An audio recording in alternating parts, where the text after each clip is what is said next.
Also, thank you for saying that I have badass art forever into dust. Hi.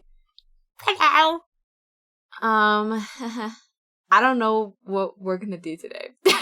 I haven't made my schedule yet, so that will probably be the first thing I do. But hey guys. Yeah. Hi Saburo. And Table, and Pocket, and Rice Go, and Anibo, and Your Heart, and Mac, and Jeffrey, and Dabush, thank you for 14 months. And Gozu, and hello Forever Into Dust, and Dino, and Angel. Hey. Oh, thanks for following me. Okay, I like leaning on playing more Chaos Head solely because I think I've done too many art streams in a row. But also I kind of want to play more. But also I didn't put on the schedule, so people who really want to watch it, I feel like I feel bad. Yeah, I am VN pilled. But we'll see. But first of all, I need to log on to Final Fantasy. Are there any short VN experiences? I don't know. Also, hi Wes. 230 Sentinels? Did no one care about that? I could do 13 Sentinels. Since I skipped it like twice. Wait, I need to do my scratchies.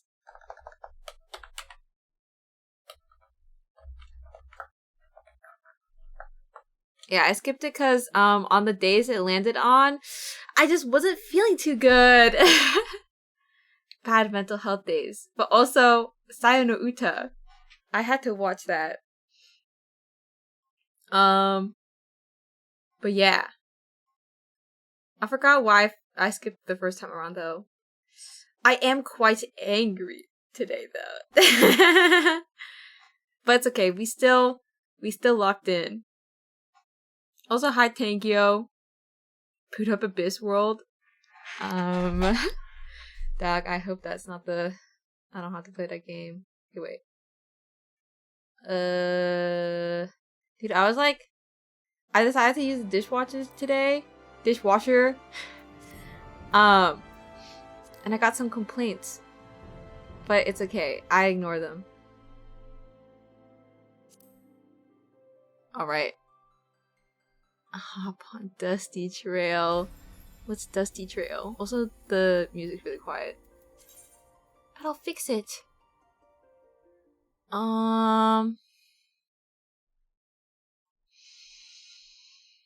Game capture. Where is it? Speaking of appliances, my stove is broken, so I have to live off the microwave for the rest of the week. I just wanted coffee. Oh. Wait. Why do you need the stove for coffee? You don't have a kettle? An electric kettle? I feel like people who are really into coffee would probably have that. Boil water? Yeah, but like, you know, the little electric ones that plug in. Okay. Those. Let me turn my settings higher. I think I was playing this in the back of somebody's stream. This is why it was super quiet. Man, I'm really into coffee. Coffee is not my thing. I'd rather have water. I gotta gamble too. Yeah, also, is this too loud? Should I turn it down? I feel like I should maybe. Okay, gamble time. It's a little bit loud. Oh, you guys are never happy. Okay, wait.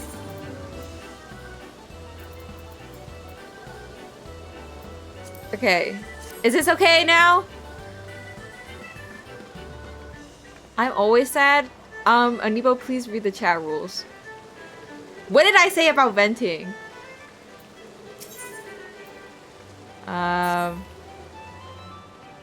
Okay, wait. Where is it?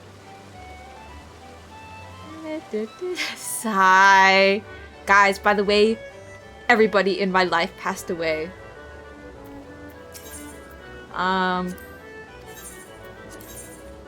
Alright, let's get this in there. Apparently there's like a GitHub like tracker statistics for this, but that's cheating, so I'm not using that. Uh-oh. Maybe this? No! What's following me around? It's my white Whitret Mota Barmorta, unless you mean August Foy.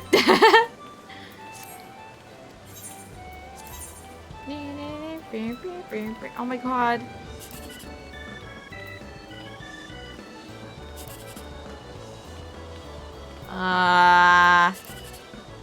Wait, maybe this one.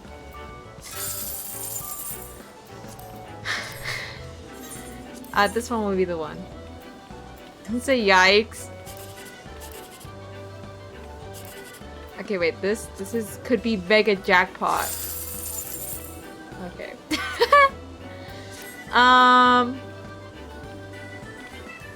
Okay. No! Wait, when's the next thingy? Also, I won the big jackpot last night, I think. I got the big jackpot and like the second big jackpot, which was kind of awesome. So I'm kind of loaded right now. Wait, I don't think you can see the corner. Oh. Yeah, I have 62,000 now. So I'm kind of swimming. Oh. Hi, Ratasu. I love the music in here. Okay, I'm gonna... let me see what the next event thing is. And if it's not anytime soon, then I'll hop off. Hey. Wait, how do I know when they're gonna do the next one? I really like using Single Fest, my bad. No, it's okay. 9:40? Oh, it's like 9 minutes. Yes. Okay, I guess we'll camp here until 9 minutes. I would love a Dingleberry figure on my desk to cheer me on in my academic endeavors. Oh my god, you guys, jinx. What's gonna happen now? But yeah. Let's see. What can I do to stall for 9 minutes? Exclamation mark Patreon. I hope you enjoy what's available, and I'm sorry if it's really difficult to get in. Patreon is just slow, okay? I didn't do anything wrong. Surely I will not get in trouble linking my sketchy Patreon here, but also hi Eds. Wow, Motaberry, your aura today feels different. Talk about your porn. That's for the the Patreon to figure out. Guys, thoughts on my... Do you think it was worth the money? I hope it is. You guys will get your next post in 2 weeks. We'll see. Oh, so you're not satisfied yet. That's okay. What if we said no? Well, it's not my money, so I'm excited to see more. Oh, you will. How many posts so far? Oh yeah. Only there's like the one with the legs open, like the one where I'm on my stomach, or Mota Berry's stomach. Let's not make it too close to me. The one with the shoes. It's a drawing, by the way, guys. Guys, whatever. It's just that one, and then the Seifuku one, but no leggings, which was kind of just a bonus one because it wasn't for the freaky Patreon. Don't look at me like that. Y'all making me uncomfortable. But yeah, I hope that more people do not have issues. But honestly, you just gotta wait. You gotta wait until Patreon gives you the role. Cause I kind of hesitate to do it manually because I don't know if it'll take it off once you un-Patreon, which is the point. Okay, you lose your role if you stop paying me. But you don't get kicked out of the server, I'm pretty sure. It kicked me out earlier. Yeah, I don't know what's up with that. I didn't really know how to test it out, so trial and error, guys. I'm not a scammer. But yeah, needless to say, I was a little nervous, but people joined and then didn't say anything about like the not safe for work stuff for a while, and I was like, oh. So, you want me to kill myself? Excited to hear about Mota making bank? Thank you, table. It's intimidating, to be honest. I noticed, okay? Because I'm the server owner. I was figuring out the Patreon, like, oh, it's okay. Mota draws not safe for work just for Patreon. But, like, actually. No one want to be the first nice Gunner art? I guess.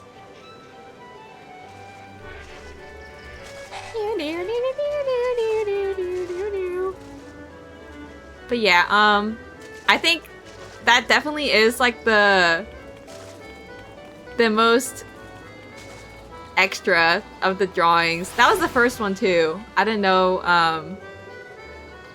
how much I want to do. Starting strong, yeah, it's gonna fall off from here, guys. Oh, Mota, are you on FinFan 14? Yeah. Hello, Crumbly. We're gonna play the minigame, and then I might play Chaos Head. I think I will. We'll see.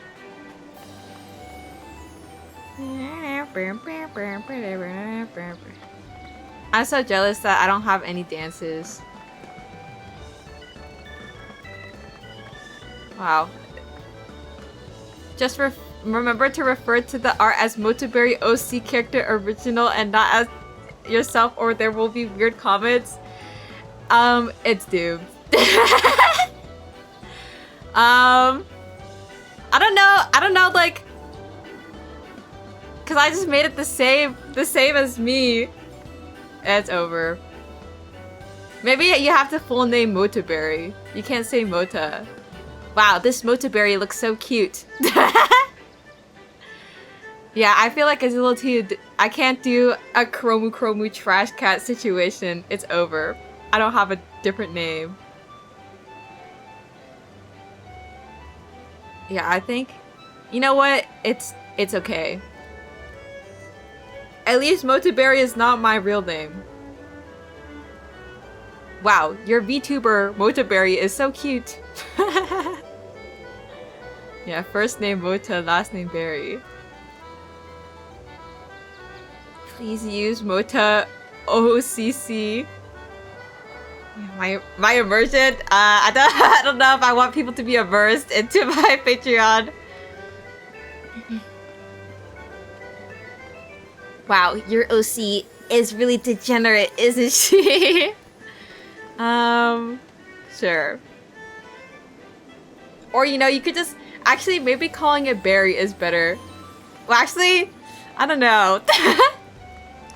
I feel like That's too similar to berries or berry bug. Wait, artist turned lunar artist pipeline. God, I gotta go where the money's at. Imagine finding the Patreon first and then finding your channel second. There's no way. I did like mark it as like adult content, so I don't know how like Patreon works with like showing people things. Can we not call them the Dingles? Well, that's you guys. Unless the NSFW Mota is just like a transformed dingle. Are you gonna make a more formal Twitter post? Not gonna lie, I'm scared. I'm scared for I'm shaking in my boots. So I don't know. We'll see. Why are you guys slapping each other? Don't be freaky. Rip the band-aid when you go to bed. My sister's like, so you have a Patreon now. So you're gonna give me a funny look. I'd be cautious about making a Twitter post so not to attract bots. Well, the thing is, it's like I feel like the Discord is pretty tucked away. Like, you can't see the invite link unless you actually pay me money. Yeah, guys, stop RPing. Why is it not ready yet? It's literally almost the time. Maybe you could add it to your card link? I think I will do that. Oh my god, guys, it's open.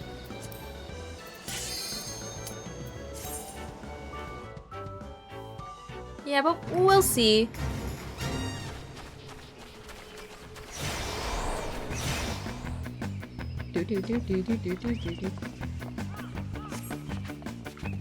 But yeah, that's open now. Smiles. The way to promote in Twitter is with link drawn in a picture. Yeah, Twitter does not like links on the post, which is that's the reason why I even put Patreon open on like the drawing. Did you make it so that nobody can invite people to that server? Well, even if they did, they wouldn't get what is it? They don't have a role because Patreon adds it. And like all the accessible channels, you're not allowed to type in. So, lol. Yeah, I'd be gatekeeping. It's literally of this world.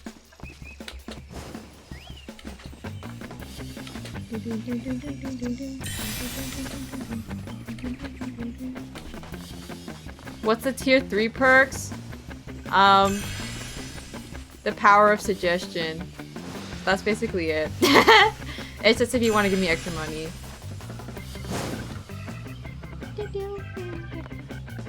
Can I play this with free trial? I'm pretty sure. It's in the gold saucer thing. But you have to be fast because was it? It closes. What the heck? Why is that even there? Can I be suggestive? No, I meant like for the you can suggest the next drawing basically, and then I'll put it on a poll. So I mean, it's not a guarantee that somebody like people will vote on it, but you can put your input.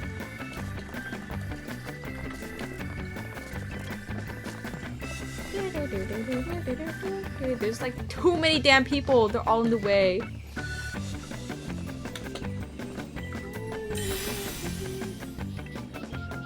We will cooperate to force you. Do not suggest anything poop related. I'ma veto it.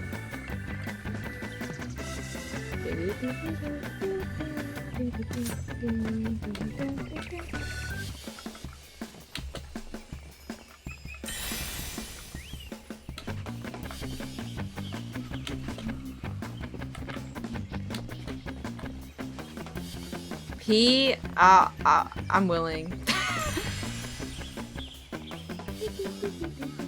I'll have to look up how to draw it well though.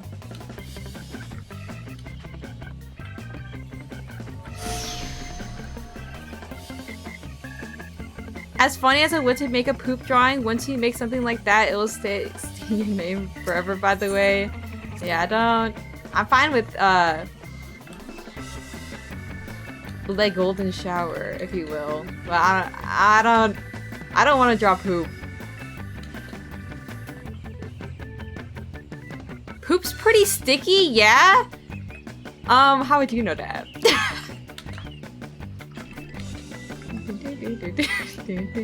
I think pee is the same, to be honest. No, I feel like pee is less worse.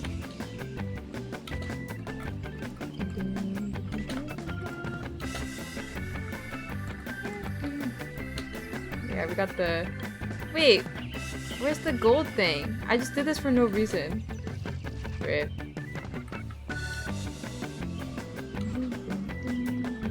Ah! Sorry. No! I missed it! I didn't even fall from a jump! Dog, this is why you shouldn't, I don't even know.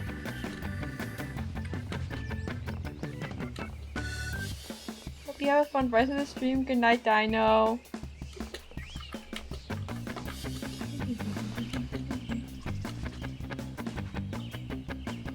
Gold.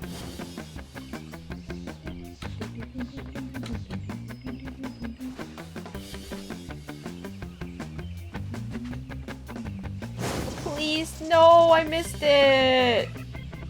Whatever, I wait.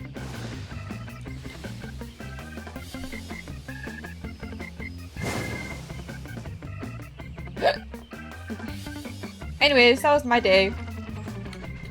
I'm glad that people actually joined and did not lie to me when they said they would join Patreon. So, by the way, is everyone Primal? Yeah, it's Primal, and specifically I'm on Exodus.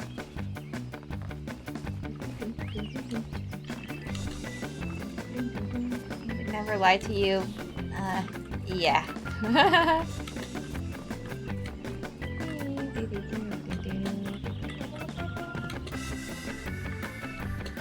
I'm like kind of good at this now.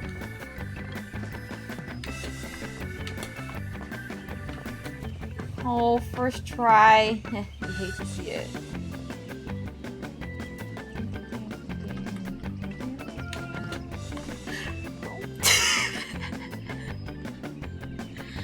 Okay, dude, how did I miss that?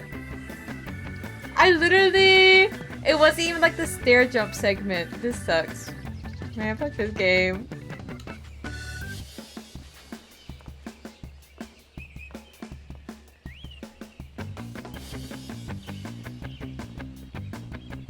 As I thought you hate when Mota plays games.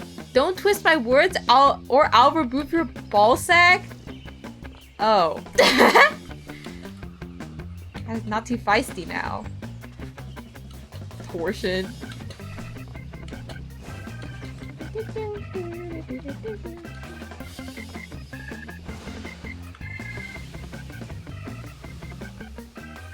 you think I'll make it?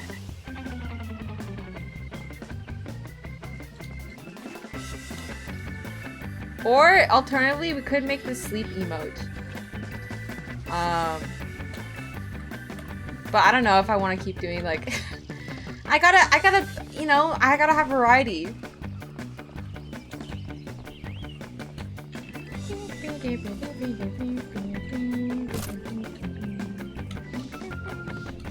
Well, actually first I need to make my schedule. Lord. You can see how I make it on stream. Oh, my character is in Behemoth. Goodbye forever, Mina-san. So sad. Wow, Rovery Nizuri. I wonder who that is.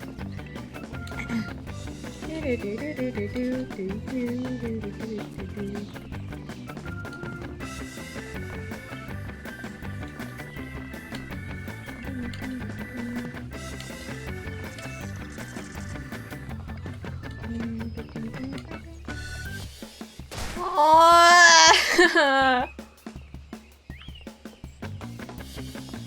I keep going the wrong way every single time. I have to reset.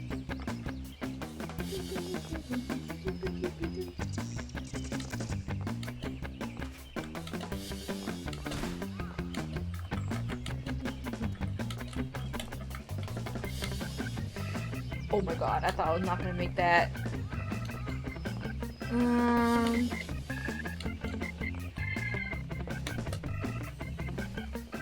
Oh my god, we can still shoot for gold, guys.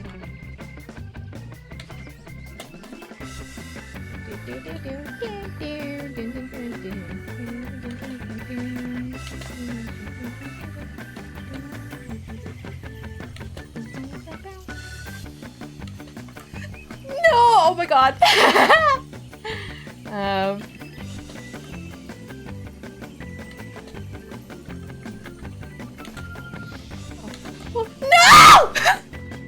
It's over.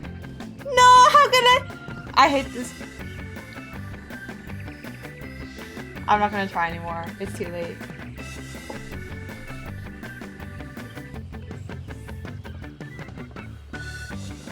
Also, hello, Voodoo. I don't think it was just a body block. I just overshot it.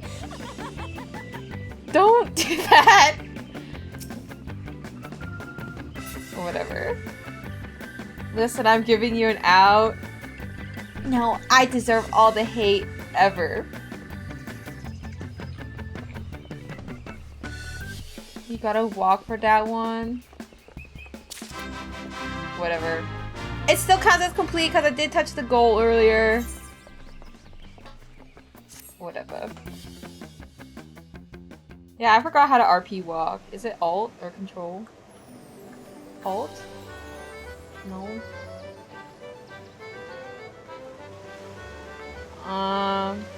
R? No. Tab? Tilde? Yeah, I don't know how to walk. Caps? No. It's fine. It's whatever. I don't care. Alright. Let's make, our schedule for this week. Even though it's real late. Also, why is there a ghost in the back? What's that behind me?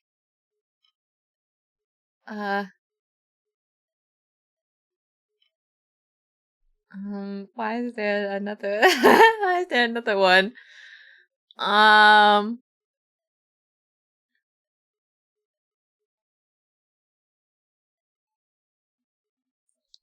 can't. What is that? Absolutely not. I have a good look, Ritasu. Guys, it's over.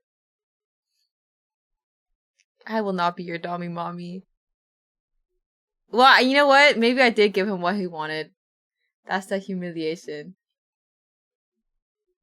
Hi, only Anibu gets to say stuff like that. Krista Betty, don't say that, guy. I think it's just a one-off thing. Dude, I didn't even put my Patreon anywhere. Besides Twitter, but very vaguely. I don't know what's behind there. Oh, it's my Final Fantasy. What the? Why is it? Do not do auto. Okay. In fact, I'll just...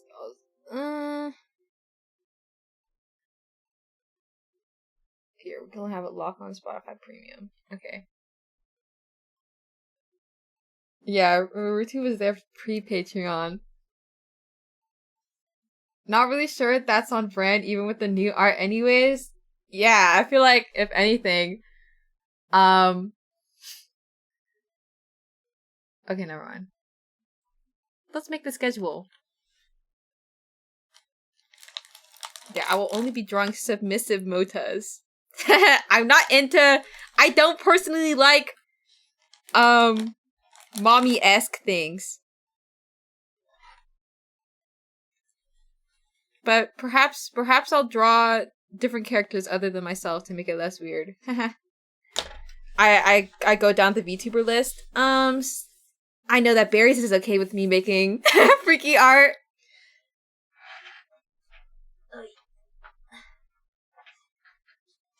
But I don't know if... Actually, you know what? Let's not.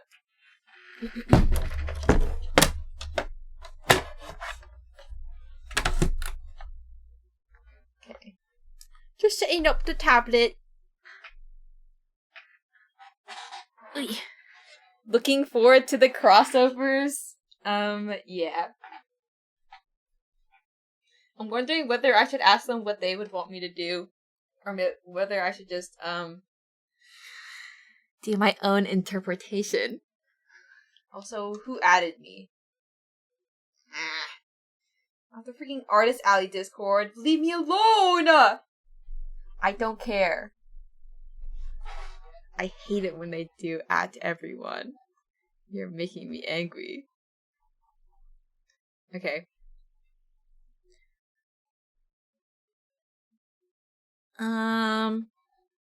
Booting up.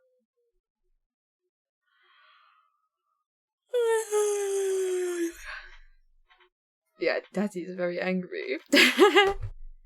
Alright, let's open that schedule thing. Well, look at my schedule and then art stream. Probably not. I gotta make my schedule. Also, like, I think people have had enough art. Can I get some karaoke with my drawing? Guys, I'm gonna be like a just chatting streamer. I'm not gonna play games anymore if I keep doing this. I'm gonna steal from this one. You can see my process to making a schedule. I guess we can keep the Nino Egan thing. And she did draw the... Also, hidden lore is that this is Osumatsu, and this is my reading manga. But usually it's covered, so... Self-exposed. I mean, I made this was when I was a super yaoi enjoyer. So that's what's always in every single schedule, by the way. Where's my commission? I like the background one. I picked this one. Or maybe I should do the PNG. So you guys can see Osumatsu in the back. Or I guess it's less Osumatsu and it's more BL Matsu. As they say. I'll see what the PNG one looks more.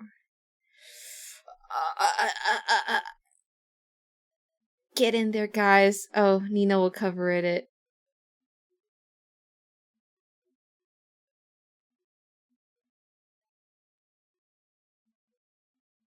I'll have to crop people out.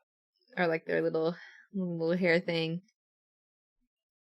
Nino is the silent protector. It's true. Oh. Rip watermark. Erases it. It doesn't... It's cut off, okay? My bad. It's okay. I already put credits, so... Shishy woman. Okay. Yeah, this is a little bit of a BTS behind the scenes. Okay, wait. There. Whatever, it looks good enough. What the? Oh. Alright. This one will be, cave quarters.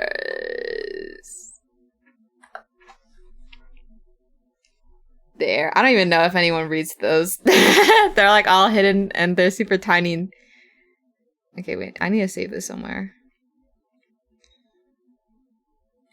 I wonder if I should reach out to the devs and bug them about giving me code again.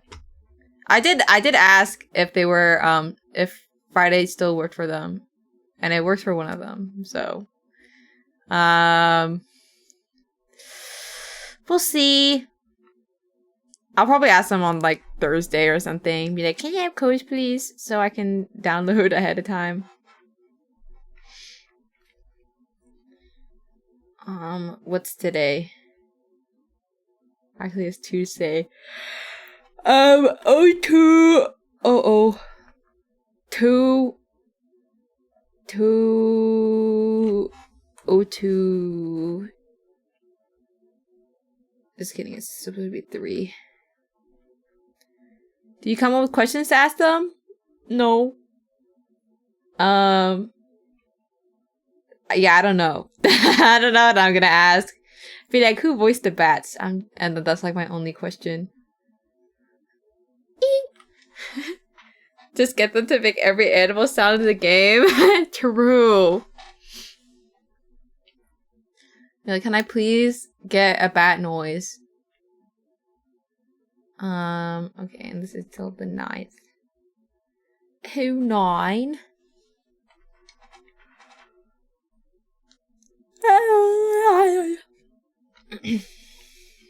Now you put them out, I'll pay more attention. Thanks. I put a lot of blood, sweat, and tears into my schedule, which is why I never released them on time.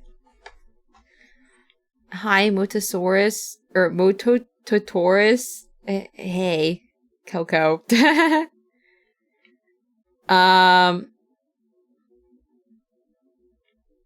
know, we'll ignore that one. I streamed something.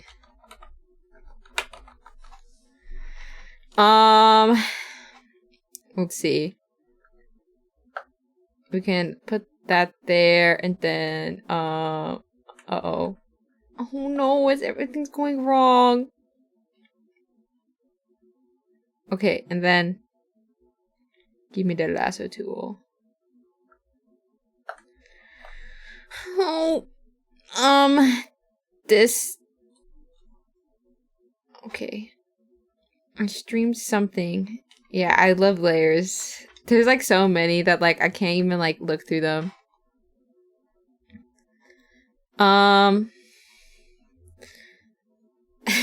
I streamed something. Whatever I feel like doing, I streamed on this day. This is like the most ambiguous schedule. I guess it kind of depends if I really do lock in and do Chaos Head today. It'll end up going pretty late though, because I started late. Many things to think about. Unless I do a random day again, just like last time. You guys aren't sick of it yet, are you? Okay, well, let's do the things that we can definitely say for sure first. Cave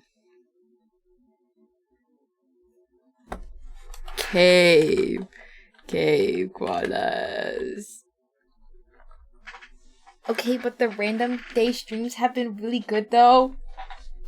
You think so? Do you really think so? No? Rip.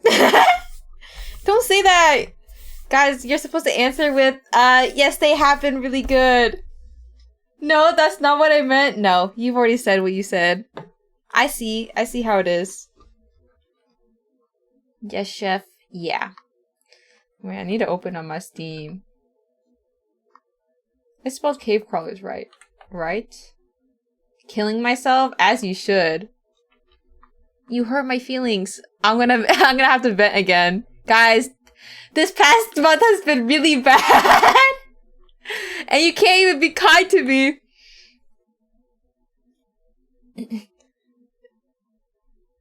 Wait, where's cave crawlers on here? Cave koalas. Yeah, bye Tango. I kind of want to timestamp the random day bots on YouTube once they're ready. Oh. Those are... I need to also pick up the pace on the YouTube videos. My bad if anybody's waiting. mentioning January and my next tomorrow. Yeah, I know that January's been really tough for you, Mota. But I hope you have a good next month. As you should. Cave koalas.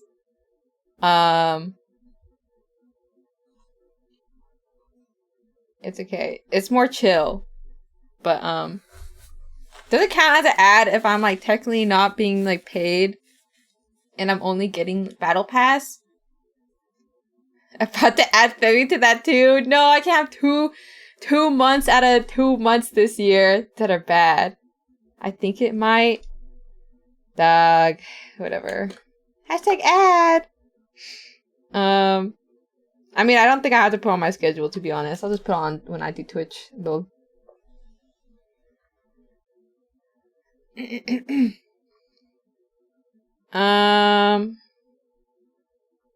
I have to go and look at my old schedules for the little icons.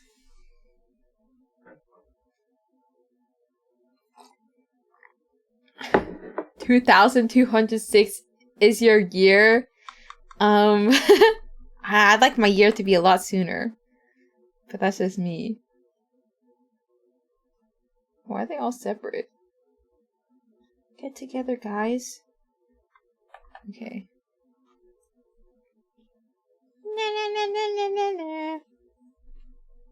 Copy. What? I don't know. I just closed.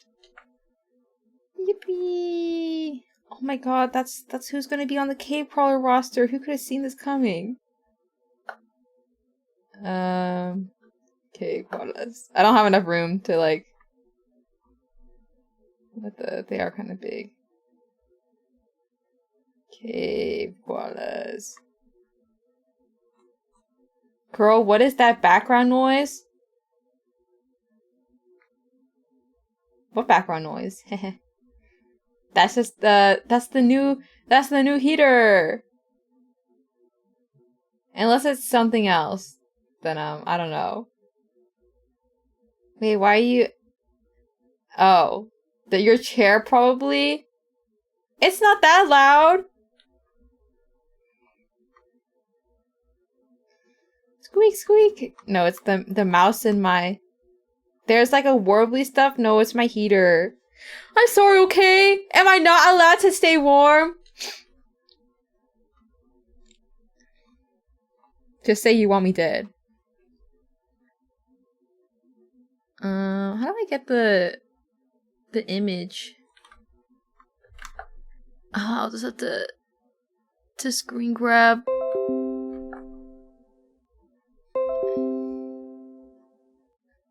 It's fine. You have to really max it up to hear, but it's wild. No, you're supposed to say that you can't hear it. Just like everybody else. I feel like I speak loud enough to where you don't have to, turn your volume up that high. I can't hear it? Oh. Alright, well, we're gonna use this. I could just ask them for a PNG of their logo, but it's okay. It's part of the charm. Yo, what hap? Nothing much.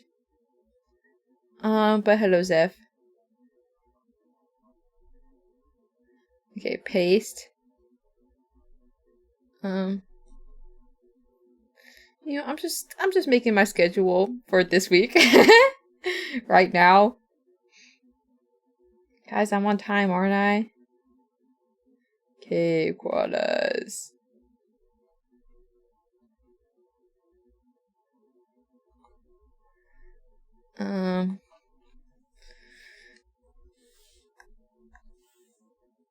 Also, hi, Misha. I'm so glad I'm not the only one who uses Clip Studio for schedule stuff. Photoshop too scary. That's what I'm saying. I feel like at least the people I know, they do not use Clip Studio. I think Barry uses like some website. But technically the one that I forgot what the site was called. but it definitely is more efficient than whatever I'm doing in Clip Studio Paint. Okay, I need to make more space. It's kind of cramped in here. I think I just gotta shrink them. No, my lovely art. Okay. Cave quarters.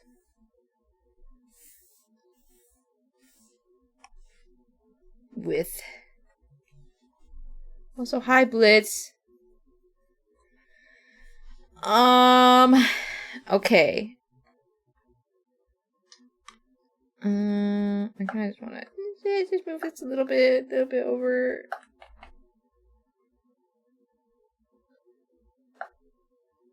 So I can put this there. Okay. We will, I feel obligated, morally obligated to put 13 Sentinels on the schedule because, I keep saying that I'm gonna continue. But since Friday's taken, I guess we'll put it on Saturday. Do I even like? It's not that I don't like it. It's just that it's like a lot of energy to play because I gotta be voicing a bunch of people. I don't know. It kind of takes it out of me. But I do like I do like the story in that game. It's a lot of work, and sometimes I'm lazy. Stuck on the battle part too? I'm not stuck on the battle part. I'm actually really good at it. The middle child. What do you mean by that? I'm a middle child. 13 Sentinels. Itch ball. Oh,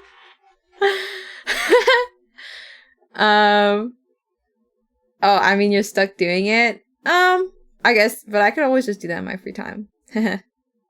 One of these days, I'll actually have a Discord stream. Or, I don't know. One of these days, I'll do off stream. Her raffle. If I do Chaos Head Noah today, then I will probably not have it again this week.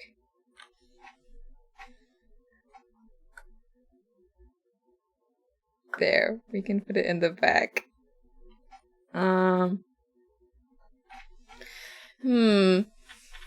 Am I doing bottom of the barrel and only doing 3 streams this week?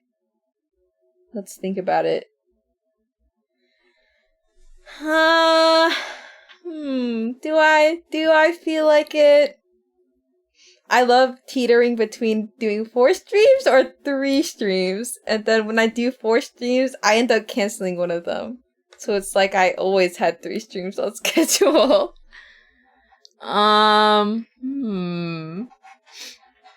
Well, I guess I have less things to do now. Since the Patreon business has been finished. Flip a coin? So true. I don't have a coin. Actually, wait, I do. My wallet's in here. Unzips. Oh my god, we got yen in here. We'll use a yen. A 5 yen one. You have so many coins, it's from Japan. They're not like US dollar money. Alright. Heads? What counts as heads? They have like the one with the like little wheat thing. Well, you know what? I'm gonna say heads is the one with more text. And then tails will be the picture. Okay. Okay, but that's not saying anything. 4 streams this week will be let's make it heads. The number is usually with tails, but they both have a number on it. One of them says Nihon something, and the other one says 5 yen. Okay, You know what? The one with more text will be more streams, okay? And then the picture will be 3 streams. Bare minimum. Alright, let's go. Wow, lucky you guys. It landed on more text. So nah. What do you mean? Oh, so you don't want more streams. It's okay, table.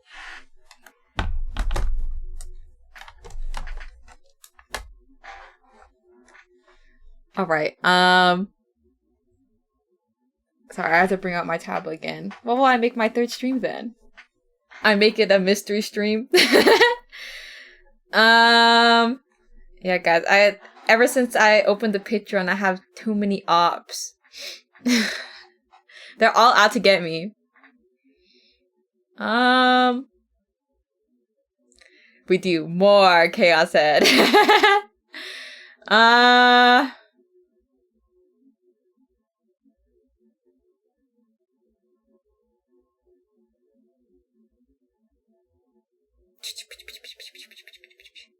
On a 5 yen coin, the reverse tails would be the side with the stalk of rice and the value. Okay, that I did do that. That was the picture one.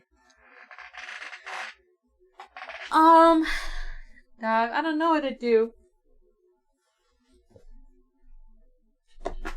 I either do art or I play a game, which is every single stream.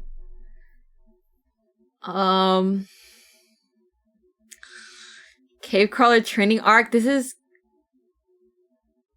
I mean, I guess I could do something Thursday, but I feel like I want them to go in blind. I don't have to.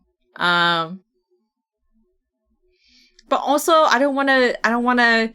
You guys can experience cave crawlers for the... Oh, actually, let me look at if I have any short games.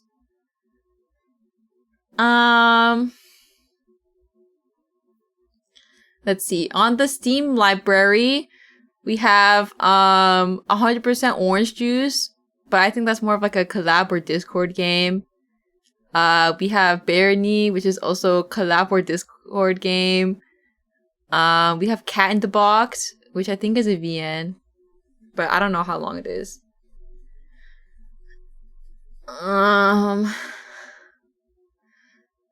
We have Dead Space 2, which I don't think is a short game. We have Dead Space 2008. We have Dead Space 3. We have Don't Starve Together, which is more of a collaborative game because I don't know how to play that on my own. We have Fast Food Simulator, which I did play briefly on Amonte and Soli's channel that one time. Why is this all collab games? Guys, I don't know how to say this to you, but you got like Uno or Tetris. I don't think I have Uno or Tetris. I mean, isn't Tetris an online game? You just look it up on Google. We have Fear and Hunger. We have Fear Hunger 2 Termina. We have the 5th case of the Great Ace Attorney Chronicles because I never got around to it. It would be kind of goofy to just play the final case of the first part of the game out of context. This is for all the people that watched my Let's Play before I streamed. Funger. I don't know what I'd like shoot for in that game though. Because I'd have to look up a guide if I wanted to get the special endings. Because I've like already, I think the mystique is gone because I already like played it off stream. We have Happy Humble Burger Farm. We have Hypnospace Outlaw, but I think that's not gonna take. That's not a short game. I think. Yo, Burger Farm. Then we go for S ending. Yeah, I've played it before. I'm a little scared about the S endings though. We have It Steals. We have Katamari Reroll and regular Katamari. Hypnospace could be a one-stream game. I don't know. I think okay, so I've played Hidden Space before with my sister, and we got stun locked. So I don't know. Depends if you want to beat it. I feel like you have to beat it. It's like, you know, most of the S endings is just doing a checklist and not really ending the game. Isn't it kind of long though? I feel like, I don't know. Katamari is 4 hours long. Why are you flipping me off? We have Left 4 Dead 2. Oh yeah, we have the Made in Abyss game. Is this like, I don't even know. I never look up anything about the game aside from the trailer. It's a long one. Oh my god, Made in Abyss. Was that actually good? We have Marvel Rivals. Nuclear Nightmare. Oh my god, we have Pajama Sam. The Rico/Red campaign is short. Oh. Katamari. I mean, I could play Katamari. If you promise that I can actually finish it in 4 hours, though. I'm not playing Overwatch 2. We also have Terraria.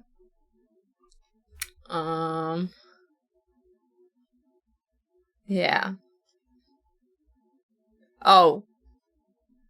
Wait, I have Katamari Reroll plus Royal Reverie and then Katamari Reroll. I think. You hate me so much? Yes. You specifically, I hate. Also, the game is rough around the edges. I liked it, but I can see why people bounced off of it. Oh, for the... what was it? For Made in Abyss? Katamari probably 5+ hours. Binary Star, yeah. I mean, I feel like... because I love Made in Abyss so much, maybe I'd like it. But it could also go the other way around of, like, it shitting on Made in Abyss for being bad. And be like, this is not like it was in the anime or manga or whatever.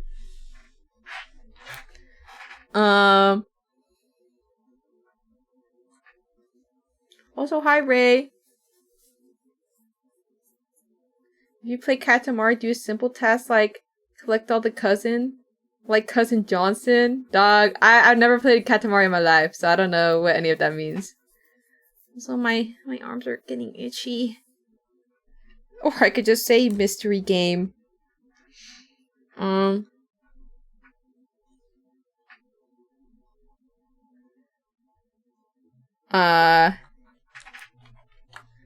probably make it...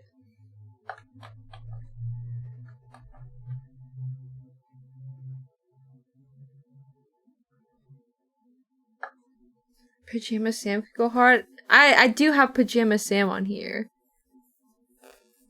I'm not getting on League. You know what? We'll just put it... I kind of want to do Thursday, but I might have to do setup stuff. I'm not playing Rivals again. Absolutely not. Because I also uninstalled it.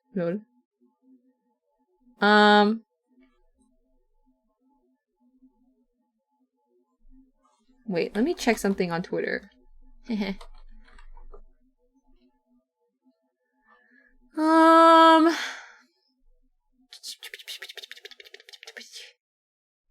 Oh, where's my DMs?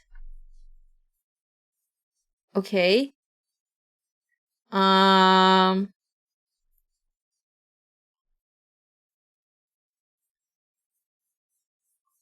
Okay. I'm just checking what day I want to make it. Because, I want to watch Solely play iSomnium Files or whatever it's called. I want to watch you play the game! So, we will not Wait, but if she plays on Saturday, I'm gonna have to move 13 Sentinels, guys. You should be glad I looked it up ahead of time because I would have ditched for... I would have had to move 13 Sentinels. So it's gonna go on Sunday. Please play it. I already played it. That's why I was watching solely because I wanted to live react to her playing it. I still have yet to see what kind of happens in the second game though. More like 0 Sentinels. No, it's gonna go on Sunday, okay? Saturday is for myself. I get to go watch VTubers.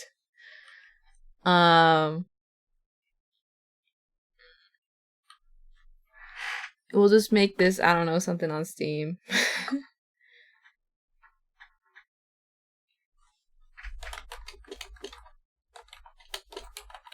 Yeah, but I really liked, was it Somnium Files?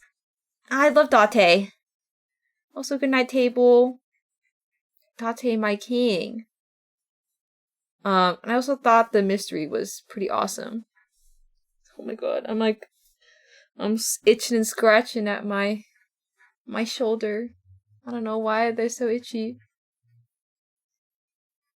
I love Mizuki so much. Yeah, Mizuki is really cute. Okay, I'm gonna turn on my other heater. It's chilly in here. Okay. And then we can just move this over. Wow, I love schedule. Okay.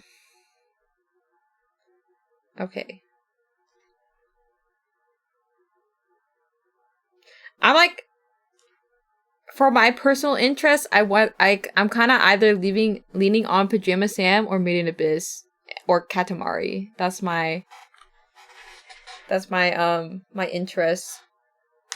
Alright, booting up a poll. But not right now. Okay. I want to leave it a question mark so I don't have to go and look up an icon for it. Lazy design. Pokemon Nuzlocke? Okay, but that's like not a short-term thing. If I'm doing Pokemon Nuzlocke, you bet your ass I'm gonna try to beat the game. But if I were to do a Nuzlocke, I'd want it to be in, I don't know. I don't know. I'd like to do a Nuzlocke, but like, I don't know how terribly I'm gonna do at it. I was thinking Platinum or either, Black and White or Black and White 2. Cause I just like seeing the sprites move, lol. And I also like the Black and White games are like, I remember the least of. Like, I literally like, I think especially like, I think it was like White 2. Or Black 2? I don't remember what happened in this game at all. Like, I know I played through it, I think. But, I don't remember anything in that game. And that's like, I feel like that's so bizarre. But yeah, we can think about it. It would be, I could also just look up, things to download. And emulate. But I feel like those kind of games end up being slightly longer because they are console stuff, I guess. Okay.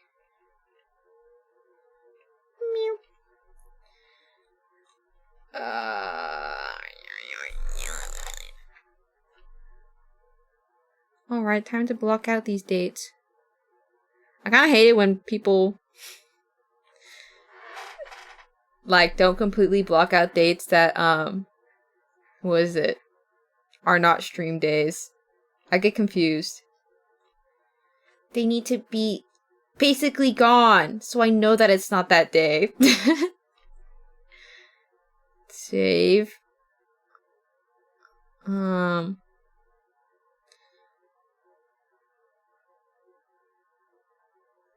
Okay, that's good enough. Ape Escape? What's Ape Escape?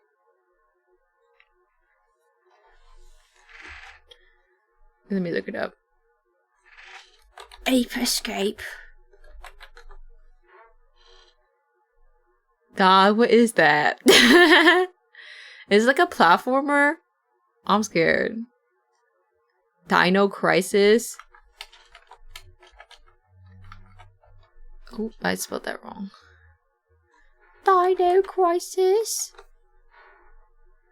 Okay, we got a cunty red-haired lady for the thing. Wait, what is this?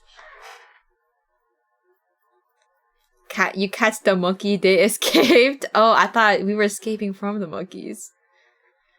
Wow, it's so retro. Me with the dino.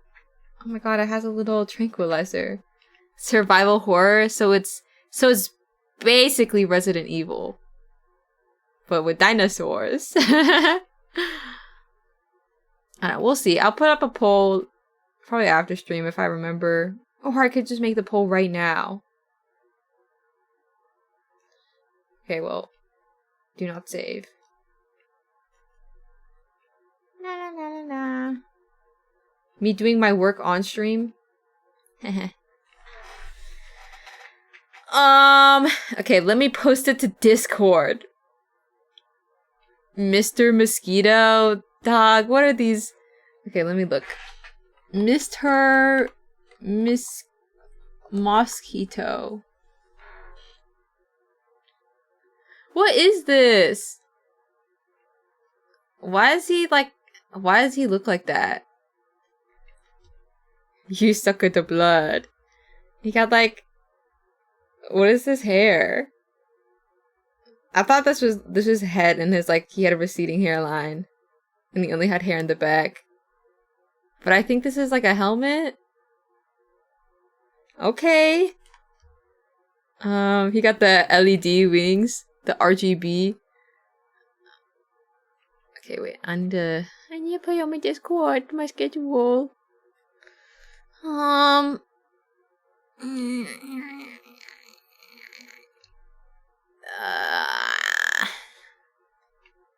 There.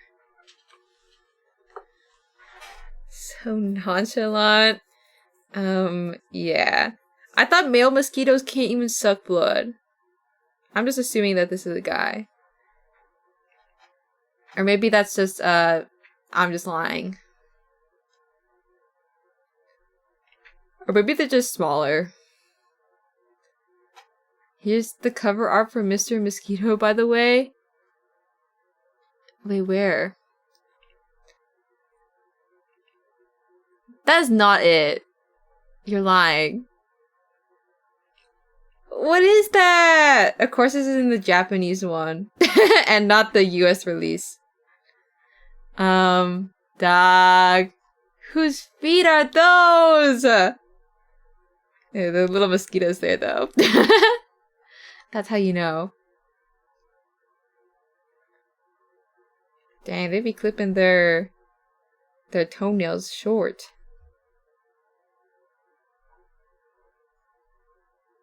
The more you know.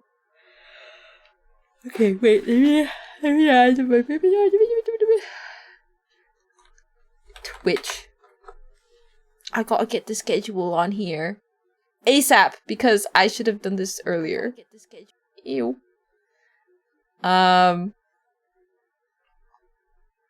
Schedule. Hello, feet. Hello, Sebastian. Okay, edit schedule. I think I watched Barry play it or someone. Dog. How do people even find these games? They're like, I don't think this is like a childhood hit. God damn it, I have to type everything. Some game. No category. 8 p.m. Wednesday. I don't know, I heard about it as a kid. Really? You gotta play those SpongeBob games? I feel like I'm too old. I'm too old for the game to be good still. Unless it's known for being hard. I think I don't have the attention span to play it just because it's SpongeBob. SpongeBob. Cave crawlers with @Soli_channel @Nino Egan @Berries. I wonder if they have a category. Cave crawlers? I hope that's the right cave crawlers, lol. 8 p.m. Friday. I think the SpongeBob games are actually kind of awesome. Game Informer was a great magazine back then. You guys read those? I don't think I had like any magazines as a kid. Aside like from whatever was at school.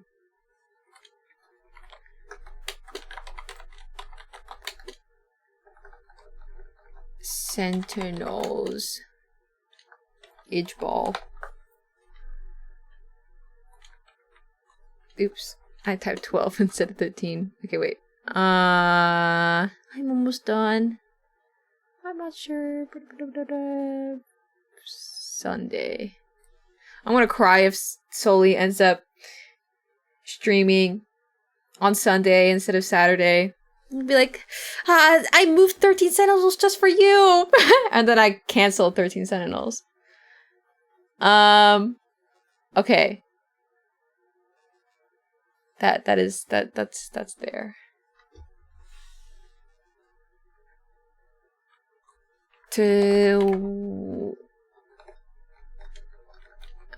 Okay, now I need to put it on Twitter. Man, this is like, it's so much work, guys. You don't understand. Be complaining.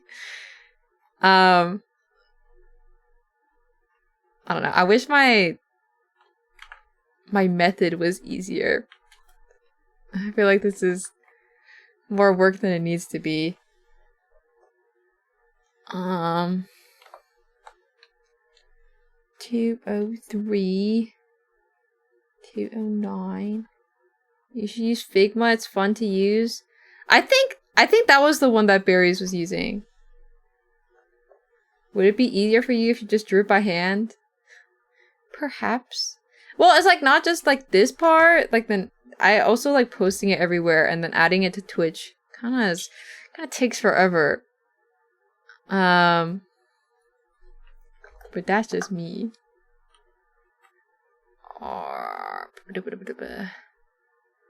Alright. Cave koalas.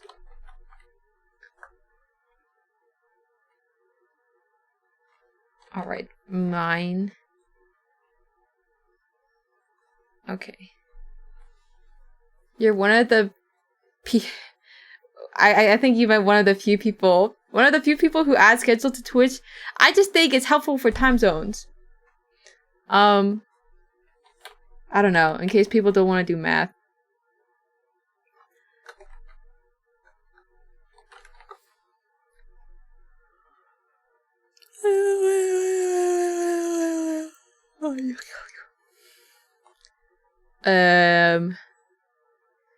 I'm almost done. We will not be missing a week of potential schedule. Okay. I think that's good enough. Okay, I put this here and then I put it on the blue sky and then that is it, I think. And then we can move on to, I think, Chaos Head.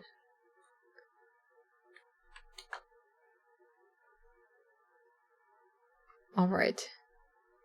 We freaking did it! Like there's an error on... a grave error or mistake I made on my schedule. There's no way, right? Okay. Let's close the Clipsio.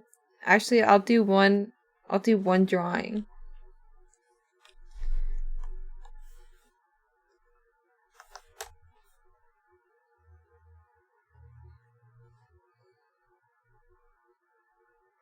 Yeah, you forgot giving me a number on...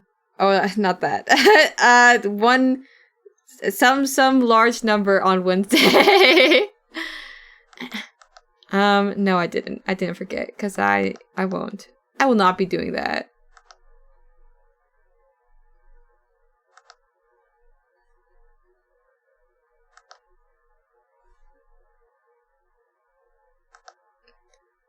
It's gonna be like the cats that sit on the table.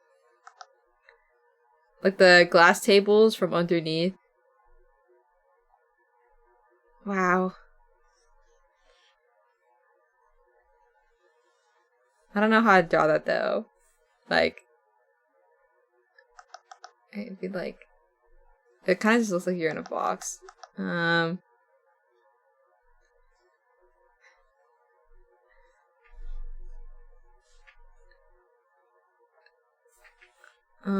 I feel like looking at this is confusing me. What the? Huh?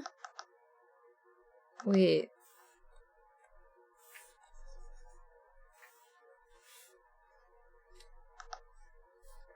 Whatever. There, that's one drawing for the day.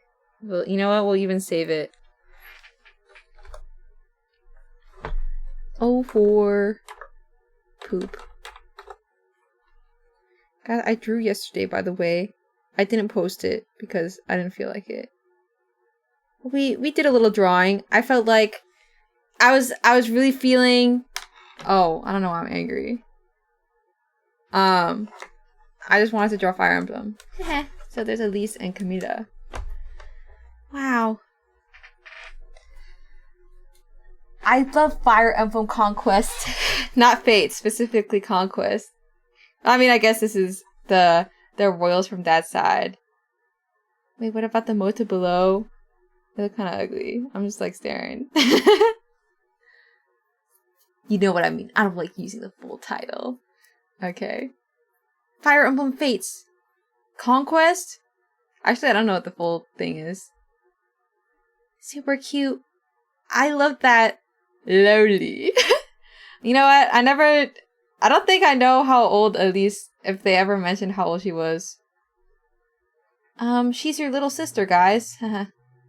Not related by blood, by the way. Also, you can marry her, so. I didn't do that, though. Because I was... Actually, I don't know what I played as. No, wait, I played as male Corrin. But, I did the gay marriage, because why would I not? Or why wouldn't I? Because they had Niles, and that was like... No hacking. Like, he was just available. And then they talked about oil wrestling, and then they got married. Okay, let me boot up Chaos Head.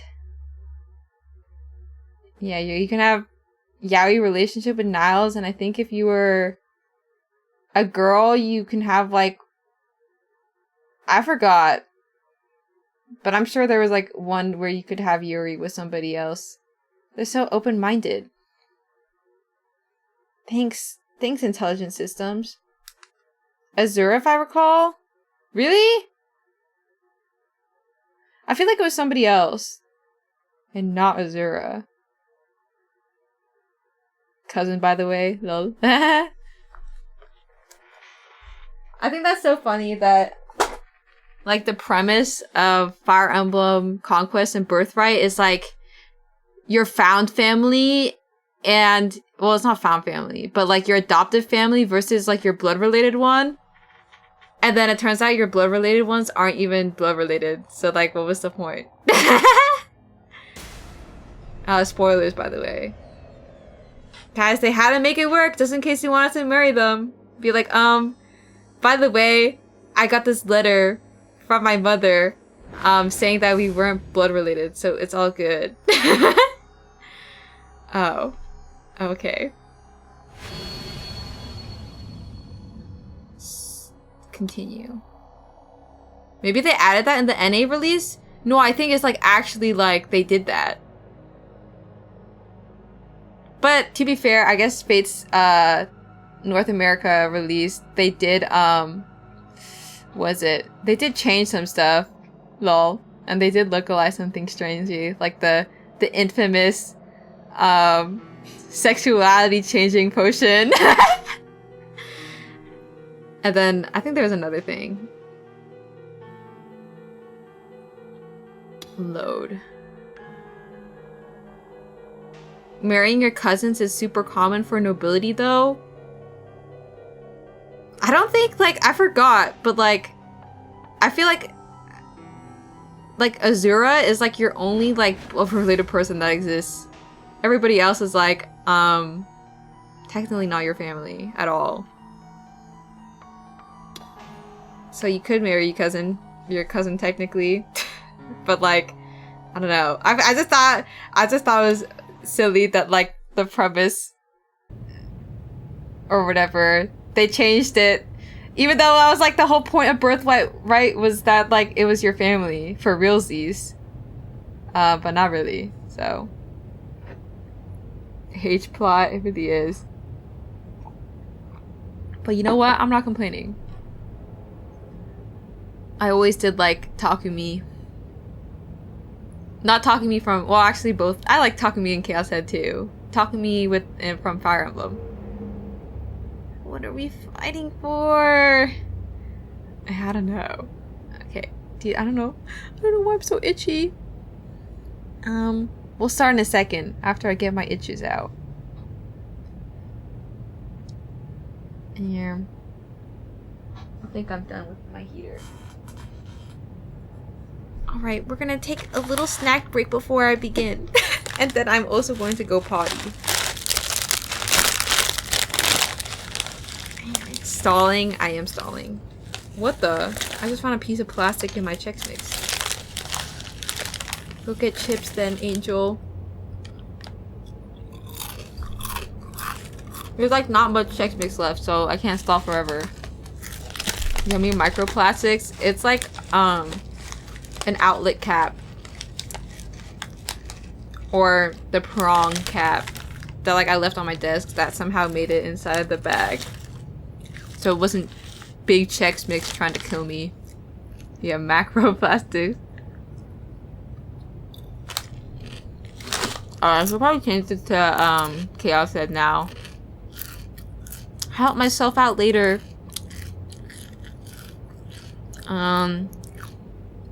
Exclamation mark game. Chaos Head knower. You've inspired me. I bought some Chex Mix. Okay, but what flavor? I kind of don't like the bold flavor as much anymore. I feel like they changed the formula.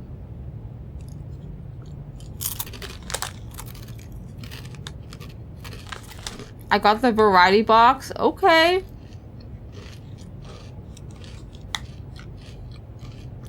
I feel like the bold has lost its flavor. It's not as flavorful as it used to be. But to be honest, I just want something really cheesy right now.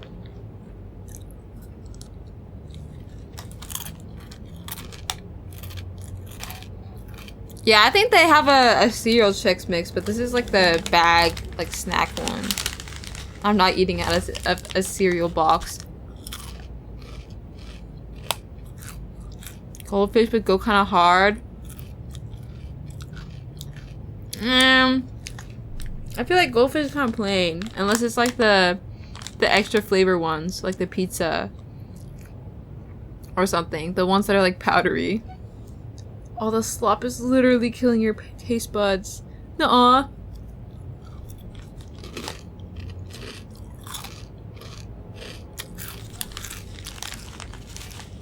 Cheez-Its over Goldfish? It's true. I think just Cheez-Its just have more flavor.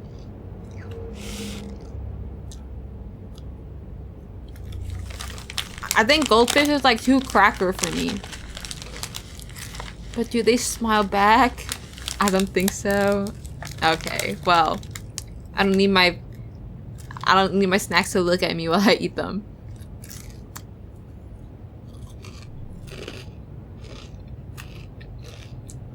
I need some pizza Pringles.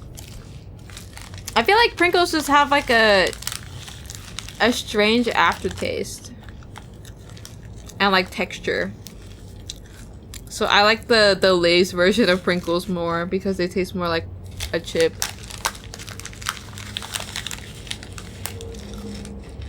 I could go for Buggles. What the heck is a Buggle?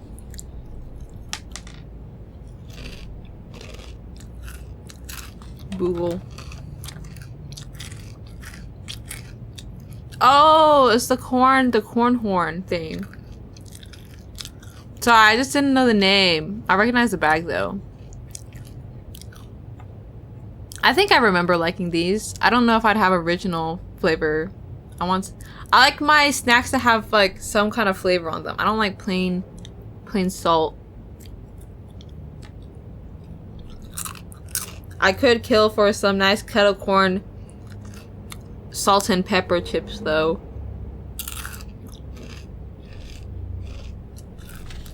Okay, the Chex Mix is all gone. Gotta pack it up.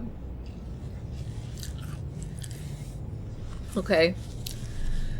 So I guess we can start reading after I go use the toilet. And get more water. I'm excited though because I think we'll finally catch up. I think.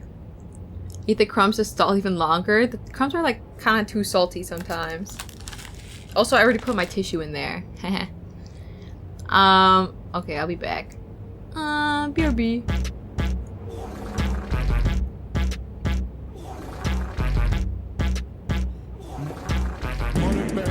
Tell me what's the reason why you always fed. Yeah, I'm kinda fed up, but I know you never gonna stop obsessing over poop smelling. I'm trying to keep it daddy, man. Fuck every hater trying to see me take a fall.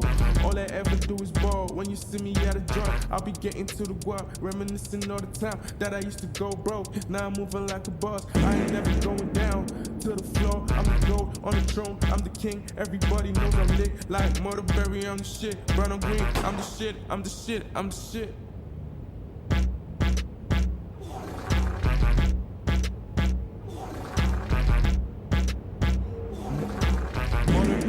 Tell me what's the reason why you always fed. Yeah, I'm kinda fed up, but I know you never gonna stop obsessing over poop smelling. I'm trying to keep it daddy, man. Fuck every hater trying to see me take a fall. All I ever do is ball. When you see me at a joint, I'll be getting to the guap, reminiscing all the time that I used to go broke. Now I'm moving like a boss. I ain't never going down to the floor. I'm the gold on the throne. I'm the king. Everybody knows I'm lit like Murderberry. I'm the shit. Brown on green. I'm the shit. I'm the shit. I'm the shit.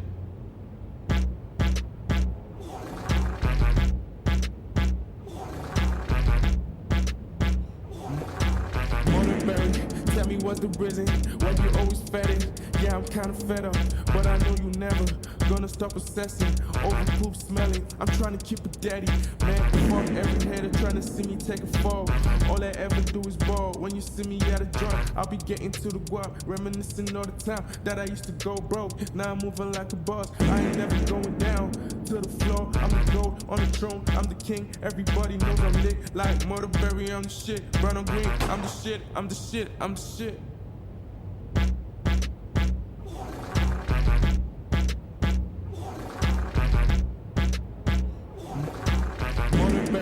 Tell me what's the reason why you always fed. Yeah, I'm kinda fed up, but I know you never gonna stop obsessing over poop smelling. I'm trying to keep it daddy, man. Fuck every hater trying to see me take a fall. All I ever do is ball. When you see me at a joint, I'll be getting to the guap, reminiscing all the time that I used to go broke. Now I'm moving like a boss. I ain't never going down to the floor. I'm the gold on the throne. I'm the king. Everybody knows I'm lit like Murderberry. I'm the shit. Brown on green. I'm the shit. I'm the shit. I'm the shit.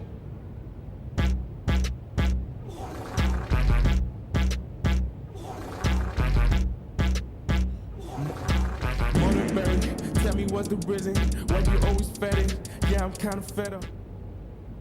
Guys, I had green pea again. Remember that picture I sent in Discord? Guys, it was like actually kind of green this time. Thanks for the welcome backs though. It's because I don't know, it's just something about it. Maybe I did not send a picture of my piss. I meant like the food that I ate. It's from the ramen. Or something. That's what I tell myself. But it's literally like every single time after I eat that, I always get strange color. I wish I peed blue. Maybe if you drink a lot of blue Gatorade. Or eat blueberries. I don't know. Brewing a potion? I really am. Giving it to the sewer monster. My pee is red sometimes. Somebody got a UTI.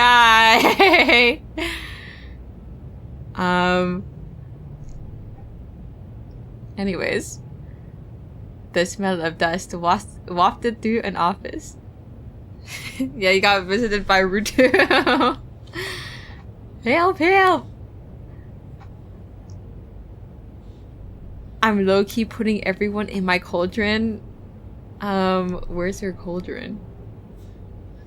An office situated on the second floor of a somewhat old building. Sunlight streamed in through the window, covering the back wall, turning the fluttering dust into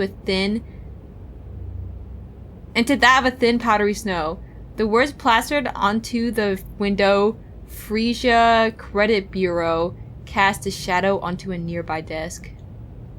20 desks were lined up across the floor, with not even a hint of a gap between them. Each one was drowning in an endless sea of documents, papers, and files, piles stacked so high they looked to be on the verge of collapsing. From an outsider's perspective, it looked far more like a publishing company than a credit bureau. Most of the desks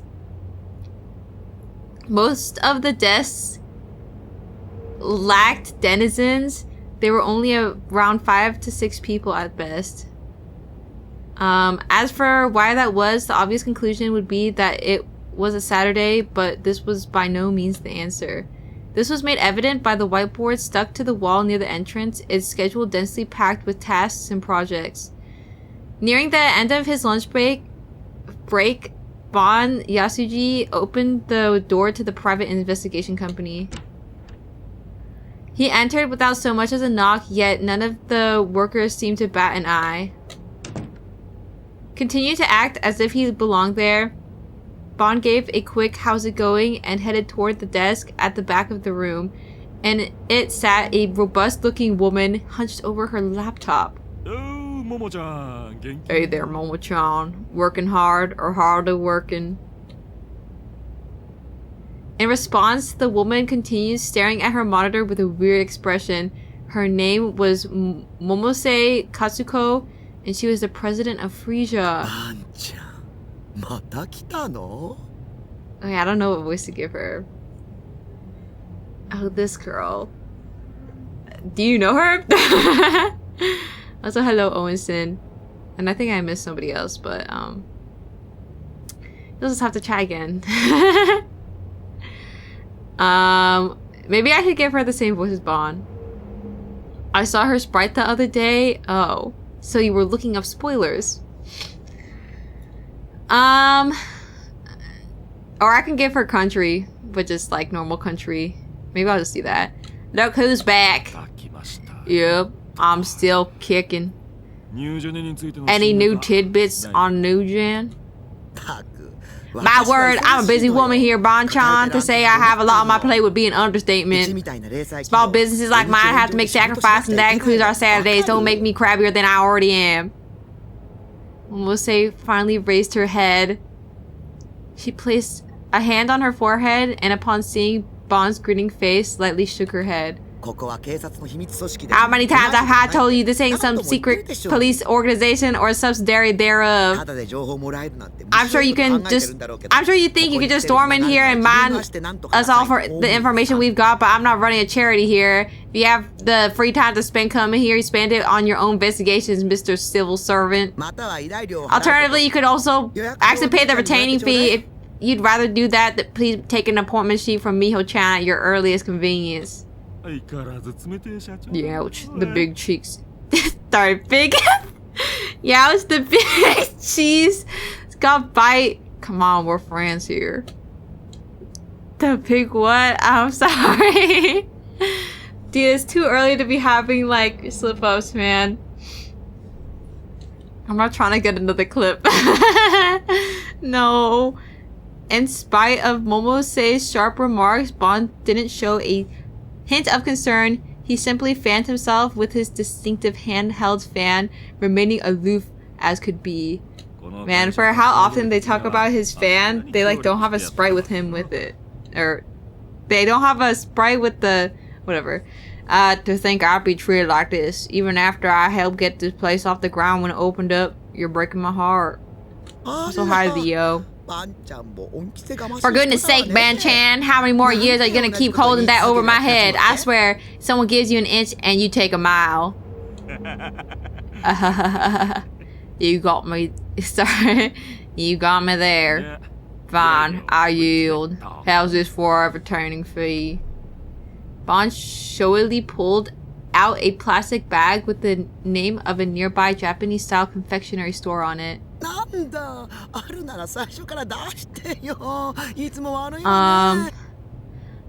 Oh, you? Why don't you just open with that, you silly goose? Appreciate it as always. Miho-chan, would you be a dear and make us some tea? Her attitude having undergone a swift, stark change, Momose closely examined the contents of the bag Bond had handed to her. Oh my, chestnut yokan. I suppose they're in season now, aren't they? And I didn't even have to ask. Ban-chan, what are you still standing there for? Come sit, or sit down already. Why, thank you.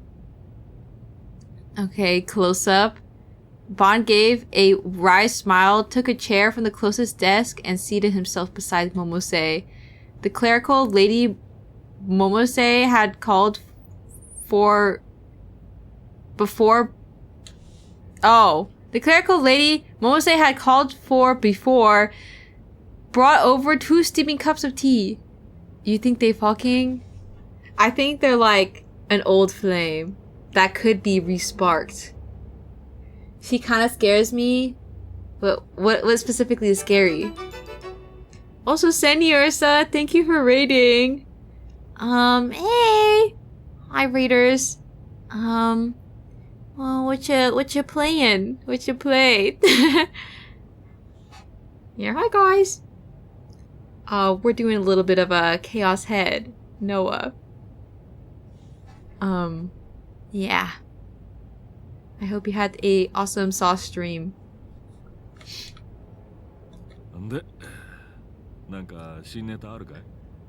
Her eyes do be pretty far apart, to be fair.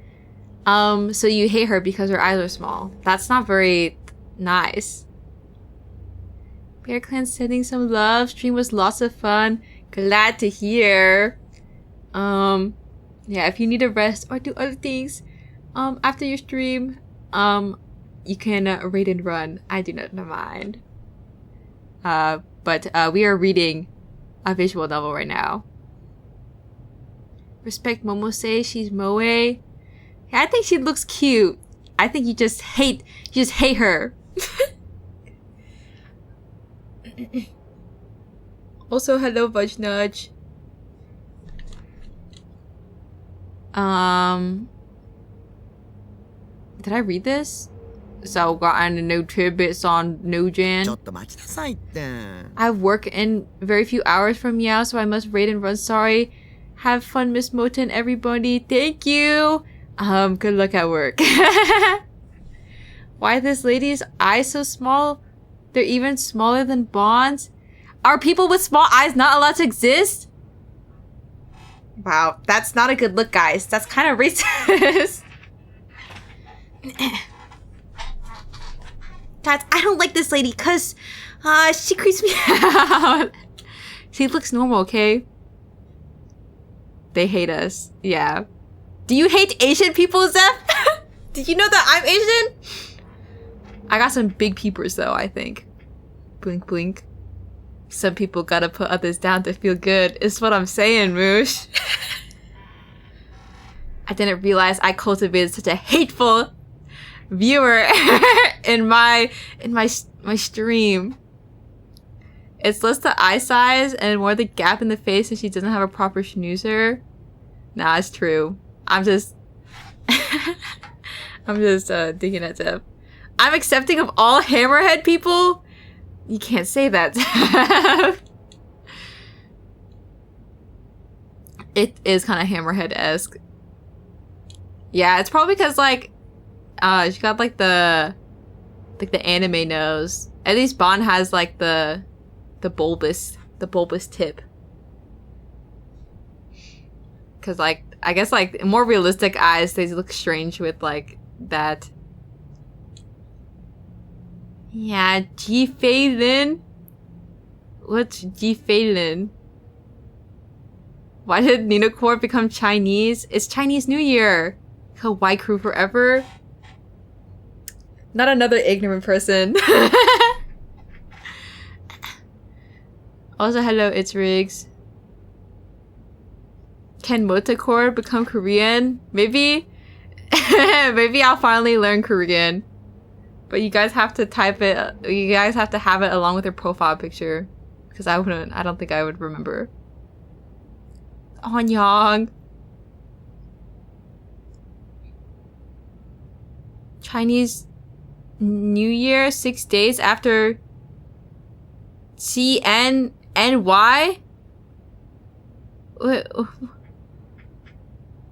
Yeah, 안녕하세요. Did you have to look that one up?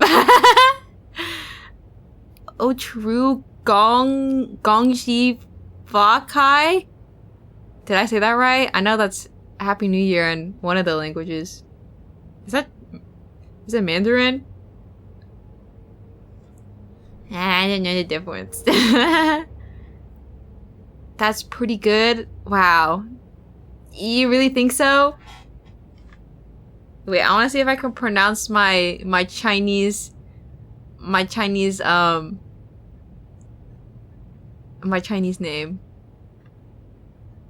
Where is it? I haven't typed in a bit. I'll have to. M.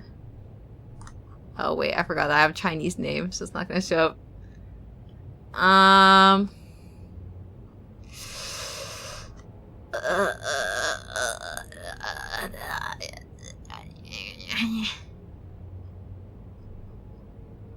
Dog. Wait, I forgot what my name was. Shibao Sikya. Such a potty mouth. Oh, it's Mao Tao Me. I don't think I did the tones right, but it's okay. I'll never get them right unless I actually try to practice. No tones, but good enough. Lol. Momose carefully unwrapped the chestnut yokon, folded up the wrapper, and set it beside her PC. Also, X-Man, the trombone guy. Thanks for following. Yeah, lol. No, guys, you're supposed to say, wow, your Chinese so good. Wata, are you native? Native speaker?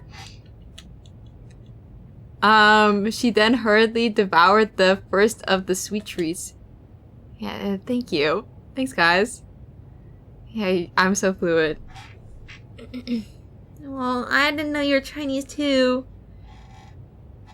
You never know. I've never taken a DNA test. And I just kind of take my parents' or my mom's side's word of it that, like, we're only Korean. Oh, Nihongo Josu. That was not Nihongo. Jeffrey's Chinese? Yeah, I wasn't able to tell either. But then I saw the name China and the username. And that was when, you know, it clicked in my head. Japanese style treats were her greatest weakness. They were a necessary offering for Bond to bring every time he came for information. Also, I feel like traditional Japanese sweets kind of suck. Well, but that's just me. With his show? What is she even saying? With his show scrumptious. I might not be the one to talk here, but have you thought about slimming down recently? What? Fine, you cannot say that. There's a whole bunch of diets out there. No, that's not very woke of you. I do not think she needs to slim down. Otherwise, you'll never find yourself a husband before you shrivel up completely. What is he saying?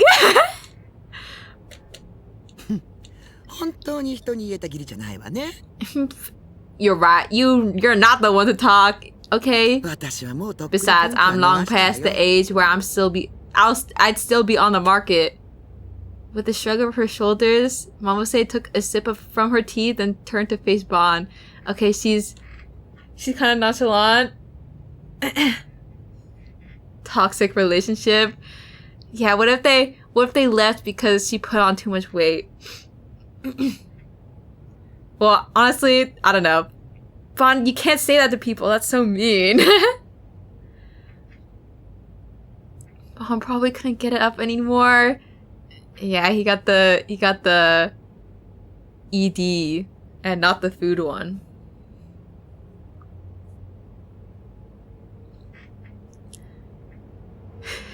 Yeah, keep eating. Get fatter. Bon is not a feeder. You realize another new gen case happened, right? Should you really be skipping out on work right now? All the others are breaking their backs investigating it. Thought I might try to get at the truth from a different angle. Oh please, I suggest you stop trying to act so suave. It really doesn't suit you. Knowing himself to be quite sensitive to hot drinks, Bon showed no hint of reaching for his cup. He simply continued to fan his face in spite of the already chilly air. Dang, he got the cold sweats.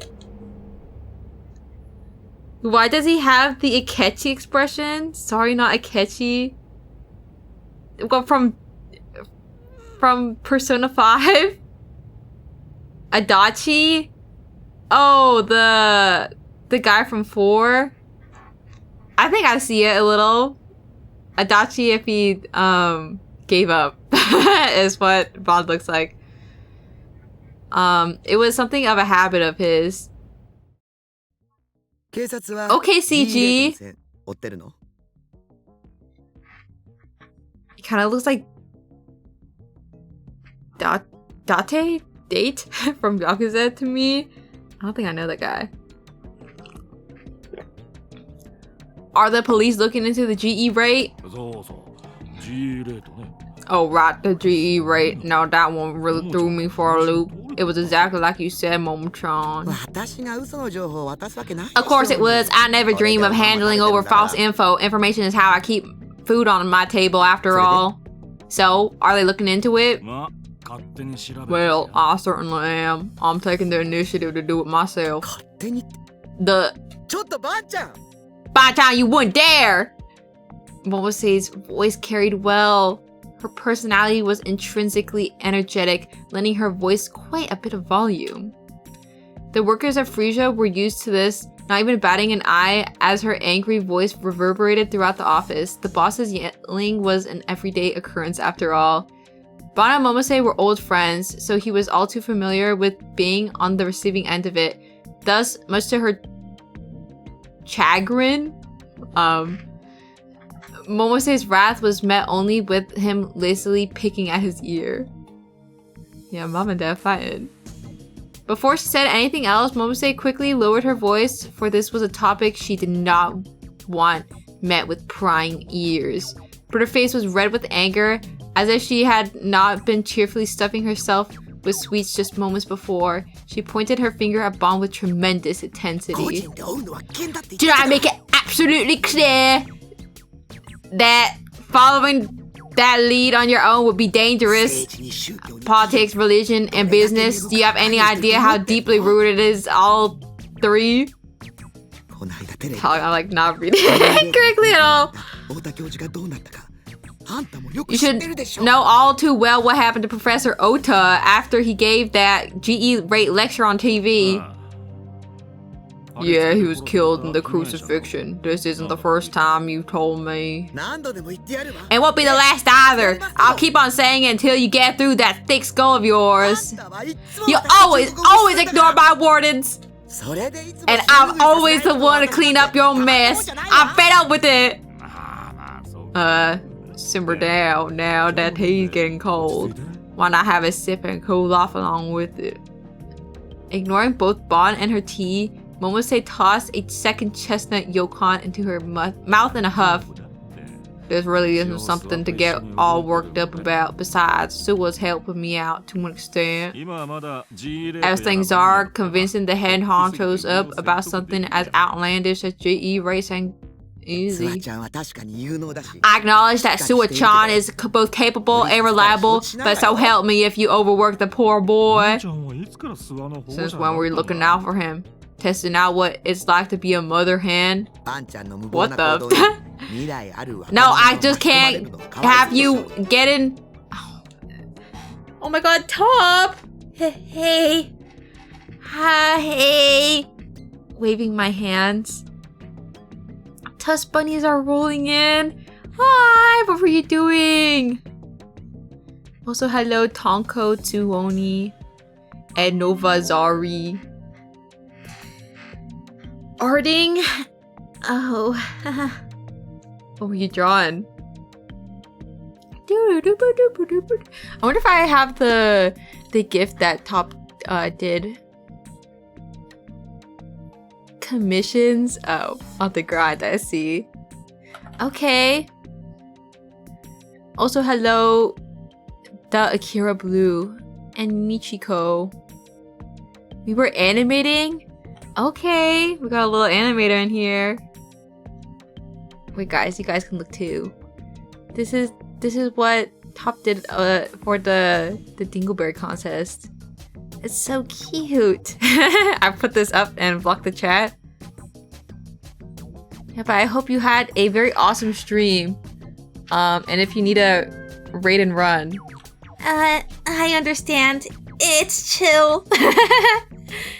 But right now we are playing Chaos Head Noah. It's his visual novel. Yeah.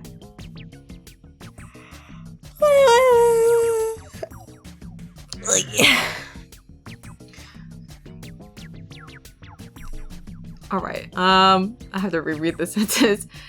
No, I just can't have you getting him all wrapped up in your mad schemes, Bonchan. He's got a bright future ahead of him, and I won't let you squander that.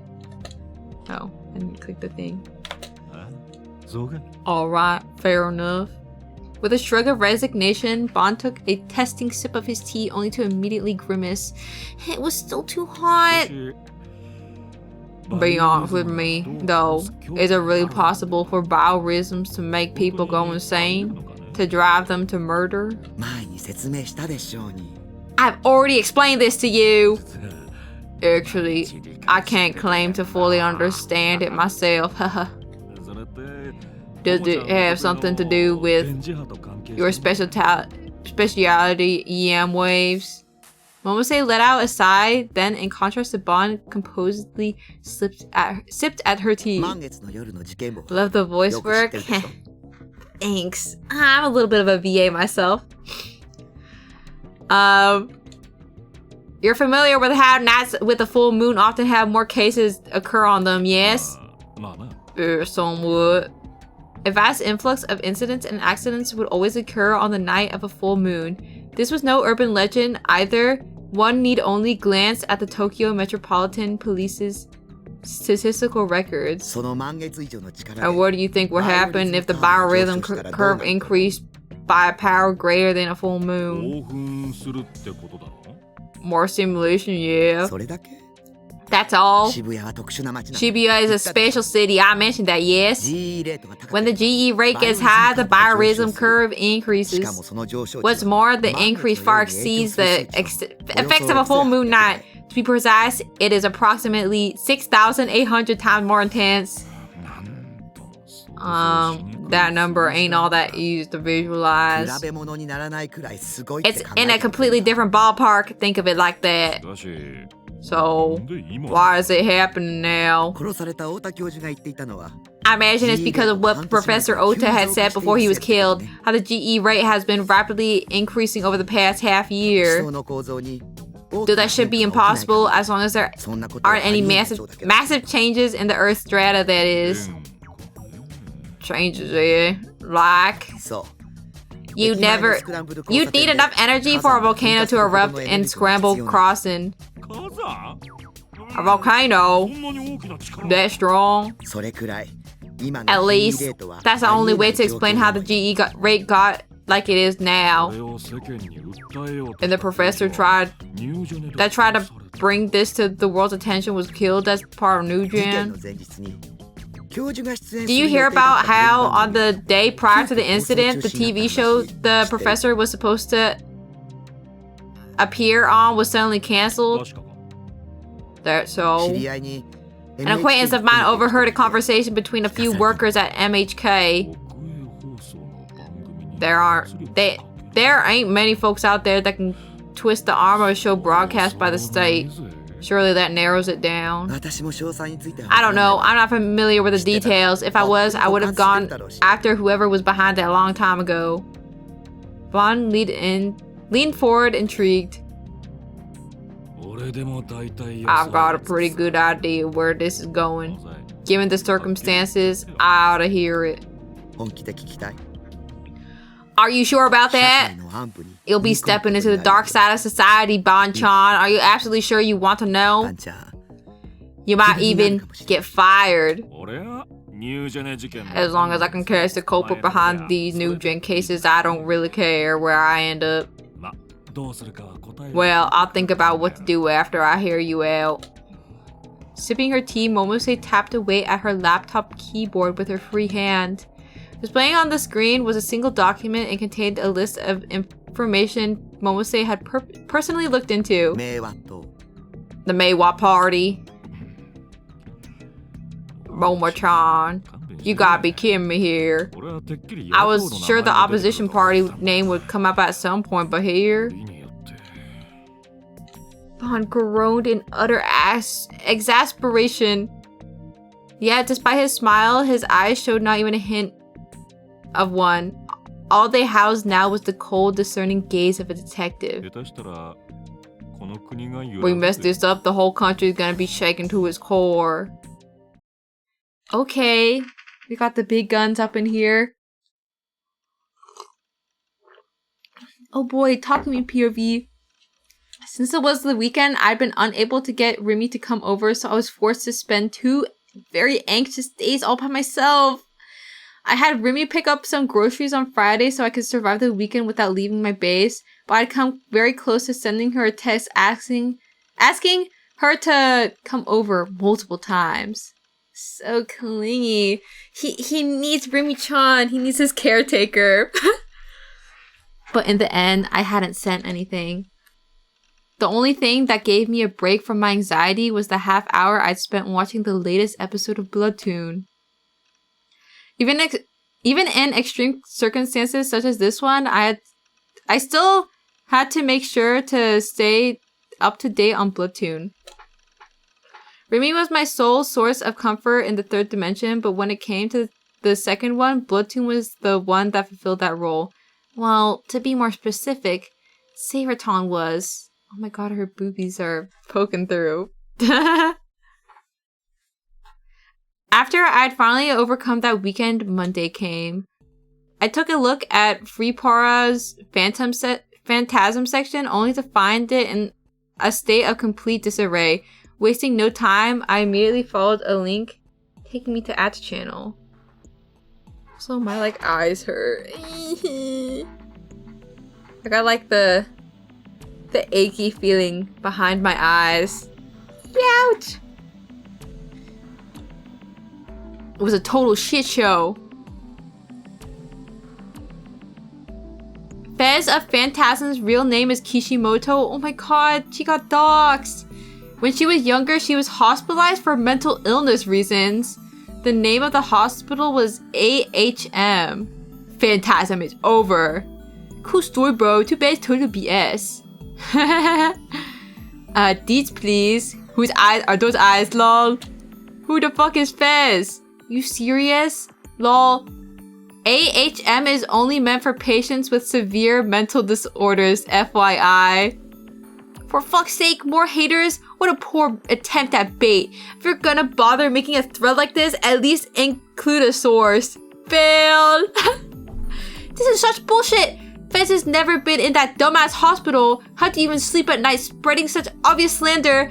I've never even heard of AHM before. Stop making shit up. The one watching you was I, Fez. Which post do you think Fez made? Probably the one saying that it was stupid and that would never happen. Strike the stake, strike the stake, strike the stake right into these dumb asses spouting BS. The next new gen victim's gonna be one of you bastards. Blah blah blah's claim is legit. Fez was hospitalized for a very long period of time for mental health reasons. The hospital publishes a free newspaper in which a selection of drawings, essays, poems, and other works done by patients are shown. Her song lyrics can be found there. You can find all of this on the hospital's website, dipshits. Her full name is Kishimoto ISA AHM Heart Medical. The days of forums like this were so kino, were they? Beautiful princess disorder, yeah. Very serious. Finally, is that seriously all it takes for you guys to abandon her? Well, that's just fine by me. Just means I've got fewer rivals now. This time will be mine. See y'all at the wedding. Finally. Wait, Lamau, it was actually true. WTF, lol. That comment is me. The wedding one. Yes, yes, yes. Hell yeah. 1, 2, 3, 4. I declare flame war. There's even pictures. I'm gonna piss myself laughing. The pisses. Notice of Phantasm's termination. Is Phantasm gonna disband because of this? I used to like Fez quite a bit. In parentheses, sexually. Yes, yes, yes. This must be someone's guidance too, Lamau. The verses there aren't used in Phantasm songs, are they? The one watching you was I, Kishimoto ISA. Again. Don't quit, Fez! I'm seriously gonna cry! I think I sort of understand it. They say there's a fine line between genius and insanity after all. Band breakup flag for the win! Tonight the black mass cometh. IGPML. I'm gonna piss myself laughing. H-ball. Lollyfest ton. Oh. Nah, who wrote that? Well, that sets Phantasm's fate in stone. Wait, what does FWIW? I guess this is a more fitting end for them going mainstream. This has Ubuntu energy. It really does. Wait, what? Wait, let me look up FWIW. Stands for what it's worth. Oh.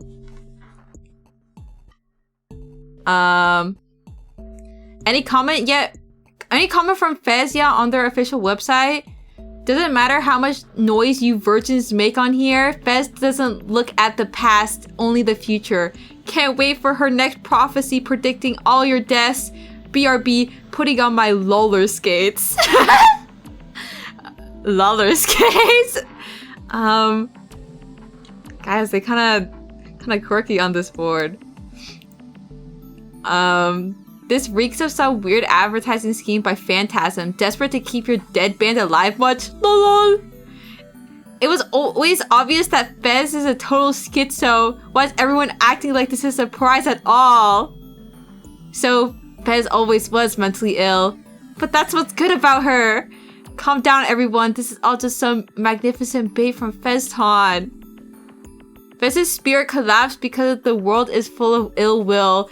Its power awoke the punk part of her soul. Those keen, aggressive lyrics are the cry of her sublimated soul. We, on the contrary, should celebrate the facts bared by number 12 as holy grace. The website's down. Are they trying to bail? Okay. I followed the URL 12 had sent. Also, there's something in my sock. Eek. This is like a creepy ass looking website. Apparently Arkhart Medical was an old school psychiatric facility that only treated severe cases of mental illness, or at least that's what the website said. The website had pictures of the place, and frankly, it looked like a straight up penitentiary. There were iron bars on every single window. Oh my god, Fess went to prison. I wasn't even sure if it was still open or not. The homepage hadn't been updated for 4 years or so. But just as that poster on At's channel said, beneath a certain poem was the name and photo of a young Ayase. Oh, she's cute. She got like a little short bob. The shadow of the wicked hearts lurks within that body, a presence which the eye cannot perceive. Even if I try to split asunder, perpetual nightmares alas take shape and eventually become a sword, one that will tear this body apart. Should they bear the shield of apathy, ye souls shall escape the flames of war on a battle reborn. Come foes with malice in their hearts, ill will without compare. When that time comes, malice shall possess its own will and thus reveal its true form. Kill the fab commented. Also, Niroku, thank you for following. Yeah, she looks so cute. It wasn't that it was shocking to me or anything like that. After all, I'd regularly gone to a mental hospital too back when I was in elementary school. So really, I felt sympathy for her. Ayase and I were the same. She had that bewitching aura to her. And every person my age in Shibuya thought she was so charismatic. But despite how different that made us, in this one way, we were the same. Guys, I'm literally her. Takumi, I don't know. Wow, 2 mental cases. One's doing a little better than the other, methinks. The fact that we had that in common reinforced my hypothesis that I had the same power she did, the power to project delusions onto reality. It wouldn't be wrong to say that it gave me some courage, maybe even strength. Though, there was one problem. Up until now, I had taken everything Ayase had said at face value, but that might have been a mistake. Things about how to acquire a D-sword, things about getting my hands on one could save me. It wasn't the phenomenon she'd shown me that was making me doubt her, but the words she'd said. I wasn't sure whether or not to believe her. Maybe. Wing, wing, wing. She has Delulu aura. Yeah. The sudden ring of my phone startled me. You could always count on them to take you by surprise. I nearly pissed myself. Pissers. That was why I hated these things. The loud ringing refused to stop, so I clicked my tongue and grabbed it. It was probably Nanami calling me. She was probably just calling me to bitch about whatever random bullshit was bothering her. Kill me now. Annoyed as could be, I pressed the accept call button and held the phone to my ear without checking who was calling. I had no idea why I did that. After everything I'd been through, why the hell had I not checked the caller's number?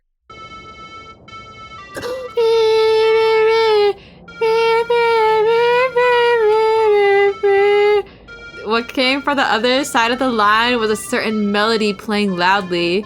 You may pass. I frantically checked the number on display. Shit, I knew I should have checked. Hey, it was them. But how? It said it wasn't in use anymore. When I had Nanami call the number to check, that one notice played. Maybe the prankster had reactivated it? What do I do? Panicking, I turned toward the center of my room. Surely Rumi would be there, ready to give me some advice. But she obviously wasn't. Of course she wasn't. Rumi was at school right now in the middle of class. I told her in advance that I wouldn't go to school today, so she hadn't come to pick me up. As I freaked out trying to figure out what the hell to do, You May Pass kept on playing from my phone. A whole minute had nearly passed. From the small amount I had listened to earlier, I could tell there were other sounds mixed in with the song. The few things I could make out were the sounds of car engines and people walking. Whoever was calling me, they had to be outdoors.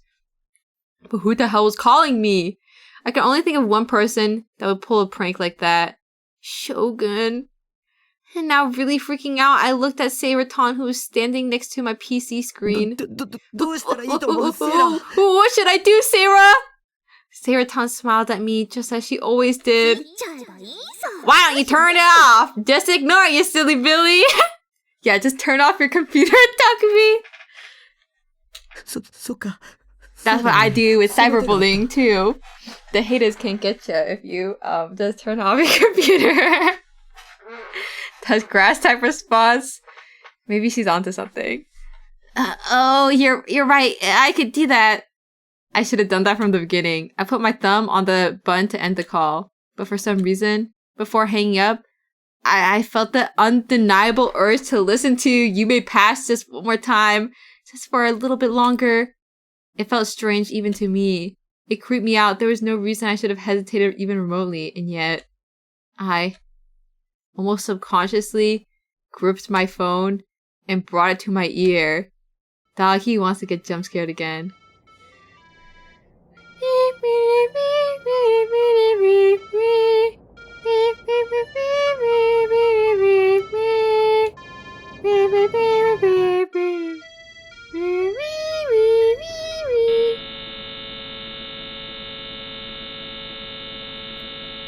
It came surging out of the phone.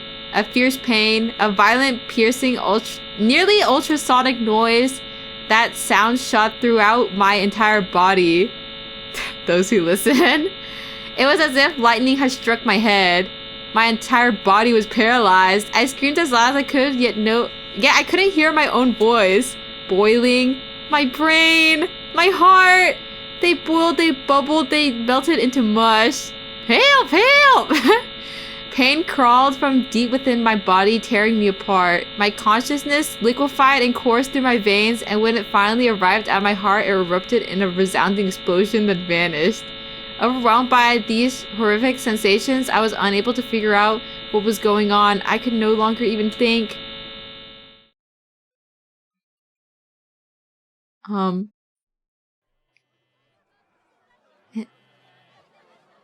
What up, guys? Okay, POV change. When Kusunoki Yua slowly opened her eyes, she saw her class 3B, enveloped in pure chaos. Several students had collapsed. Their eyes had rolled back into their heads. Foam bubbled from their mouths as their entire bodies convulsed. Another group of students were crouched low to the floor, cowering, pressing down on their heads in pain. Oh my god, they got Lavender Town. When you don't drink water for 24 hours. Honestly, Takumi had it coming. Dude has only been drinking cola. Pentata function. All the students that had run away were screaming in terror, but none of that seemed to register within Yua's mind. Her phone had been vibrating in her skirt pocket for a while now. When she finally realized that, Yua slowly reached for it. Oh my god, that scared me. She attempted to stand up but was unable to keep steady and fell from her chair. Staying low to the ground, she leaned against the wall.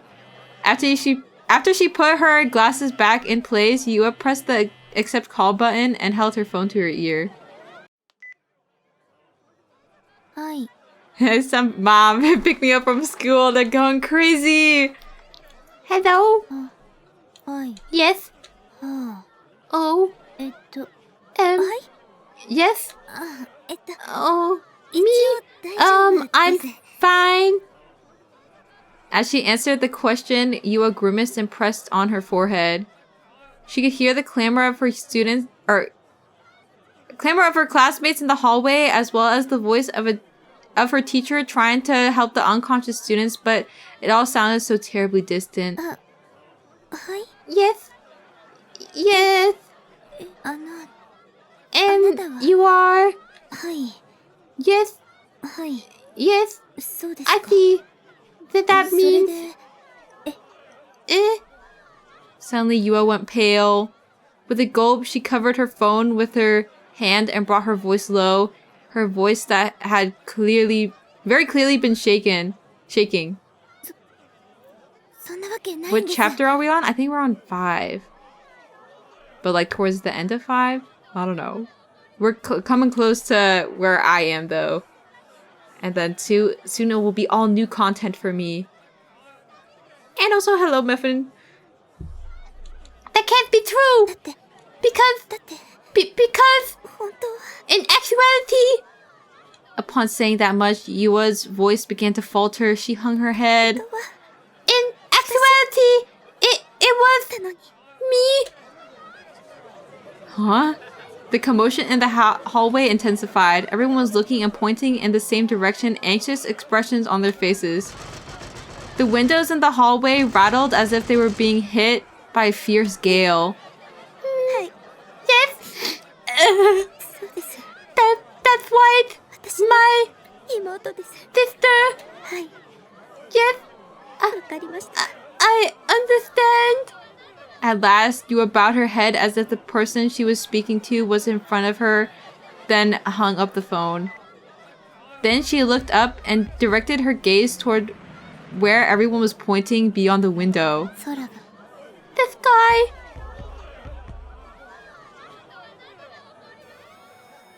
It was as if a seal of white paint had coated the surface of a grand lake. The sky, which had previously been filled only by its light blue color, was turning white. The white was spreading at an impossible speed. It bled rapidly across the sky, eroding each and every speck of blue it could 白 find. く染まっていく。 It's turning white! Guys, I think it's clouds. Oh my god, chapter 6! Yo! Yeah, they cut clouds, stupid! If it were a day like any other, getting released from a lengthy meeting should have put Ban Yasuji in a good mood.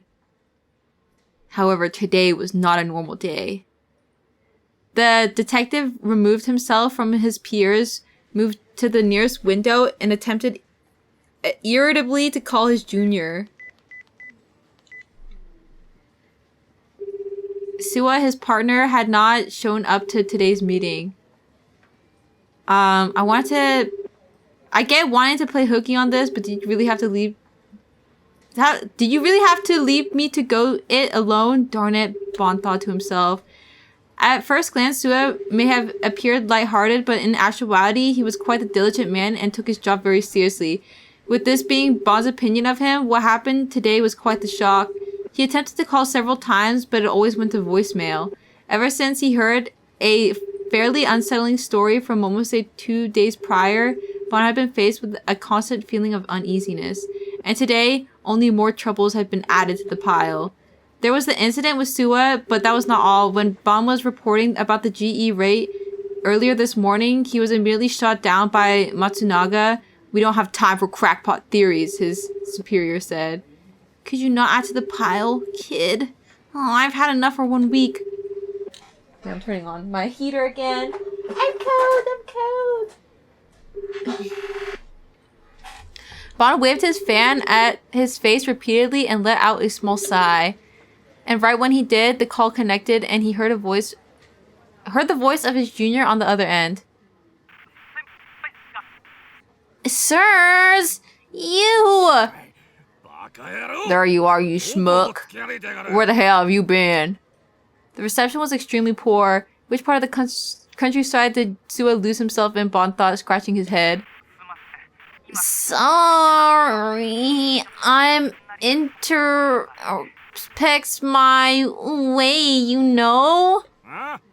Huh? What are you saying? Where are you? As Bond shouted into the receiver, Sua's voice disappeared on the other end, replaced by a continuous rustling sound. How about now? Can you hear me? Yeah, Karen. So, where the hell did you? Well, I thought I'd do things my way for a bit, so I went and asked around. Property little. The way Sua acted on his own without getting permission was not something that was worthy of praise. However, Bond could not help but smile wryly to himself as he too was taking unauthorized actions even now. He considered that perhaps he was a bad influence on his junior. I might be close to getting my hands on a clue. It'll be conclusive evidence as to who's the real Nugent culprit. What? The color in Bond's eyes shifted. Keep that top secret though. I might be mistaken. It doesn't matter. Just get your rear back here right now. You hear me? No, I've got to dig some more. What? You talking back? Ease up. I've got... So what? Oh. What's he rumbling for? Right at that moment, the area below Bond's feet began to shake. An earthquake? The ground gradually increased in intensity. It was hard to even stand up straight. Unable to maintain his balance for any longer, Bond got down low to the floor. It's a big one. The other detectives, who at first seemed to be underestimating the seriousness of the situation, all quickly moved under their tables. Okay, they got the earthquake protocol, just like school. The clock fixed to the wall, the paper cups and pens atop the tables, the projection equipment, they all crashed to the floor one by one. The two whiteboards standing side by side near the podium fell to the ground as well. It's like being stuck in some insane turbulence. That was how it felt to Bond. It felt like the ground was disappearing beneath him. His entire body was being swung left and right by the shaking. It seemed to have a seismic intensity of around 5 or 6. Had the Great Kanto earthquake finally arrived? Of all times for it to hit, it hits now. Oh. Immediately after thinking that, a fierce pain shot through Bond, causing him to groan out in pain. It had felt as if he had taken a violent blow to the head. But he had not been physically struck by anyone. It was simply a severe headache. Oh. Headache that bad? He's screaming? Suddenly, a scream echoed throughout the conference room. Oh, just kidding, it wasn't him. Gritting his teeth, Bond looked up to see one of the detectives gripping his head as he writhed in agony.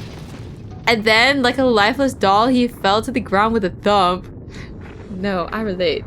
That's the downside of thinking. Yeah, maybe just think less. Most of the other detectives were gripping their heads as well, their faces contorted in pain.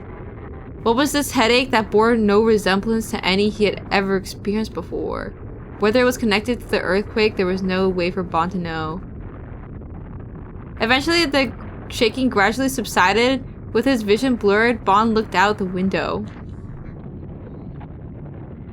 I feel like I had a dream earlier today. Or I guess like my last dream. I feel like it was earthquake related. But it was like a little tiny one. I don't know who Howard Dean is. Everything was covered in a milky white light. Yes, the fog. A light so dazzling, Bond could no longer keep his eyes open. Ouch! Tummy rumble in dream form. I don't know, I was like on train track or something. No! Not his crib. As I opened my eyes, I felt a pain sharp enough to crack my skull open. I found myself slumped over in the middle of my room. I tried to get up, but the pain in my head suddenly shot to the rest of my body, and I nearly fainted from the agony. I let out a pained groan. No, his waifus! Save them first. Also, hello, Rock. Or lobster. Yeah, surely Sarah's okay. Siwaton. After 5 full minutes of pure writhing torture, the pain receded slightly, and I managed to stand up by using the leg of my bed to support myself. Also, hi, guilty.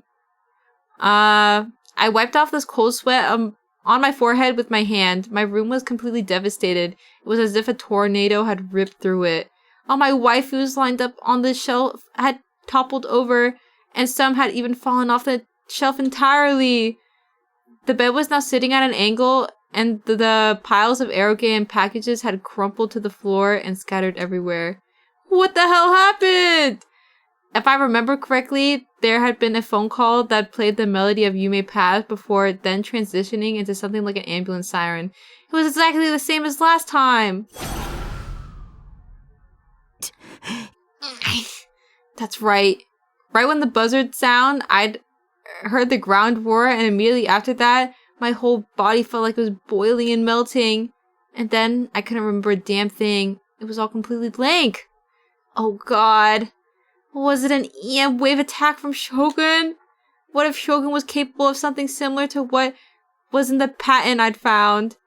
Just thought alone sent a chill down my spine. While trying my best to endure my headache, I looked up at the ceiling. Of course, there wasn't anything to see up there. But if he was reading my mind, he'd have to be using a satellite that'd be in orbit way up there. There's no way! That is impossible! But considering what Senna had told me before, that patented system could already be in use, maybe it was in use, and a few people were already abusing it. And maybe Shogun was among them. No, there was no way! It was way too far-fetched. There was no way an old fart like him with one foot in the grave would have private access to a satellite, Unless he was one of the key persons behind a top-secret black project sanctioned by the government? Scaring myself with my own delusions wasn't helping anything. Since something had actually happened, I decided to look up what the hell it was online. Still fighting my headache, I crawled toward my computer. Uh-oh. Huh? The computer should have still been on.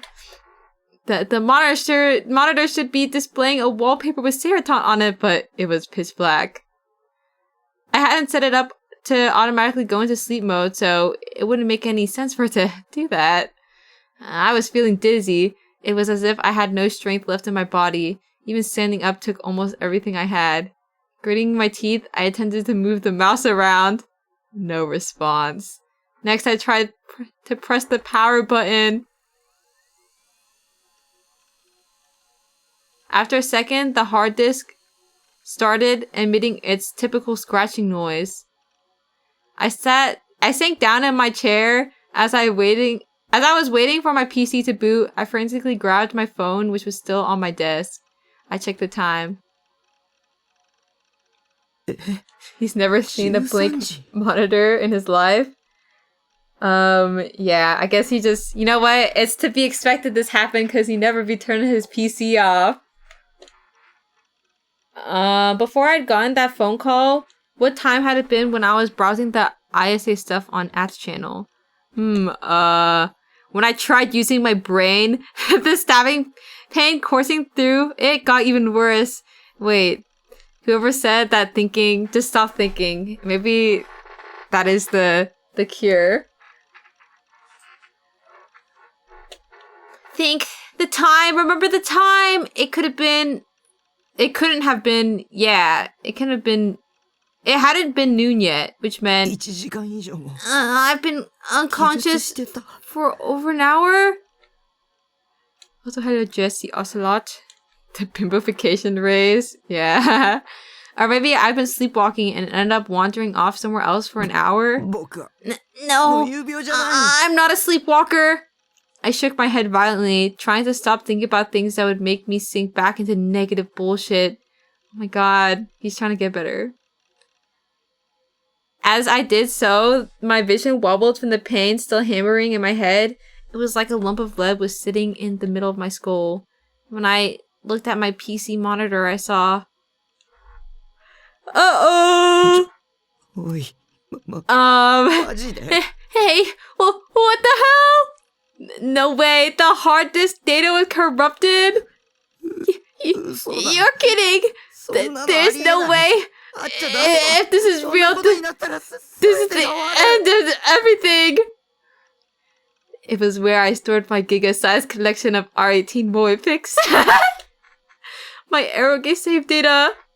All my bookmarks for sites I browse daily. My minimum attendance chart. And the thing I treasured most. My SO save data! You're telling me everything's gone? He didn't back it up?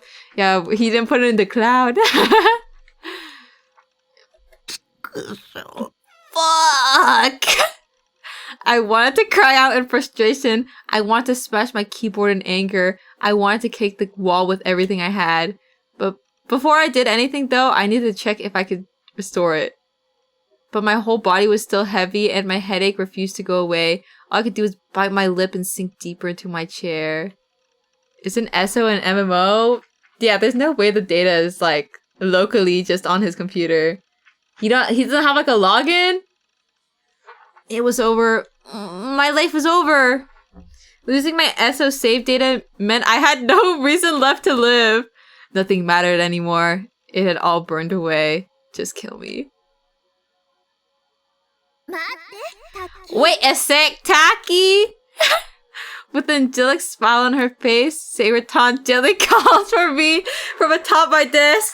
Don't kill yourself, Takumi!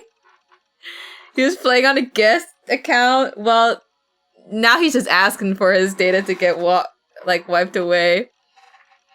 Also, hello, Futaba. Just like FF14. 冷静になりなよ Kill your jets! Since ESO's an online game, shouldn't the save data all be on a server somewhere?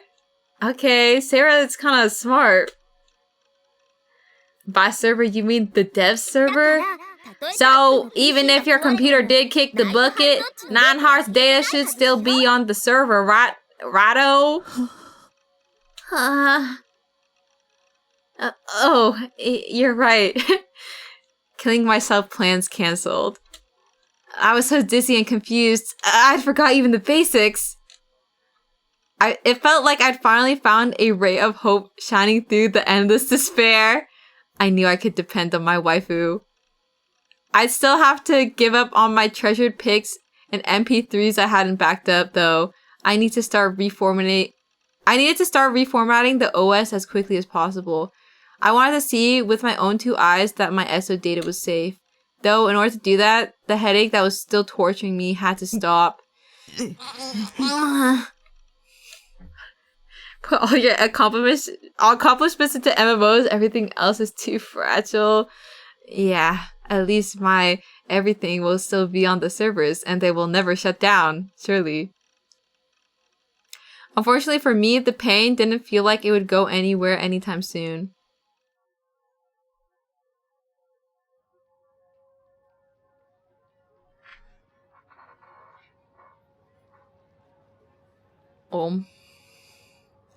There was rarely ever a moment in which the screens of Shibuya were not colored with advertisements, video clips, or music videos from the latest popular artists.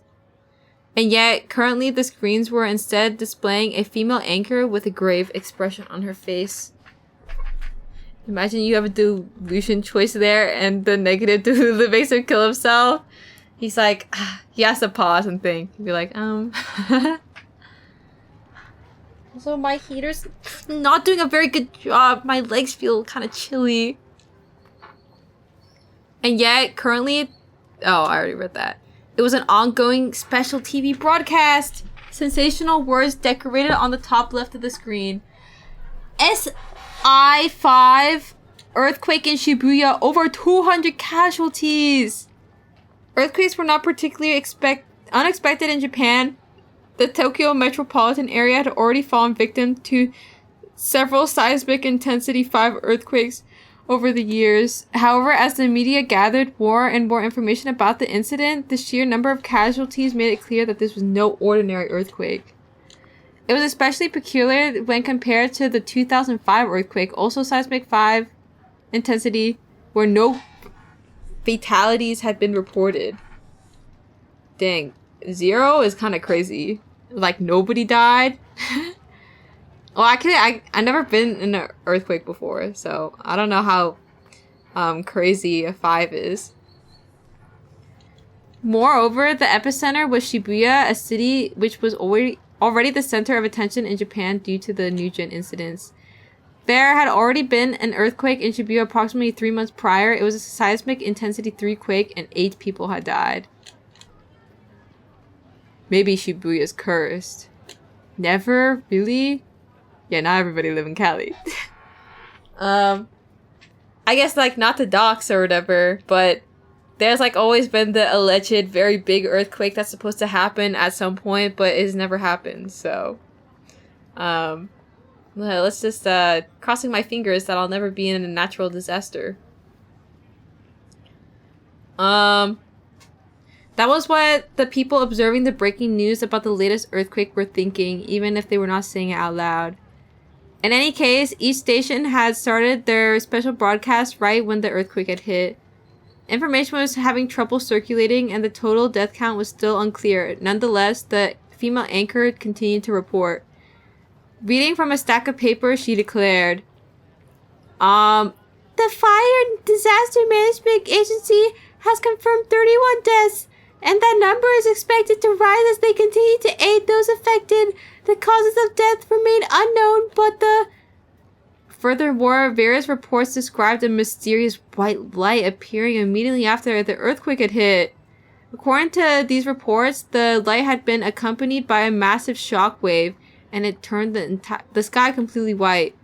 The camera spread across Shibuya Scramble Crossing had caught the aforementioned light on tape, and after the earthquake ended, nothing but pure white footage was displayed on loop on the jumbotrons located there.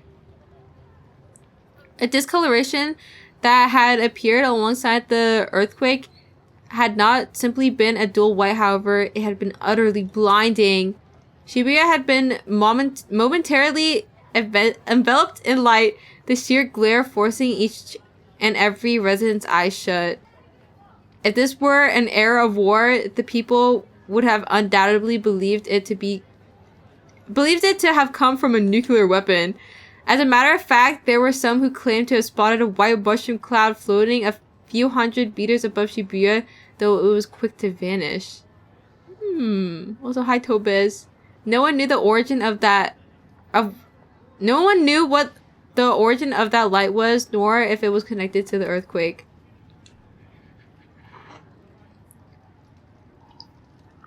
And then, just as mysteriously as its arrival, the white sky had returned to its original color in less than an hour, and now a dull light blue lay above the people of Shibuya.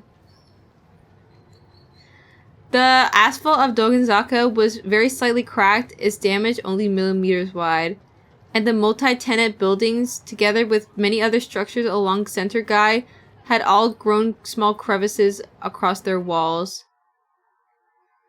Okay, well, at least the buildings are okay. Oh, I accidentally knocked my Switch over with my toes. The reformatting of my OS had taken nearly 2 hours to finish, and yet my headache still hadn't gone away. I'd even lost consciousness a few times from the pain. I was passing out. I passed out on my keyboard from exhaustion before, but today was the first time I'd literally passed out. On the plus side, though, the pain was way more bearable now that it had been 2 hours ago. I wet my mouth with some cola, and then, summoning all the energy, stood up. He needs to drink more water. I fixed my broken bed and made it level again, then I cleaned my floor to the extent that I'd be able to walk around. It took a lot of effort to do because of how weak I was feeling, but it had to be done. I wouldn't have been able to leave my room otherwise. If Shogun were to attack again, not that I actually knew if it was him this time, I would have been trapped and unable to escape. In other words, I'd be completely fucked. Also, Villa, thank you for following. I had to secure an escape route or else. Once I had finished reformatting my OS and cleaning my room, I went straight to the PC, installed SO, and tried logging into Baselord. Oh my god, he's still here. It worked. It worked. Nine Heart isn't gone. My items and equipment are all here. Oh, thank God. Thank God. His priorities. I was so moved that I tried to get up and pump my fist in the air, but even that took too much energy, so I gave up halfway through. Also, hi Soli. He's so real for that, clueless. Yeah, he did not lose all of his SO save data in his MMO. Yeah, what would you do if you lost all your Final Fantasy character stuff? I couldn't have been more happy to see my other self alive and well. I thought he was gone forever. I was simply sent by suicide note to your ship. Wow, you're just like talking to me because he said he was gonna kill himself. Wow, you guys can relate to each other. Okay, time for the next step. While it was definitely a huge load off my shoulders, I still wanted to try and figure out what exactly had happened, not to mention demand compensation and a formal apology. Wow, downloads the game. I think you'd like the main character, Soli. His anime wife is the only thing that prevented his brain being splattered. Yeah, he was, his little Seiraton Topa on his desk. It seems like an earthquake, but there were way too many things that didn't add up if that were true. I looked for Grim inside Base Lord, but he was nowhere to be found. I went to check the chat room, but since I'd lost my bookmarks, I had trouble finding it. When I eventually did, though, I discovered that Grim wasn't there either. Of all times for him to have gone AWOL, why now? I guess we all have a little Takumi living inside our minds. What do you mean we? With no options left, I had no choice but to head straight to Taboo itself. On it, I found the following article: over 200 casualties in Shibuya! So there really had been an earthquake. It'd been a seismic intensity 5 quake and loads of people had died. The casualties were currently set at 200, but the article stated that the number may go even beyond that. Also, R3 TSIWT. Thank you for following. If you die in real life, you die in the game. That can't happen. There were also reports of Shibuya's sky turning pure white for a short period of time, as well as a giant mushroom cloud, though no one knew if either of those were connected to the earthquake. Have fun. Good night, fellows. I'm crashing out. Good night, your heart. Sleep. Sweet dreams. I was about to say sleep dreams. The earthquake was being discussed on At's channel with people posting things like more Shibuya stuff or Shibuya is over or whatever else. There was also a video uploaded of on there showing footage of Scramble Crossing that had been taken from its various surveillance cameras. This wasn't just an earthquake, right? When it happened, I'd been hit with a terrible headache, and it wasn't just your normal headache. It felt like my head was boiling. And even now, almost 2 hours later, I was still experiencing throbbing pain and fatigue. Maybe that's how you'd end up if you got stuck in a microwave. If I had thought about it that way, my delusion that Shogun was going after me with EM wave attacks might not have been so far-fetched. Oh my god! Pinged. Right at that moment, I heard a familiar sound coming from my PC. It was the notification tone that played whenever someone entered the chat room. Grim might have joined. I wanted to get the full story of what had happened, so I opened up the chat room. Oh my god! Shogun! The moment I saw that name, a shriek escaped my mouth. Not the wheelchair man. Oh, what was with this timing? Could he actually read my mind after all? The hand I was using to hold the mouse was trembling. My entire body was frozen in fear, overriding even my headache. Just looking at Shogun's name made me feel sick, but I couldn't look away. I wanted to close the chat room, but I was in such a state of shock. My mind and body felt like they had been ripped apart. I tried desperately to move the mouse, but my body refused to listen to me. My goon hand trembled. Wouldn't it be the other hand though? He's using this one for the mouse. I felt chills on the nape of my neck. I was being watched.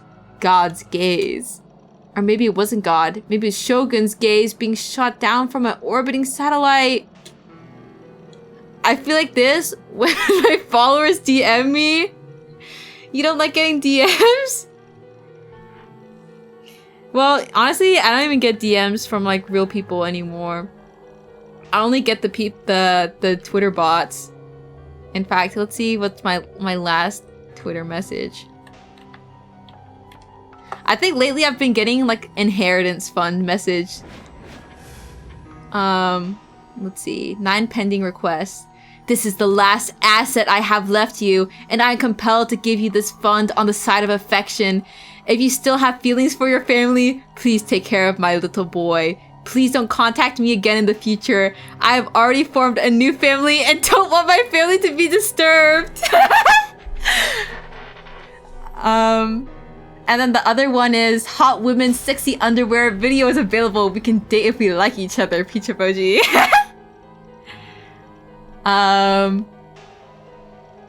What else is here?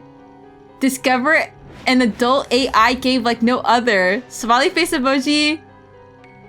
Ski and boot emoji. Snake emoji.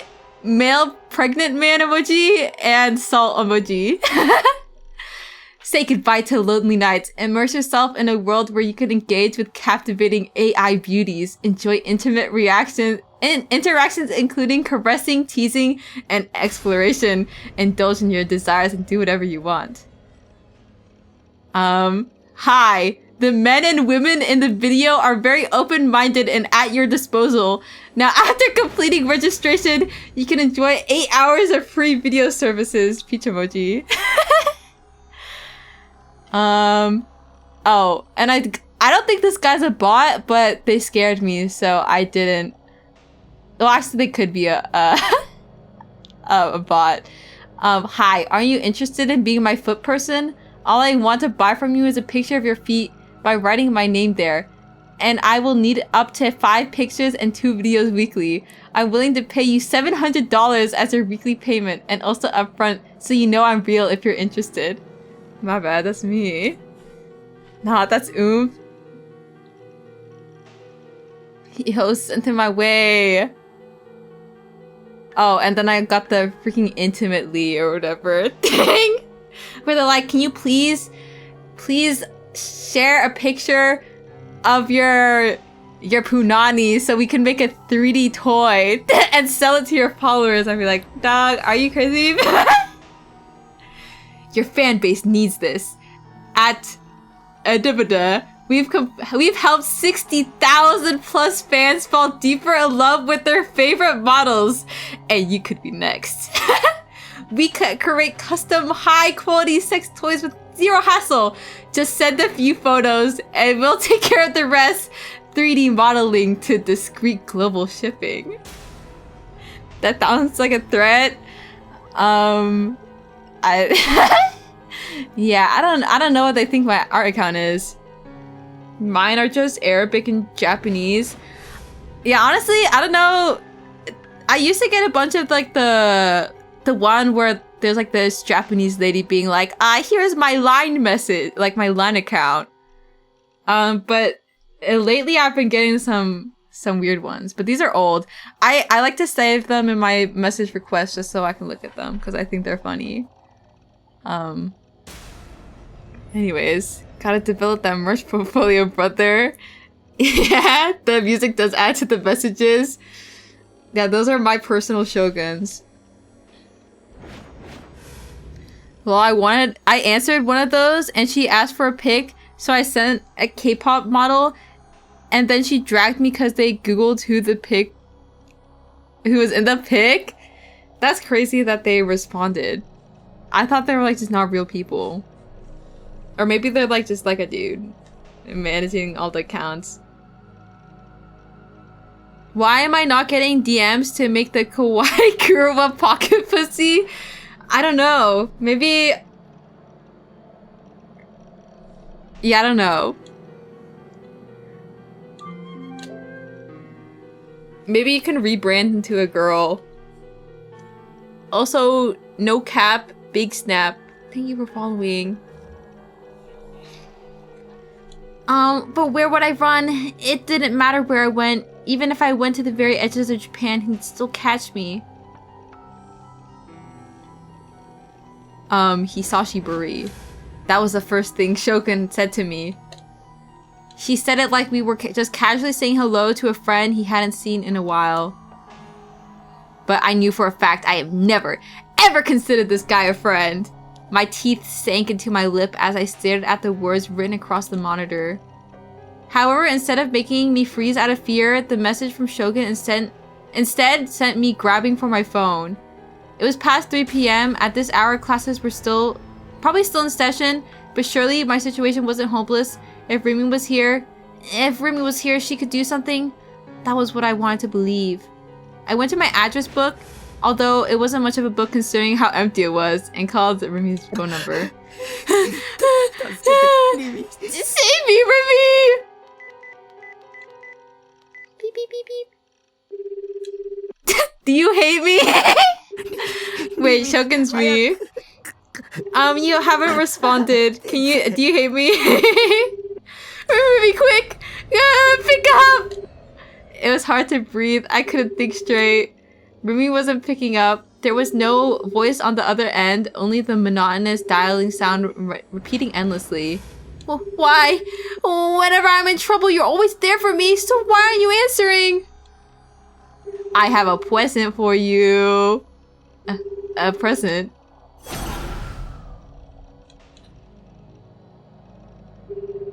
You're gonna send me more disgusting shit? And this time you're gonna blame me for it. You're gonna pin me as the new gen culprit. No, anything but that. It's not me. I'm not the culprit.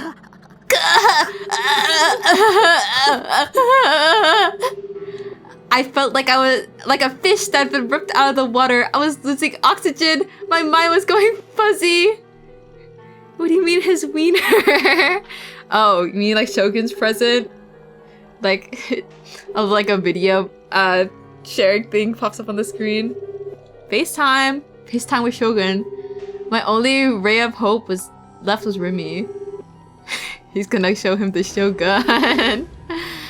I grasped my phone tighter and tighter, praying with all my might to the other end of the call. Takumi, how do you rate my D-sword? She picked up. Oh, honestly, I do that sometimes. Sometimes I like try to call my mom and like it goes to voicemail, but then I think that it like she picked up and I start talking and then it interrupts me. This dude needs to learn how to box breath and calm down. I think he needs to learn a lot of things. Your call has been forwarded to an automatic voice message system. I hope it pleases you. Voicemail? That couldn't be... Oh, do we make him tweak out more? I kind of want to pick red. His ta-la-la. Yeah, let's go red, guys. I don't think there's anything sexy that can come of this, so I'm gonna go red. Discouraged, I hung up the phone. I wrapped my arms around myself. There's no bad bitches on screen anyways. What if Seiraton helps us out? Ooh, I should be the sexiest choice yet. Well, we wouldn't know. Before I knew it, my body had started trembling. I was more afraid of Shogun than I thought I was. But why wouldn't I be? He was a homicidal maniac posing as a handicapped person. And he'd already committed 5 unspeakable crimes. And I was the next one in his sights. Somebody save me! Oh. Hello? Right then, as if answering my prayers, I heard a faint knocking sound coming from the door. Remy! Remy! It was Remy! Remy had actually come! My salvation had finally arrived. I headed for the door. Only to stop dead in my tracks. What if the positive Delulu was stroking it? Sent him unsolicited dick pic in the chat room. Why was she knocking so hard? Mimi? I called out to the other side of the door. The sound ceased. Silence. There was no answer. Please say something. Why are you saying anything? リミ、なんでしょう It's Remy, isn't it? Also, hello, Sardine. 答えてよ Anyang, Wotor. Anyang. Please answer me.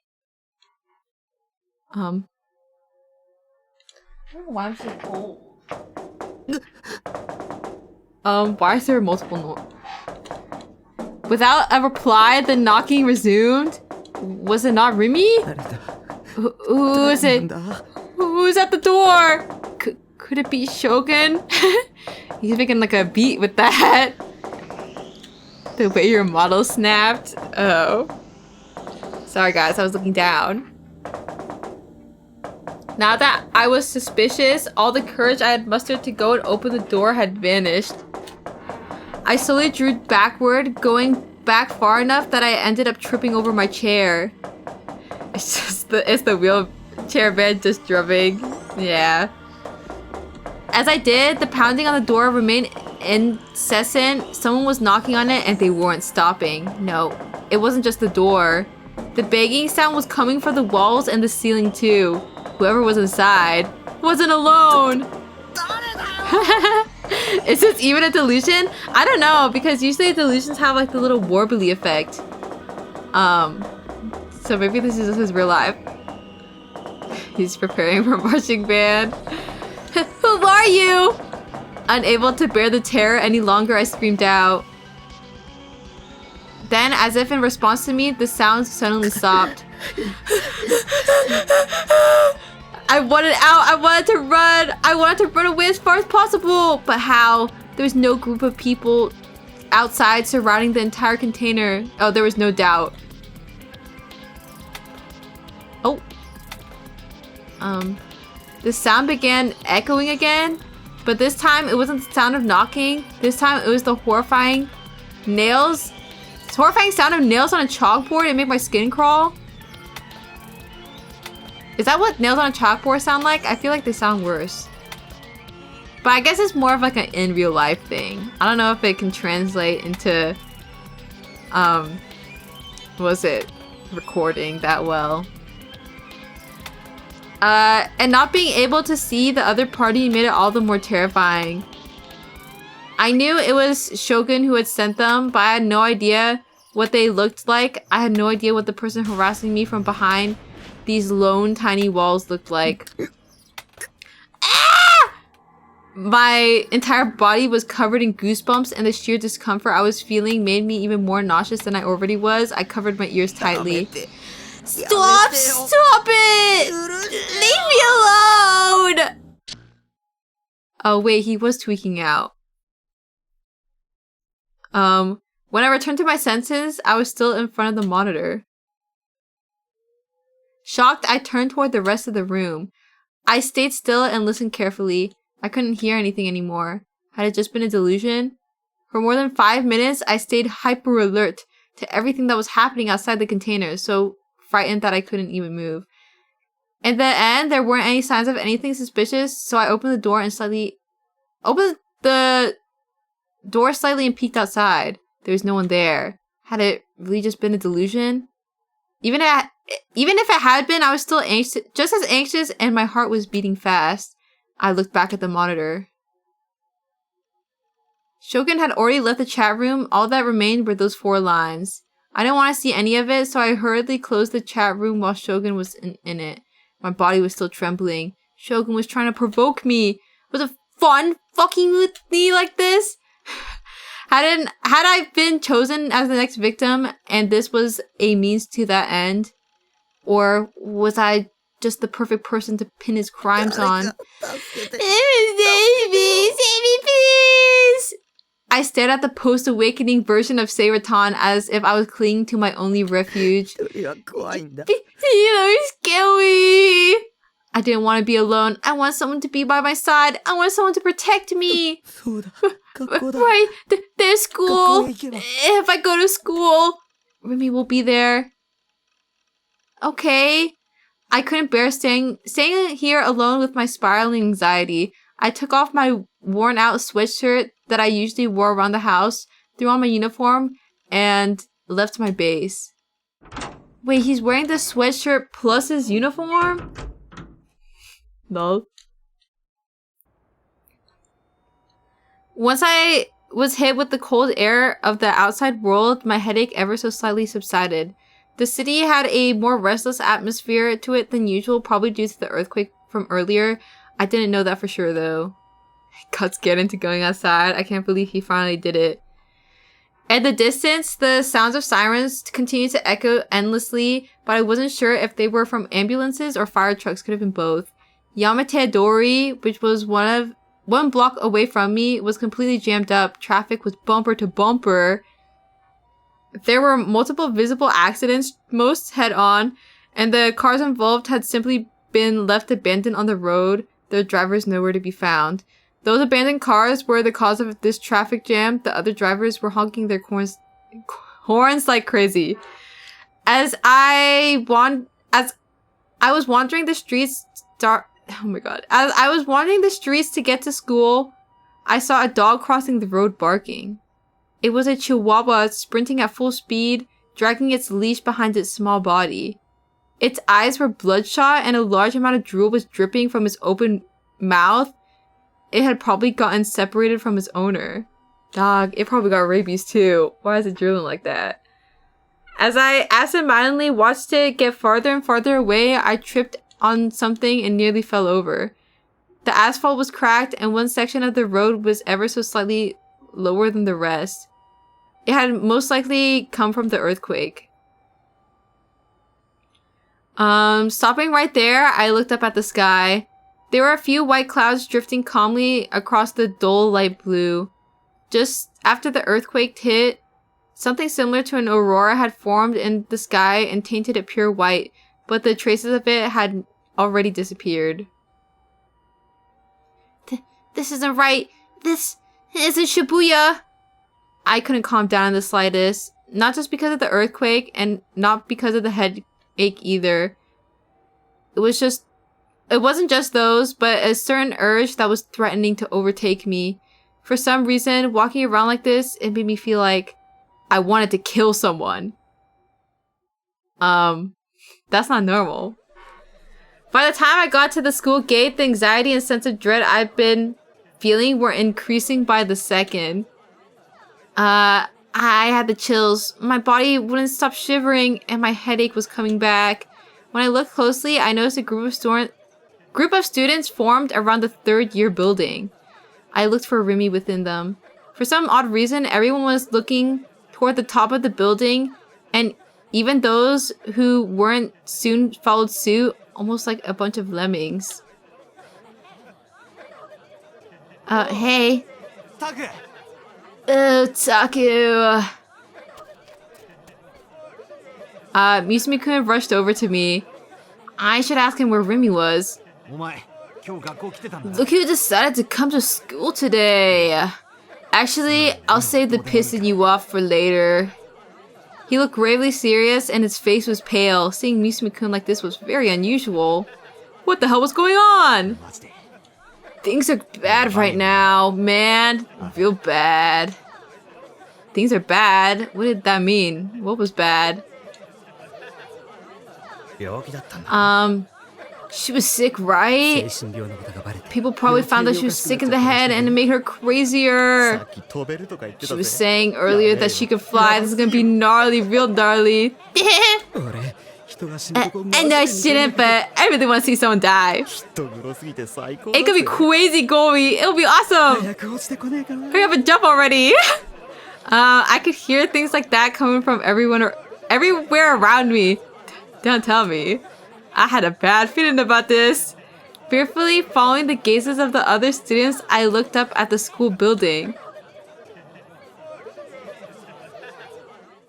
On the edge of the rooftop stood a single girl.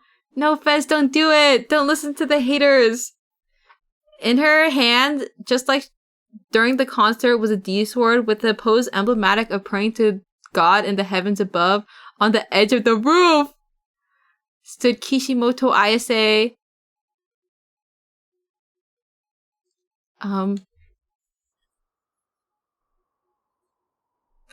No, don't do it!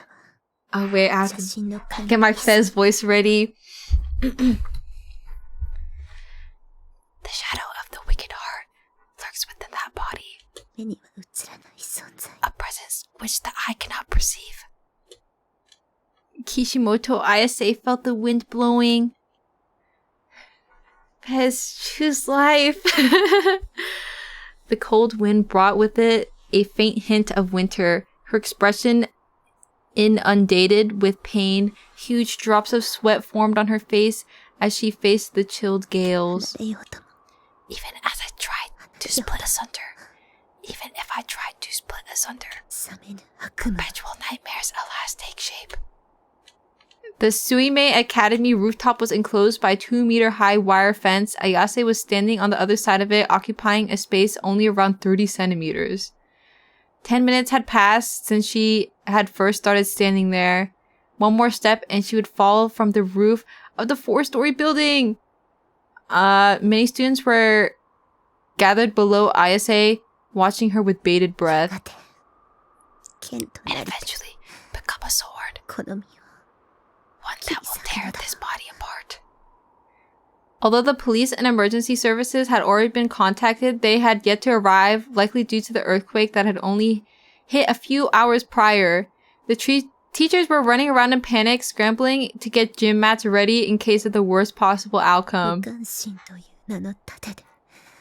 they bear the shield of apathy, whose souls shall escape the flames of war. And yet, Ayase stood completely still, unperturbed by the ruckus below, or rather, she had deliberately cut herself off from the rest of the world that lay beneath her. As she gazed up to the sky, Ayase closed her eyes, her pose emulative of that of a maiden praying to the heavens. Due to her good sense of balance, the wind did not manage to sway her slender body. A fact made all the more impressive by her grasping a sword as long as she was tall. On a battlefield reborn, got foes with ballast in their hearts, ill will without compare. The sword, her D-sword, was blinking with a pale blue light. As if synchronized with it, Ayase's labored breathing continued, and then she began to murmur once more. When the time comes, Maa shall possess its own will, and thus reveal its true form. The verses she unfolded through her murmurs soon vanished into the wind. Ayase opened her eyes and gazed at the crimson sky spreading over the buildings of Shibuya. This world is laden with malicious delusions. Everyone throws for the misery of others. Try as I might to close my eyes, to cover my ears, it is futile. Forever, so long now, they have never left me. As she breathed the soliloquy into the air, Ayase pulled her gigantic sword to her chest. Please choose /game mode creative. This is a survival server, Fez. Don't do it. It's hardcore Minecraft. And gently embraced it with both arms. Curiously, the sharp sword did not leave a single injury on her. She in adventure mode. I wanted to return. Return to the other world, where the greater will resides. And to accomplish that feat, I hewed. My heart is emptying it all within, dreaming to be the vessel of chaos.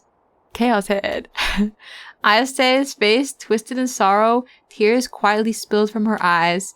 Droplets flowing voicelessly were all swiftly carried away by the だけ wind. ど However, グラジオールの態度が Gladiol 活化している quickens increasingly so.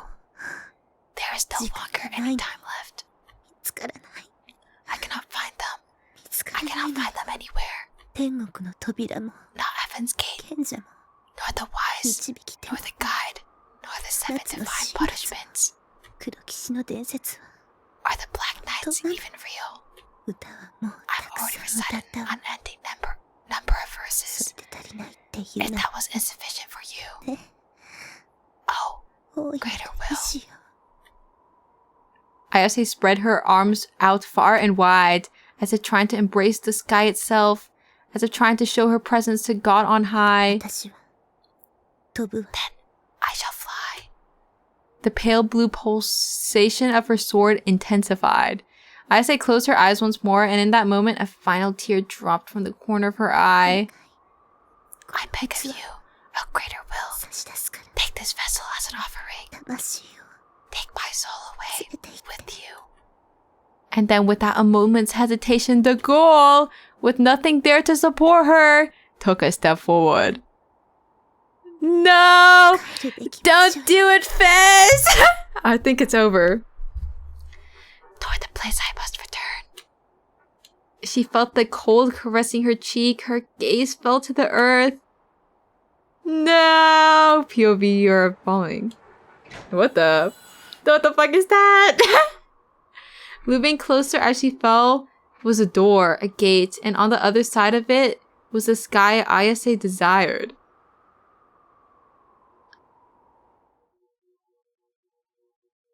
Oh my gosh, she's going into the portal. I couldn't do anything but watch it unfold. Let me move my mic out of the way. I don't need the ASMR anymore.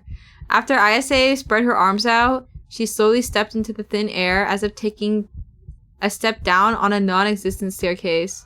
Screams began to build among the spectators, coalescing into one gigantic roar.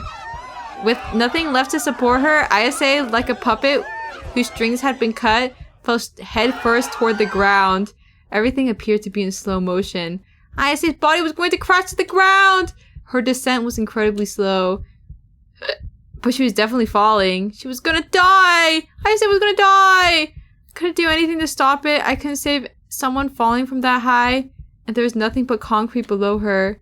It would crush all her bones, rupture all her organs, and make her dark blood and gray matter spurt all over the ground. The fucking puppet line, god damn it. It's a classic. If only there was a flower bed or something. If only there was something soft below her. If there was, maybe it could save her. I didn't want to see someone die! As I went to close my eyes, for an ephemeral moment I felt chills on the nape of my neck. I looked behind me, but not a soul was standing there. Everyone was either looking down, averting their eyes, or looking up at her. Whose eyes are those eyes?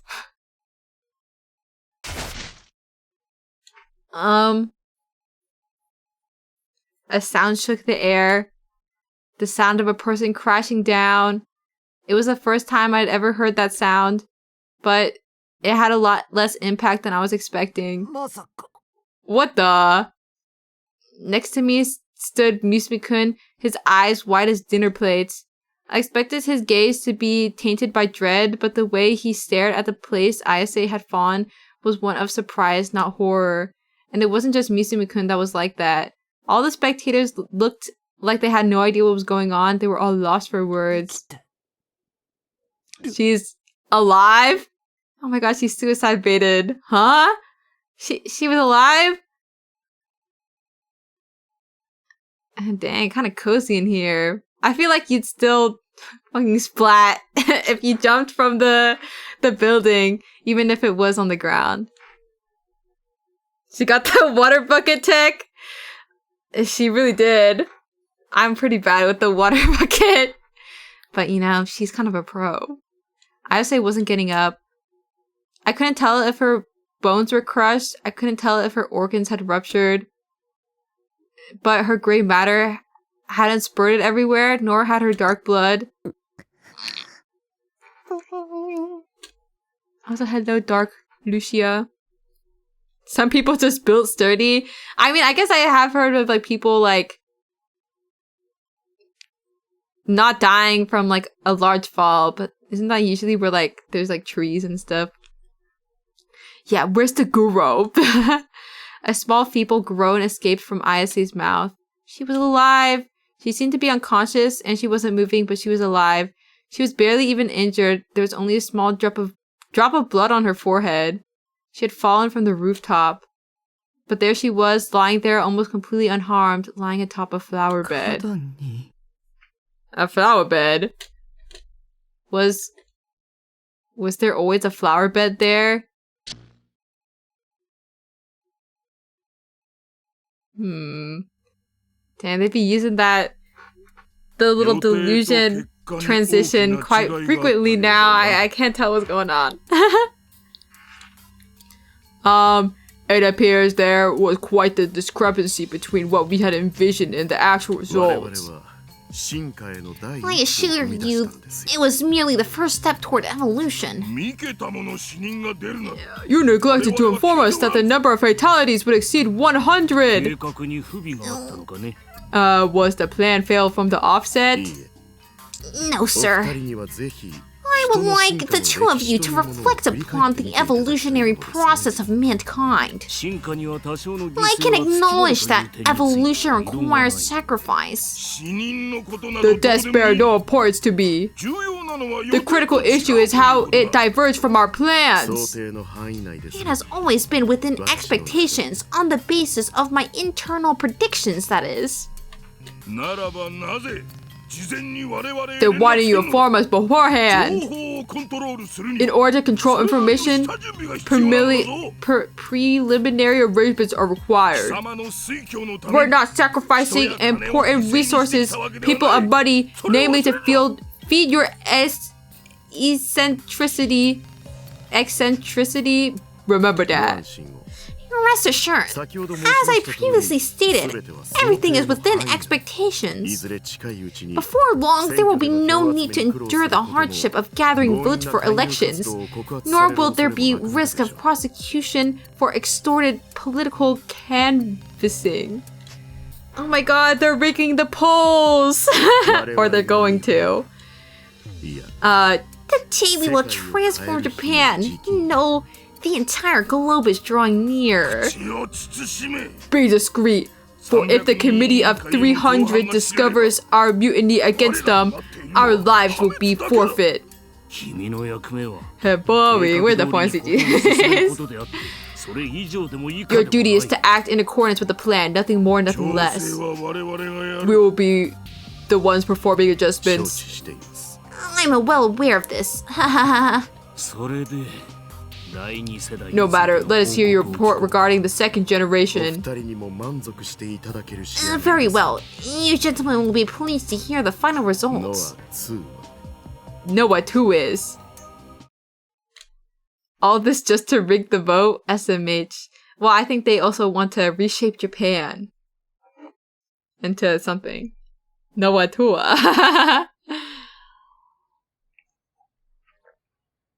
I wonder what you'll think of the antagonist. It's not Shogun? I bolted away from the school as fast as I could and ran all the way to the park. Only when I felt like I was about to suffocate did I stop. That wasn't funny? Oh. Sorry. Also, I need to pee. Yeah, I'll show you something funny. My BRB screen. Done. I'll be back.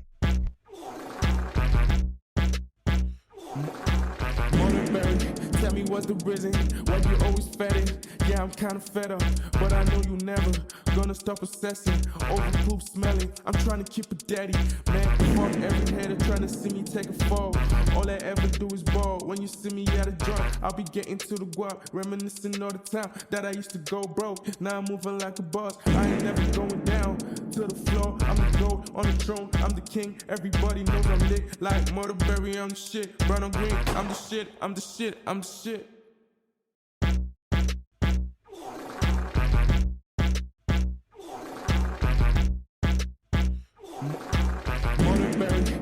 what's the reason why you always fed it. Yeah, I'm kinda fed up, but I know you never gonna stop obsessing over poop smelling. I'm trying to keep it daddy, man. Fuck every hater trying to see me take a fall. All I ever do is ball. When you see me at a joint, I'll be getting to the guap, reminiscing all the time that I used to go broke. Now I'm moving like a boss. I ain't never going down to the floor. I'm the gold on the throne. I'm the king. Everybody knows I'm lit like Murderberry. I'm the shit. Brown on green. I'm the shit. I'm the shit. I'm the shit.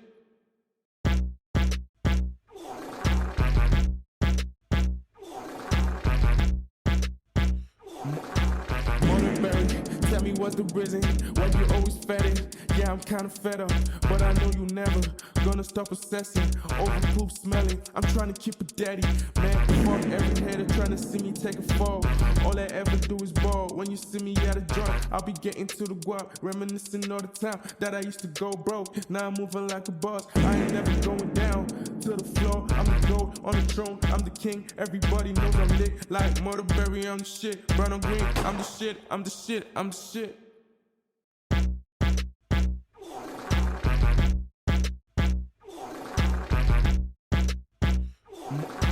Murderberry, tell me what's the reason why you always fed it. Yeah, I'm kinda fed up, but I know you never gonna stop obsessing over poop smelling. I'm trying to keep it daddy, man. Fuck every hater trying to see me take a fall. All I ever do is ball. When you see me at a joint, I'll be getting to the guap, reminiscing all the time that I used to go broke. Now I'm moving like a boss. I ain't never going down to the floor. I'm the gold on the throne. I'm the king. Everybody knows I'm lit like Murderberry. I'm the shit. Brown on green. I'm the shit. I'm the shit. I'm the shit.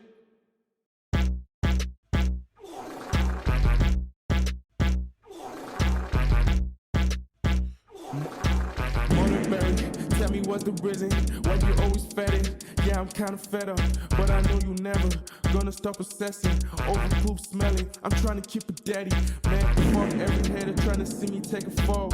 All I ever do is ball. When you see me at a joint, I'll be getting to the guap, reminiscing all the time that I used to go broke. Now I'm moving like a boss. I ain't never going down to the floor. I'm the gold on the throne. I'm the king. Everybody knows I'm lit like Murderberry. I'm the shit. Brown on green. I'm the shit. I'm the shit. I'm the shit.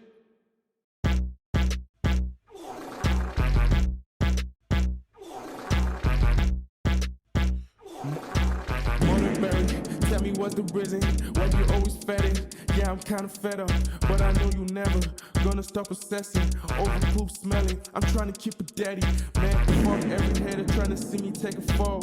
All I ever do is ball. When you see me at a joint, I'll be getting to the guap, reminiscing all the time that I used to go broke. Now I'm moving like a boss. I ain't never going down to the floor. I'm the gold on the throne. I'm the king. Everybody knows I'm lit like Murderberry. I'm the shit. Brown on green. I'm the shit. I'm the shit. I'm the shit.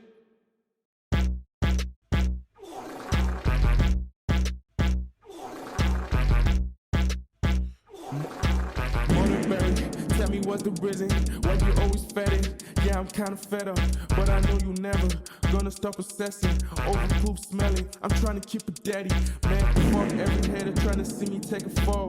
All I ever do is ball. When you see me at a joint, I'll be getting to the guap, reminiscing all the time that I used to go broke. Now I'm moving like a boss. I ain't never going down to the floor. I'm the gold on the throne. I'm the king. Everybody. Hey.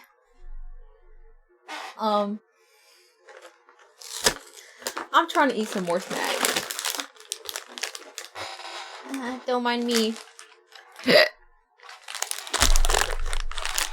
Welcome back. Thanks. Did I save? I think the first time my game froze was around here. It was sometime in chapter 6. In fact, it was this hospital scene thing. No. Right now I'm having Ritz Bites with cheese. Or the cheesy Ritz sandwich thing. Yum, yum, yum. My baby snack.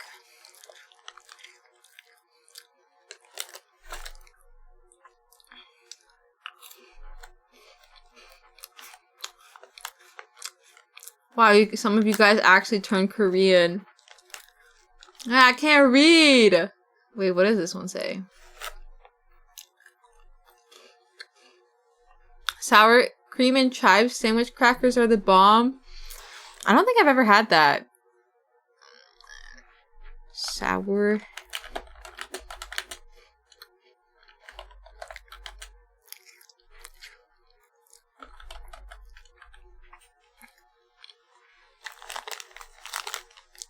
Are they like the Lance Captain wafers thing? They look kind of yummy. I like the orange ones with peanut butter. Oh, like the square ones. I do enjoy whatever that's called. Also, it's cream cheese. My bad. Lol. Yum. So let me just finish this.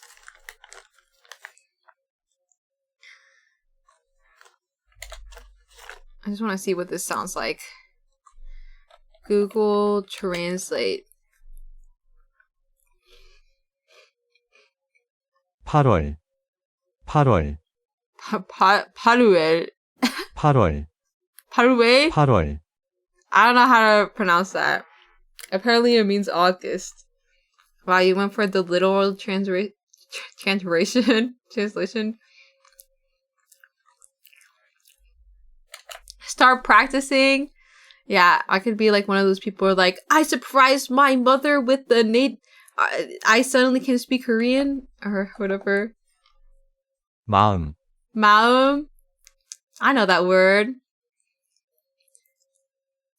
It's his mind, but it's more of like a heart thing. So your heart's kind of onto something.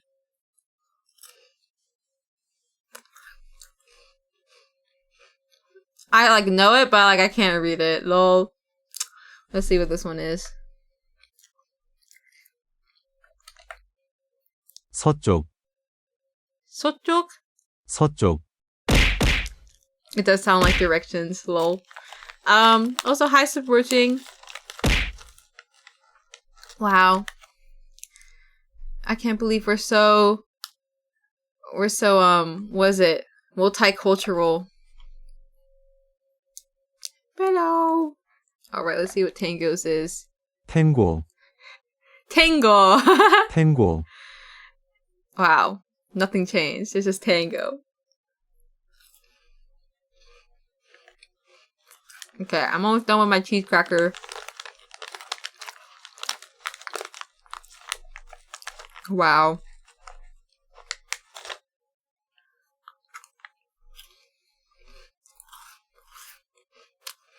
What are you saying wow to?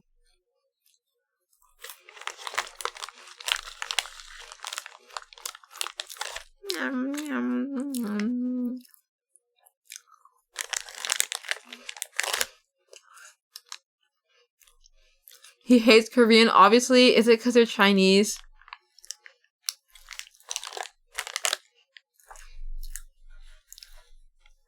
I know it's like a thing that, well, maybe, I don't know if it's like that for China towards Korea, but I know Korea does hate a lot of other Asian countries. Lol. You're supposed to hate Japan. It's true. Why is Japan trying to sweep it under the rug? Good question mark. They are kind of weird about it, to be fair. I listen to K-pop. That means I love Korea. Yeah, prove right now that you're listening to Gangnam Style. Yeah, they're, I don't, you know what? They can have a right to be upset as Japan because they do be a little bit of the colonizers. Can't sweep something under the rug if it didn't happen. It do be the Japan mindset. But you know, not everyone's like that. It's just question mark. Anyways, let's keep playing it. Playing this game. I bolted away from the school as fast as I could, and I already read this. My lungs were in dire need of oxygen as I gasped for breath As I gasped, I don't know, for breath, I took a quick look around the park. There was no one around. There was no one I was afraid of. Neither Shogun nor Yua were anywhere to be seen. Relieved, I tried to catch my breath. It was almost evening. The sky's blue was now turning orange with twilight.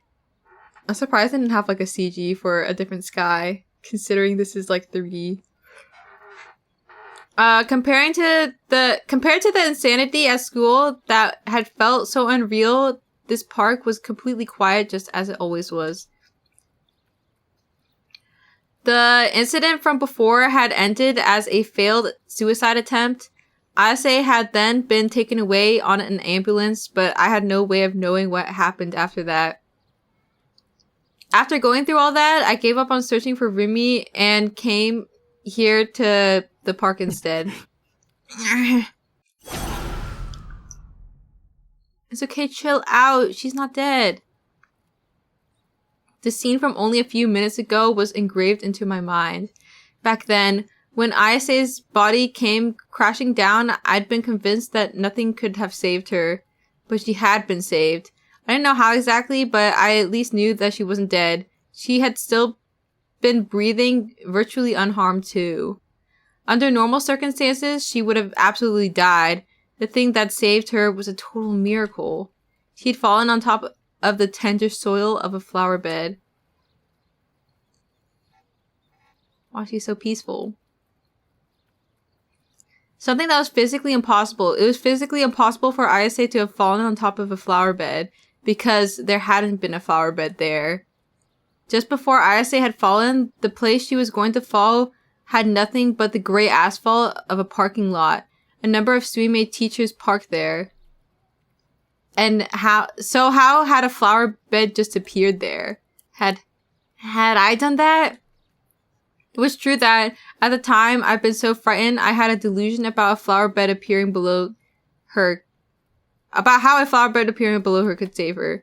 But even then, was it really possible? Was it really possible that the delusion had become reality? Okay, let's consider it. First, I had a feeling that I might or might not have special powers. Second, there was the time that Ayase had split in two, and now I just experienced something similar to that. So creating a flower bed in an instant, how could I have achieved something that extraordinary? I didn't even have a D-sword. And on top of that, the flower bed had continued to exist even after Ayase had crashed into it. Also, good night, Tangyo. Oyasumi. Check in your back pocket, kid. Yeah, maybe he had a little D switchblade. Good night, Tang. When the teachers had rushed to check on her in the flower bed, their footprints had been visible. The flowers blooming there, which appeared to be the same as the ones in the courtyard, had been trampled over by emergency services. When I looked, a number of flowers had either been flattened or their stems completely bent. And the flower bed might have still been there in that state. A delusion had become reality and it stayed that way. It hadn't disappeared afterward, which made it different from Ayase's other self. And everyone had accepted the idea that the flower bed being there was only natural. No one even questioned it. Had I seriously done all that? Hey. Huh? A sharp voice called for me from behind. Before I even got the chance to turn around, a hand grabbed me by the collar. With no chance to resist, I was shoved violently against the playground equipment. I groaned in pain as my back hit the equipment hard. Oh. Wait, if we do green, maybe we get to see your toes again.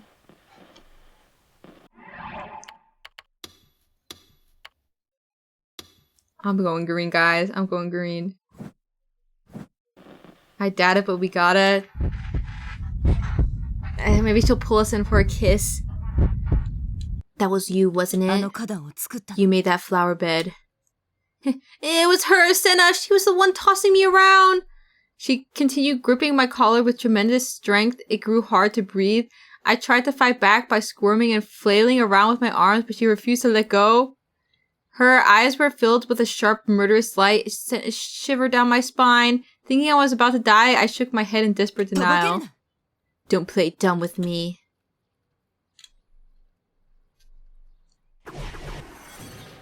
Oh boy. Oh wait, now we are in an obvious delusion. I could feel Senna's breath on my cheeks. Just the thought of her only needing to move a bit closer to rip my throat out with her teeth genuinely terrified me. Staring at me at point blank range, Senna.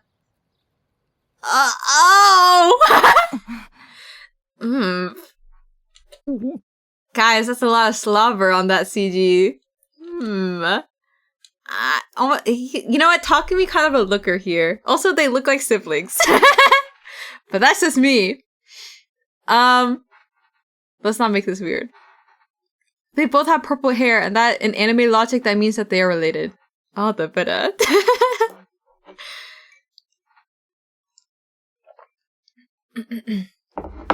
Replaced with Nanami. You never know. Maybe this is why he like secretly hates Nanami, is because Nanami is not his real sister.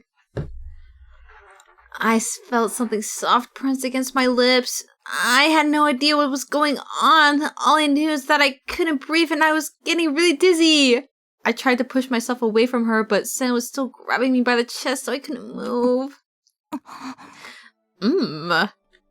Something began wriggling lustfully against my lips, and then it penetrated my mouth.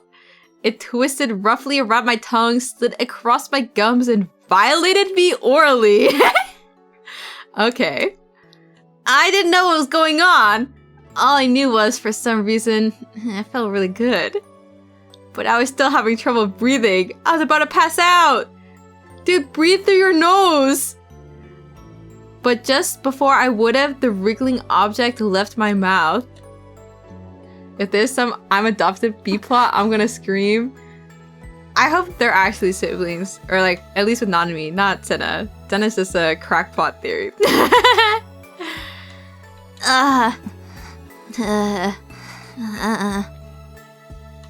Senna's lips glistened with saliva. She had been staring at me with murderous eyes only a few moments ago, but now her eyes look utterly enchanted. Wait, had she just kissed me? Your hero. Lend me your strength. Fight by my side. You can't refuse. You're coming whether you like it or not. Oh. Another round two. After rattling off that insanity in an angry voice, Senna brought her face to mine once again. She pressed her lips madly against mine and violated my mouth. Her hot breaths and sweet saliva trickled past my lips.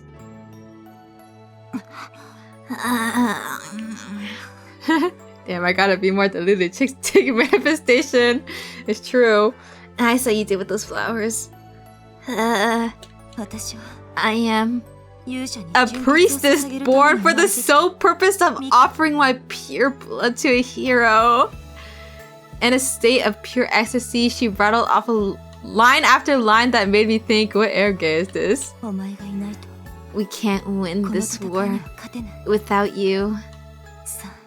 Now, let's exchange a contract of blood. Oh, since teeth sank deeply into my lip, why is like all of his, well, not all of them, but some of his like good Delulu delusions, like, why are they so violent sometimes? Like the Seiraton one had her like sucking out his organs. He loves pain. Yeah, maybe he is like a little bit of a masochist. Pain shot through me and the taste of blood spread inside my mouth. I want you. Did she have any idea how to ask someone for something? Even if she did, everything she said was completely absurd. But this is the sensation of basically getting reverse raped. Well, to be blunt, I was hard as a rock. I could get into this kind of roleplay. Oh. おい、無視するな。 Don't you dare ignore me. I shot back to my senses. Okay, well, I guess now we know. Now we know for sure that he kind of freaky like that. Johnson a full mast. I shot back to my senses. Sen was still grabbing me by the chest, and she still had me pinned to the playground equipment, and her face was really close. Our eyes met, and my face went hot. I said, who taught you to use that power? I didn't remember her asking something like that. Maybe that scenario from earlier was just a delusion I used to escape reality? Maybe? Despite me still trying to wrap my head around the situation, Senna didn't seem to care and started shaking me violently. Who was it? Answer me. Are you involved with the Cosmic Church of Divine Light or not? Divine Church of what now? I shook my head reflexively. I can't breathe. They're choking me. I'm gonna pass out. I'm gonna die. I'm done for. Oh. Just before I lost consciousness, Senna suddenly let go of me and I collapsed to the ground. Also, oi minga you. Or mingao. Thank you for following.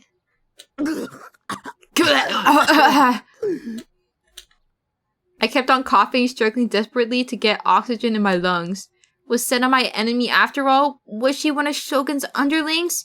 If she was, then I had to run away. If you're not one of them, I'll let you go. Sorry. The way her eyes were blinking on their own for a second. Noticing my confusion, Senna clicked her tongue lightly, then let out a sigh. And then, without saying another word, she went to leave. Guess she wasn't gonna hurt me then. Wait! My boner. Mustering all the courage, I called after her. I expected her to ignore me, but instead she stopped and turned around. Her expression remained stern, but she still looked like she was willing to listen to what I had to say. When you say power, what do you mean? Senna knew something. She'd asked me if I created that flower bed from before. Everyone but me had recognized the flower bed as something that has always been there, but that didn't seem to apply to Senna. The flower bed from earlier, how did it? You had a delusion of it, didn't you? A delusion? I had, but... It's possible to turn delusions into reality. Objects that aren't real blend into the scenery around us. In other words, it allows errors to be perceived as real. But if you can only see it with your eyes, then it's nothing but an illusion. Illusions were nothing more than that. Illusions, fake stuff you perceived as real. That flower bed had just been an illusion. ISA shouldn't have survived.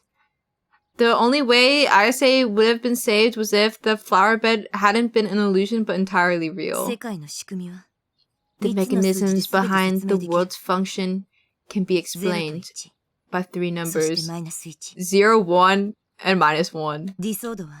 A D-sword is a shortcut to produce the last of those -1 or -1. And yet, somehow you managed to do it without a D-sword. Dog, we're never getting a D-sword. If we could just do it on our own. There she goes again. More incomprehensible garbage. But wait, I realized that what Senna was telling me wasn't just some schizo shit she'd come up with. The VR technology patent did exist after all, so that at least wasn't BS. Senna definitely knew things that I didn't. From now on, don't produce any more errors. Got it? This is for your own sake, not mine. Also, tell me if you see any other errors. He already got his D, so what do you mean? Yeah, all the ladies had to get the fantasy one, but he already got one in his pants. Without letting me even get a word in, Senna blasted me with thing after thing, most of which sounded like threats, and then, when she was finally done, she turned her back to me. How nice it would be if we could believe everything we see. Okay, after spitting out one last murmur, this time Senna finally left the park. So mysterious.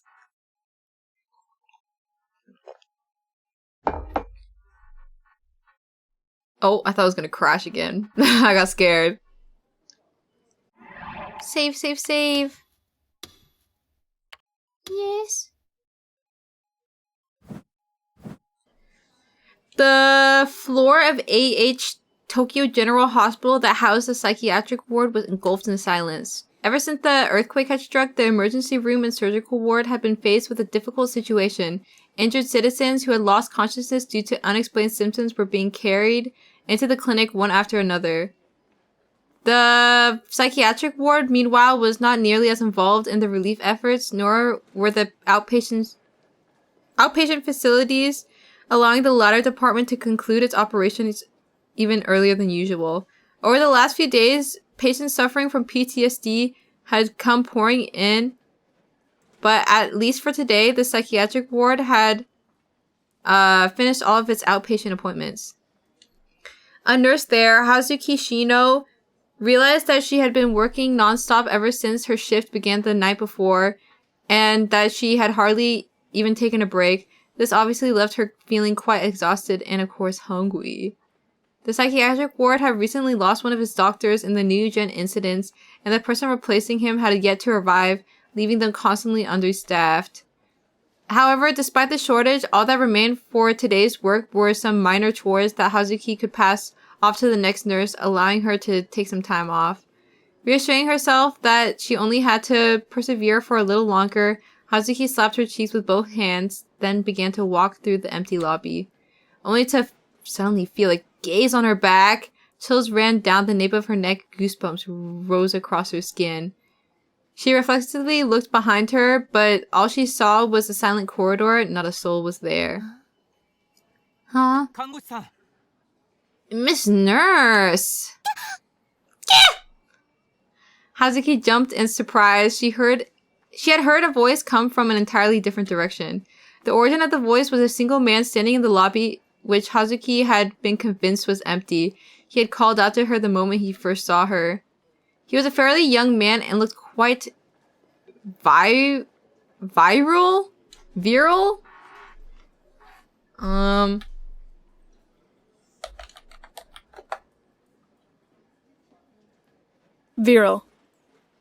Having strength, energy, and a strong sex drive.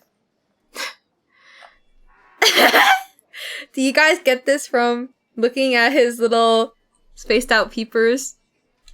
What a virile man.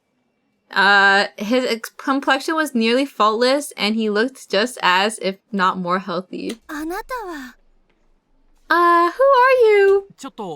Can I nab a few minutes of your time? I suppose. Takumi wants him so bad. It's nurse POV. We are not... we ain't, the nurse. He smiled awkwardly, abruptly grabbed Hazuki's arm, and started walking her from the lobby toward the stairs. Hazuki, still quite bewildered, watched as the man, Suwa Mamoru, took out a black ID badge from his pocket and humbly held it out to her. It was a police badge. Stopping at the landing of a staircase, Suwa looked around carefully. He seemed to be very concerned with his surroundings. What do you need me for? Still having quite a bit of work left to do, Hazuki was feeling slightly restless, something Suwa seemed to understand implicitly. And then, without any form of introduction, Suwa produced a photo from his pocket. Have you seen this boy before? Depicted in the photo was the apathetic face of Nishijo Takumi. Hazuki, confident in her ability to recognize faces due to her profession, nodded her head. Nishijo Takumi. This is him, yeah? Yes, but... Hazuki's hesitation was only natural. Leaking a patient's private information could only spell trouble, even if it was to the police. But this was something Suwa had been aware of prior to speaking with Hazuki. Suddenly, Suwa's light attitude that he had been displaying up until that moment shifted to a far more serious one, and he began to speak in a low voice. I have a favor to ask. Can you let me take a teensy little peek at Nishijo Takumi's medical record? We'll keep it under the table. Huh? That's unthinkable! I can't do that! It's related to a case I'm working on. It's really important. Please HIPAA violation.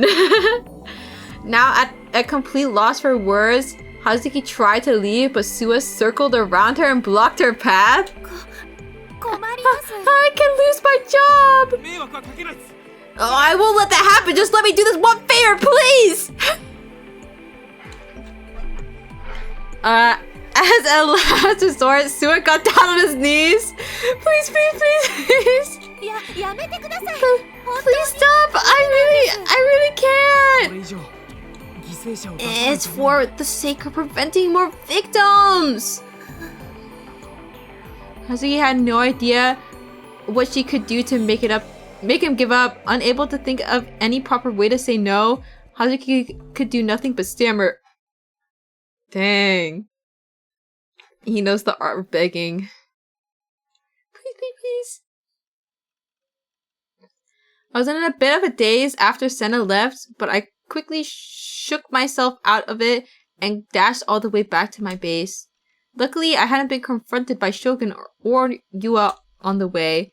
In the end, I'd come home without finding Rumi. With all the insanity caused by Ayase and the earthquake, the school probably let everyone go home early. So maybe if I waited a bit, Rumi would show up. In the meantime, I'd just have to suck it up and deal with my fear. Alone! To distract myself from my growing anxiety, I went to try and gather information on my freshly restored PC. Right as I thought that, the notification light on my phone, which I had set right next to my monitor, started blinking. When I opened it, I saw that I had received a text. I thought it was from Rumi trying to contact me, but when I opened it... Not Shogun again, please. Oh wait, it's Nanami. Gotta tell you about school today. Something crazy happened at the school today. There was a suicide attempt. It was so freaky. I haven't been that scared in a while. I hope she's okay. But that school where it all happened, it went down, people. Oh wow, the earthquake was really crazy too. It gave me a really bad headache though. What was that all about? So she kind of enjoyed being part of the spectators, huh? That's not fucked up at all. Naturally, I didn't send a reply. I searched online for information on ISA. Phantasm's official homepage was still down, and none of the newspapers had reported on her either. Well, I guess they had their hands full with the earthquake, so they couldn't really spend the time reporting on some random indie singer's suicide attempt. Where things were now, I had no way of figuring out how exactly ISA was doing, so I switched topics. There was way more information on the earthquake than when I had checked earlier. Apparently, the death count had risen to 118, and the injured went above 300. Wow, I never thought the fatalities would go beyond 100. The epicenter was Shibuya, and it seemed the damage hadn't spread outside of it. It'd been a seismic activity intensity 5 earthquake. According to one article, most of the magnetic media within Shibuya had been destroyed. When I thought about how I wasn't the only one to experience such a tragedy, it made my frustration erupt all over again. It was a true, undeniable tragedy. My treasured Moe pics and Eroge save data, they would never come back. Sigh. That aside, I couldn't help but feel that this was no normal earthquake. 118 people dying wasn't normal. And of course, that abnormality had grown into a hot topic of discussion online. You guys think this earthquake was caused by the whose eyes are those eyes guys too? Also, Jesus Christ, how were they all such uncaring assholes? I tried to think back of what had happened during the earthquake. I want to read what they wrote on here.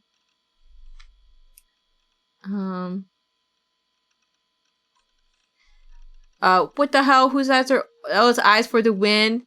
Yeah, 100%. How else would 118 people die in a SI5 earthquake? Like, WTF Lamau.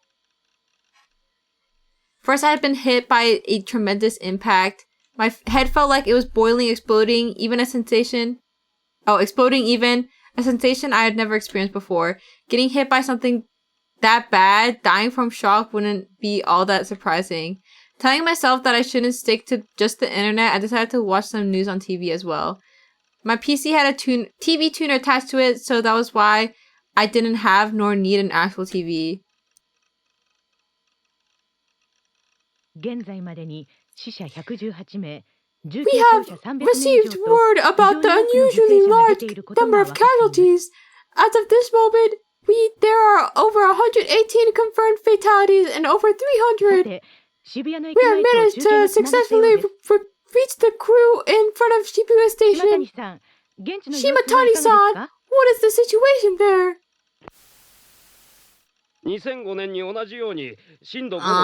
was a similar seismic intensity 5 earthquake back in 2005. However, the earthquake had no victims to speak of. So why is it that there are over 100 on this occasion? The number of victims isn't proportional to what you expect at this seismic intensity. There are multiple factors that may contribute to this.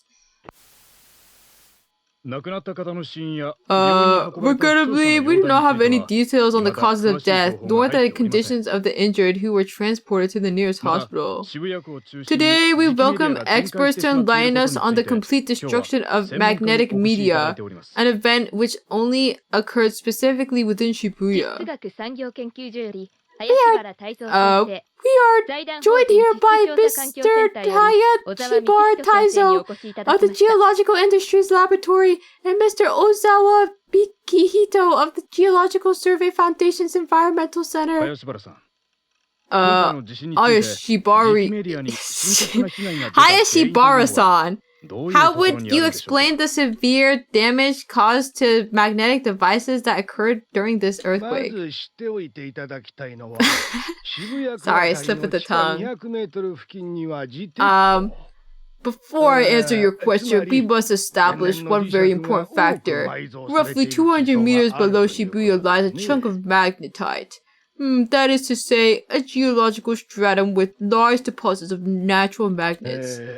In terms of how to refer to said stratum, it is classified as igneous rock, but we casually address this area as the Magnetite Valley. It is a valley of magnets embedded deep within the earth, and its name implies it is a rather large vein of rock, more precisely a dike. And see here, when a major stimulus arises, such as the earthquake that just occurred, it is not surprising that the consequence of such stimulus would be fatally damage to all magnetic media on the surface, especially the components used for data recording. How absurd. Do you have a different opinion, Mr. Ozawa? Very much so. While it is true that there is a large dike of magnetite below Shibuya, it is widely accepted that this magnetite formation, too weak to even be referred to as actual magnets, does not harbor sufficient power to disturb magnetic moments and stable magnetic fields above ground. In actuality, seismic intensity 5 earthquakes have already occurred in the past multiple times, yet in those cases, no such events as the ones observed during this earthquake transpired. Thus, I think it's reasonable to assume that the origin of the problem is different from the one you suggest. An interesting theory, but it is undeniable that the extraordinary number of casualties simply cannot be explained by the nature of the earthquake alone. I think we can both agree on that. A not insignificant number of Shibuyan citizens report suffering from a particular headache. From these testimonies, it is reasonable to surmise that magnetite is very likely to be a... Do you mean to claim that a magnetic field could kill over 100 people? We'll be right back after these messages. A little feisty on the news channel. In other words, they don't know anything concrete. Right after the earthquake, there had been a huge white mist floating above Shibuya. It turned the sky completely white, and yet it hadn't even been mentioned on the news. When the information had been fresh, everyone made sure to report it. Now they were acting like it never happened. Something about that just felt wrong.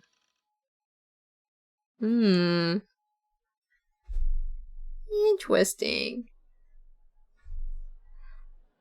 Alright, I think this is around where oh.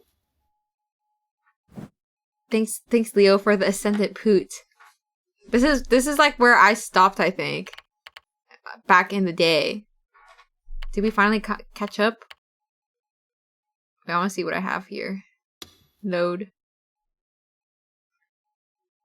Yeah, we're like on the same one. Yo! I think I'm like a little bit ahead, but after this scene, I think that we'll finally be caught up. Yay! The off-hours entrance to AH Tokyo General Hospital featured an area where ambulances could pull up alongside the building in order to deliver emergency patients.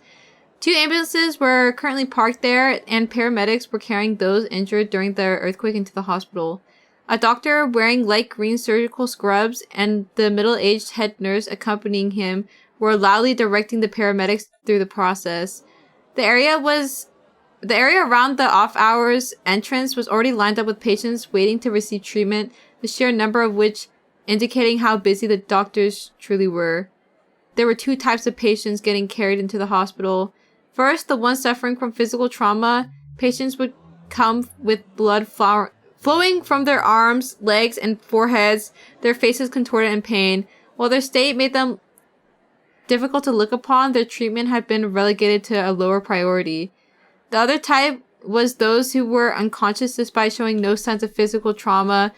Those patients were prioritized. The number of unconscious people were awfully high among the emergency patients brought in from this particular earthquake. Such a high number had not been observed following the previous major earthquakes. It was an entirely new phenomenon. Moreover, the doctors were unable to explain the reason why so many of them had fallen unconscious. Oh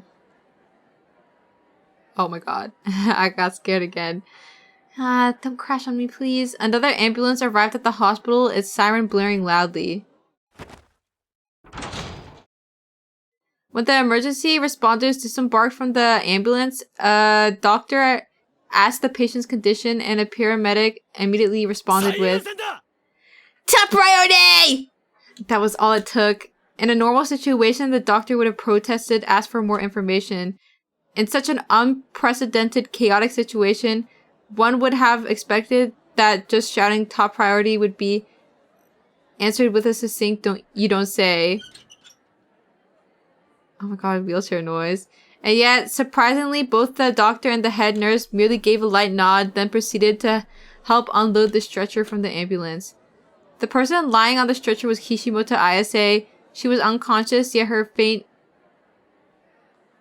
moans escaped her lips. It literally just sounds like Shogun, because it's like the same sound effect as his wheelchair. Paying no mind to the resentful gazes of the injured patients sitting around the entrance, the doctors and paramedics hurriedly carried the stretcher inside the hospital. A girl stood at the hospital's main entrance, observing the situation from a distance. Sakihata Rimi's eyebrows furrowed atop her stern expression. Her teeth sank into her lips. Kishimoto-san!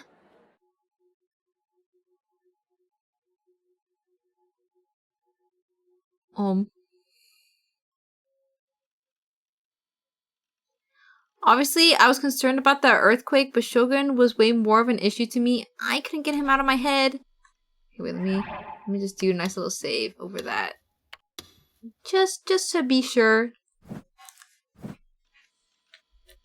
I think because like that scene had a lot of pausing, like since I was reading it in my head when I was reading it, like before this stuff or streaming it, I think like skipping like the pauses made it freak out or something. But it's all over now. And speaking of, my headache was more or less gone, but anxiety had already swooped right on in to replace it, as did the depression that came with being alone. I still hadn't heard from Rumi. I tried to call her myself, but it gone straight to voicemail. Up until now, Rumi had always come dashing in to rescue me to tell me everything would be fine. So of all the days for her not to do that, why today? And she told me she would always be by my side. I gritted my teeth, and then, as a way to escape my anxiety, I decided to focus entirely on reconfiguring my PC. First things first, I need to fix the settings on my email software. It'd been forever since I'd set it up, so I couldn't remember exactly how to do it. So the first thing I had to do was find the instruction manual that had been included with the email software provided by my ISP. Despite not putting in much actual physical effort, I found myself drenched in sweat. I'd nearly given up out of frustration multiple times during the process. It ended up eating a full half hour of my time, half of which was spent trying to find the damn manual just to recover my email address. What's setting up the Patreon is true. Well, now that I had it back, I should check it right away. What the? Ready to fuck a sexy college-age loli? From Kenzo. My husband cheated on me from Rubiko. Whose eyes are those eyes? Not in me. Urgent applicants needed. I had a great time last night. You have been gifted an honorary deposit. Have mind-blowing sex. I'm a hopeless perv. Be my fuck buddy. Dang, looks like he's getting some interesting DMs too. Also, hello, Witch-kun. Oh. What, the email got leaked? Well, fortunately, my email does not have spam. Well, it does have spam, but like, not that kind. It's more like from services. Or like login stuff. I could finally hear that voice again. Felt so relieved. All that pain and suffering had all been worth it. I had 8 new emails, all of which were spam. Including the Nanami one. Actually, hidden among the spam was an email with a strange subject line and an even stranger sender. Whose eyes are those eyes? I groaned reflexively. What the hell? Was Nanami trying to prank me? If she was, then it'd be a pretty shitty thing to do. I genuinely wanted to punch her in the face. No, wait a minute. There's no reason for me to get an email from Nanami. She had never contacted me using my computer's email address before. She'd always just texted me on her phone like she did earlier. And not only that, but I'd never given her my email address. Was it just a coincidence? A fluke? Nanami was a common first name after all, and the phrase "whose eyes are those eyes" had become so popular pretty much everyone was using it. There's nothing strange about it being used as a subject line for a spam email. But just to soothe my anxiety, I decided to check the contents. That's pretty wordy. It was fun chatting with you earlier. Before anything else though, I should mention the sender name is an alias. My actual name is Shogun. Oh. Why is Shogun trying to hit us up so frequently? Huh? Shogun? No, it couldn't be. Shogun can't possibly know my email address. How would... Wait, what if Shogun had read my mind? If he had done that, then figuring out my email address would be child's play. That's impossible! It was fun chatting with you earlier. Before anything else though, I should mention the sender's name is alias. I'm glad Ayase-san's safe. I initially planned to paint her as my next victim of my new gen canvas, but suicide works too. You've outdone yourself, Takumi-kun. You got a new high score. I'm very impressed. You really are something special. But enough about that. Let's talk about Nishijo Nanami-chan. What the hell? But the two of you are siblings, so I'd love to see some juicy drama unfold between you two. Ever since the earthquake hit, Shibuya's been pretty bloodthirsty. Whether we can reach a conclusion so touching. It'll blast all that away in an instant. That's up to you. As I read the email, seeing how friendly he was acting toward me only served to creep me out even more. This guy, he was insane. Why would he? It's real hard to clear quests unarmed, isn't it? You're a hero, don't you? So don't you feel you deserve a legendary sword to match? I know you do, so I hope you are looking forward to what I've got in store for you. At 9 p.m. tonight, I want you to come to the roof of O Front. You're gonna be on TV, so make sure you put on a hero tunic. Now then, let the quest to rescue Nanami begin. P.S. Before I forget, did you get my present? He's talking about quests and high scores, like this was some sort of game. I'm not a hero at all. I'm not Nineheart. He was planning to finally kill me. I couldn't go. There was no way I could go. I wanted to run away. Remy, I need you to protect me. Why wasn't she answering me when I tried to contact her? Maybe she'd been injured in the earthquake, but back when I'd seen Misumi-kun, he didn't mention anything happening to her.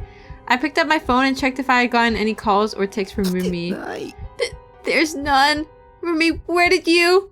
But as I thought that, something stopped me.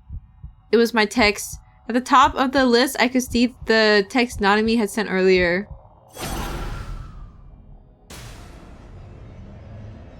Was Nanami okay? Oh, does he actually care about his sister? No. I read Shogun's email again from top to bottom. But enough about that stuff. Let's talk about Nishijo Nanami-chan.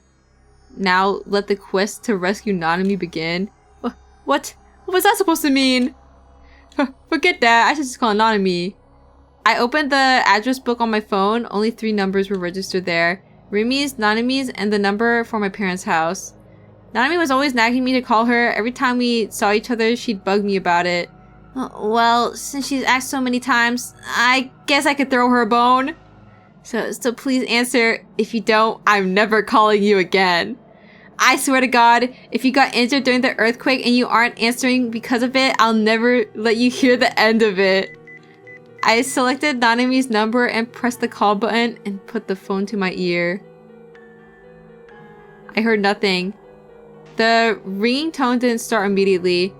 It was normal for my phone to take a second whenever I called with it, but right now, that 1 second of silence felt like an eternity.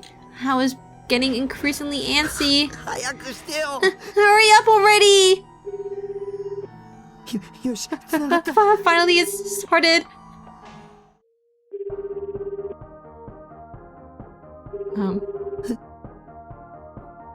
Huh? What? That sound? What was that sound? I pulled my phone away from the ear, or my ear. An unfamiliar melody echoed throughout the room. Could it be a ringtone? Guys. Whose phone was ringing? Queen Red! I don't know for this one.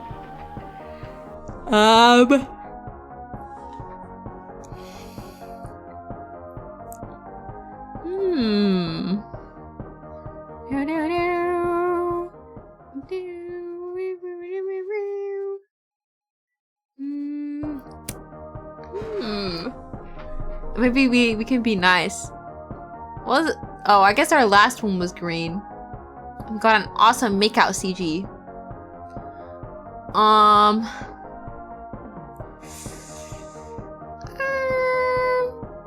You know what? I feel like let's be happy. He's already kind of stressed out. But with the timing, what else could it be?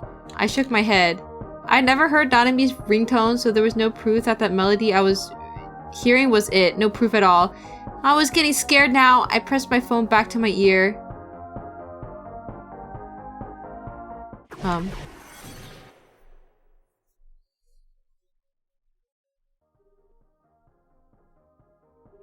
Nanami still wasn't answering. Please, pick up the phone already! Oh, she picked up! Nanami! Nanami? ななみ Nanami, are you there? Answer me. 今どこにいるんだ Where are you right now? 大丈夫なの Are you okay? 言って Come on, say な something. なみ Nanami, Nanami. 実は Huh? What the? Something weird was going on. It was almost like I was hearing Nanami not just through the phone, but from somewhere really close by too. お前 What? 一体どこに Where the hell are you? あのね Up top! Up top? My gaze wandered upward. Something was moving on top of my bed. A person. Something was wriggling up around up there, and because of how little space they had, arrowgate cases crumbled to the floor as they did.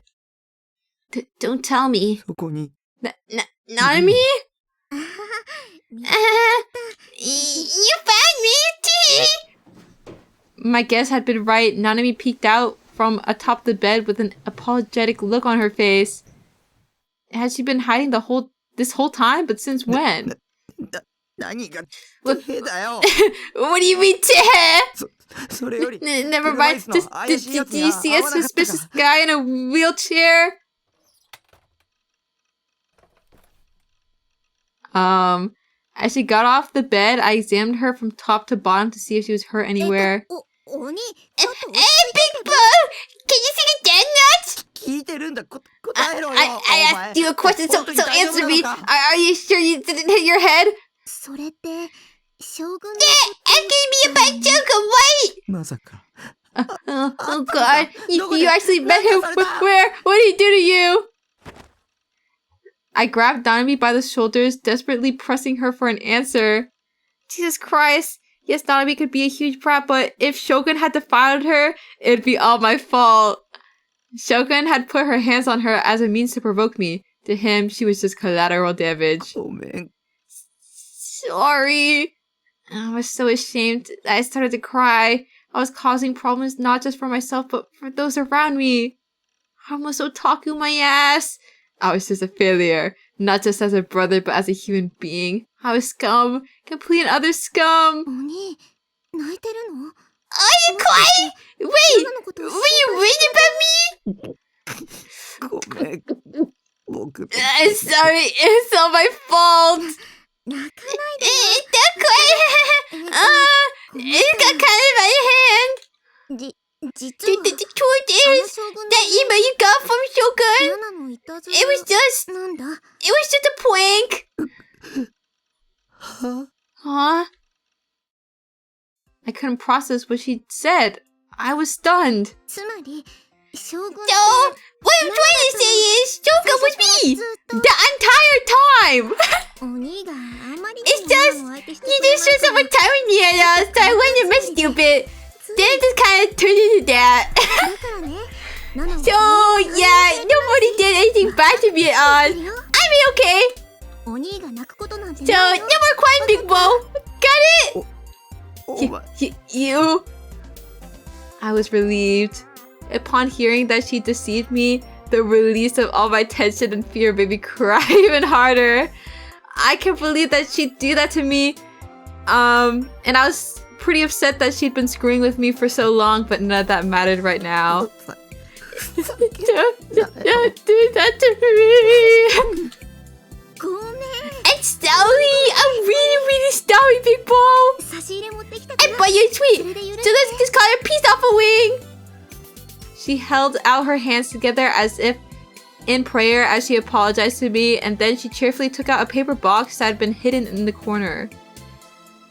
Inside the box were 4 tiny cakes, 2 Mont Blancs, and 2 cheesecakes. どう美味しそうでしょ So, they look good, right? Of course they look good. I made them. I whipped them up just for you. ほら一緒に So, come on, let's eat them together. Nanami put the box on my desk, then placed 2 cakes, each on 2 different paper plates she'd set out. No idea where they came from, though. ねえお兄 Hey, Big Bro! They were worrying about me! すごく嬉しかった I'm glad that you care! いいところある It's じ pretty crazy that you even have a substrate in there ゃ somewhere! ん泣いちゃったのは Though, to be completely honest, it's a little lame how you cried over it. Shut your mouth, you lying, backstabbing bitch! My pride had been torn to shreds. I'd been deceived, betrayed, and I'd even end up crying. I couldn't believe how pathetic I was, how stupid I was! でも But お兄が at the end of the day, I'm glad that you're my big bro! She smiled at me happily.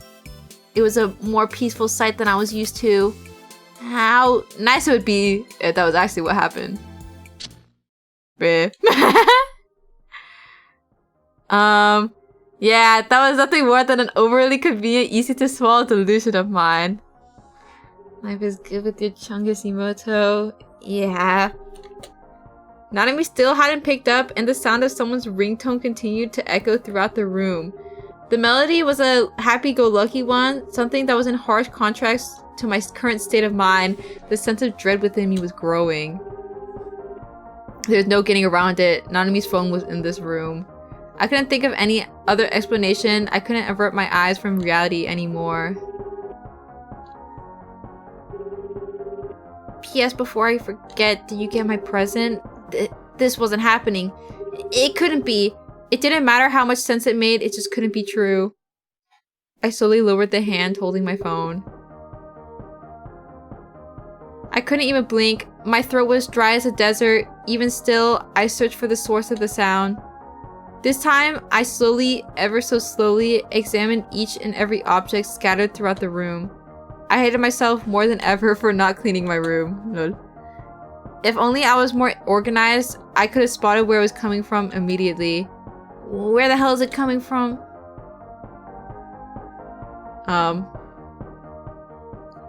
That's box. The song was coming from inside of it. It's about the size of 2 Arrowgate cases. At first, I thought it was something I'd bought online, but there was nothing printed on it. There wasn't a shipping label either. It was sealed with duct tape. Had this large box had always been there? Had it fallen from the bed during the earthquake? No. It couldn't have. I've never seen it before.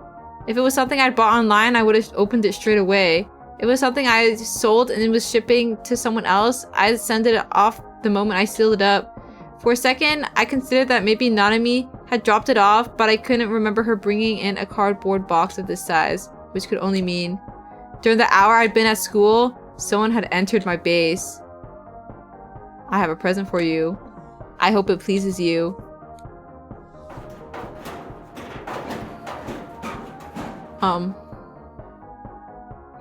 My heart was beating out of my chest. In a panic, I went to check the lock on my door. I want you, Shogun. It's like his little letter inside. A chill ran down my spine. Earlier in the day, when I wandered outside my base, I didn't remember locking the door. And I couldn't blame myself. At the time, I'd been suffering from a stabbing headache and I was really dizzy. When I come back from school an hour later, I hadn't locked the door then either. Anyone could have easily gotten in. Was it Shogun? Had Shogun really broken in? I looked at the box again. The song was still playing. Nanami's phone was in there. I nervously lifted the cardboard box. It was heavy. With how heavy it was, there was no way there was just a phone inside. It weighed about the same as 500 milliliters of soda. I was hesitant to open it. I had a very bad feeling about this. I don't want to open it. But there was nothing else I could do. I had to open it. That's about 2 Arrowgate kisses, by the way. I was too worried about Nanami. She was a total brat, but at the end of the day, she was still my little sister. Nanami's phone was in the box. In other words, someone had taken her phone from her. Now, then, let the quest to rescue Nanami begin. That had been in Shogun's email. I looked at the clock. It was already past 7:30 p.m. Nanami might be in danger. I had no choice but to open it. My heart refused to stop pounding. Large drips of sweat began trickling down my forehead. With a moan, I wiped away the sweat with the back of my hand, and then I slowly tore off the shoddily applied duct tape. Please, no. No.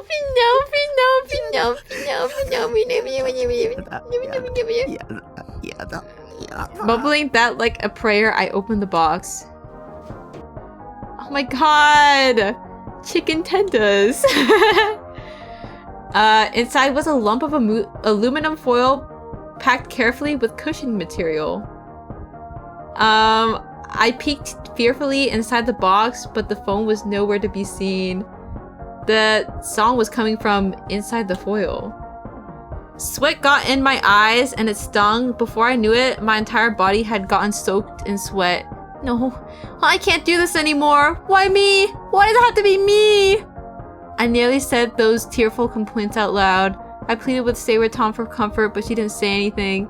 A myriad of delusions swirled within my head so much that it felt like it was on the verge of exploding. I couldn't even focus hard enough to have a delusional conversation with Sayraton. My mind was racing so fast I couldn't even think straight. And yet, despite the near shutdown of my brain, the happy-go-lucky melody from the phone kept assaulting me relentlessly. I can open it! Having bait up my vine, I pinched the edges of the aluminum foil with my fingers. Closed my eyes, held my breath, and tore off the aluminum foil in one go.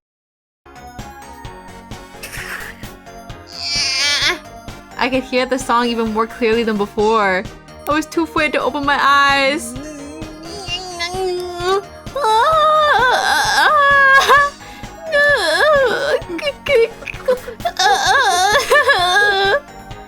It's a kebab. Also hello monkey. What's going on? I don't know. I tried as hard as I could to catch my breath, but to no avail. It was fine. Everything was fine. There was nothing to be afraid of. It was just a harmless prank from Nanami.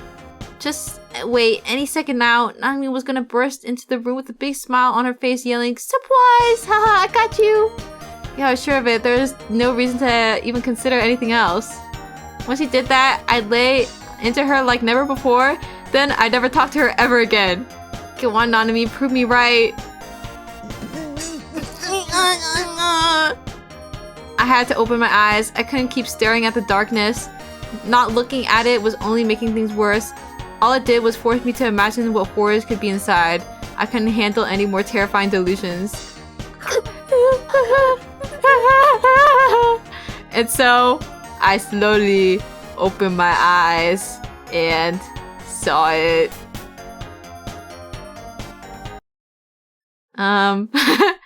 Lying in the foil was a hand. A cleanly severed, slender hand. Grasped in that hand was a phone identical to mine. Dude, guys, she's not... See, there's no way she's dead. They can't do that to her. She just has like a nub. Grasped in that hand was a phone identical to mine. Wrapped around its wrist was... No. It's a cute bingo! Yeah, guys, we have to save her. Shogun would not send that email if she was already dead. She just is missing an arm. Or a hand. Oof, time to get a new sister. No, Nanami's irreplaceable. Okay, yeah, take off your hairs. So, what do you think? Did it look good on me?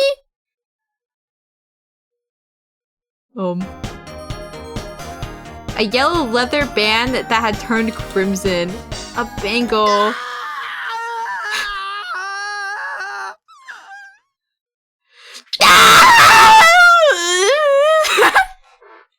Okay. I think I probably could have gone longer, but I didn't breathe in more before that. He's such a drama queen though.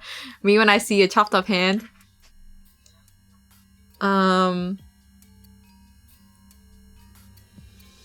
Should I stop here? I think, okay, I feel like this might be where I ended off. I did see the hand before. Taki was overreacting, but I can't remember if it was after this scene with Nozomi. Did you feel bad? What that Nanami's hand isn't there? It's more like I'm confused. There's no way they chopped off her hand, right? I'm in denial, basically. Let's go ahead and finish the game. Yeah, pulled in an all-nighter for this one.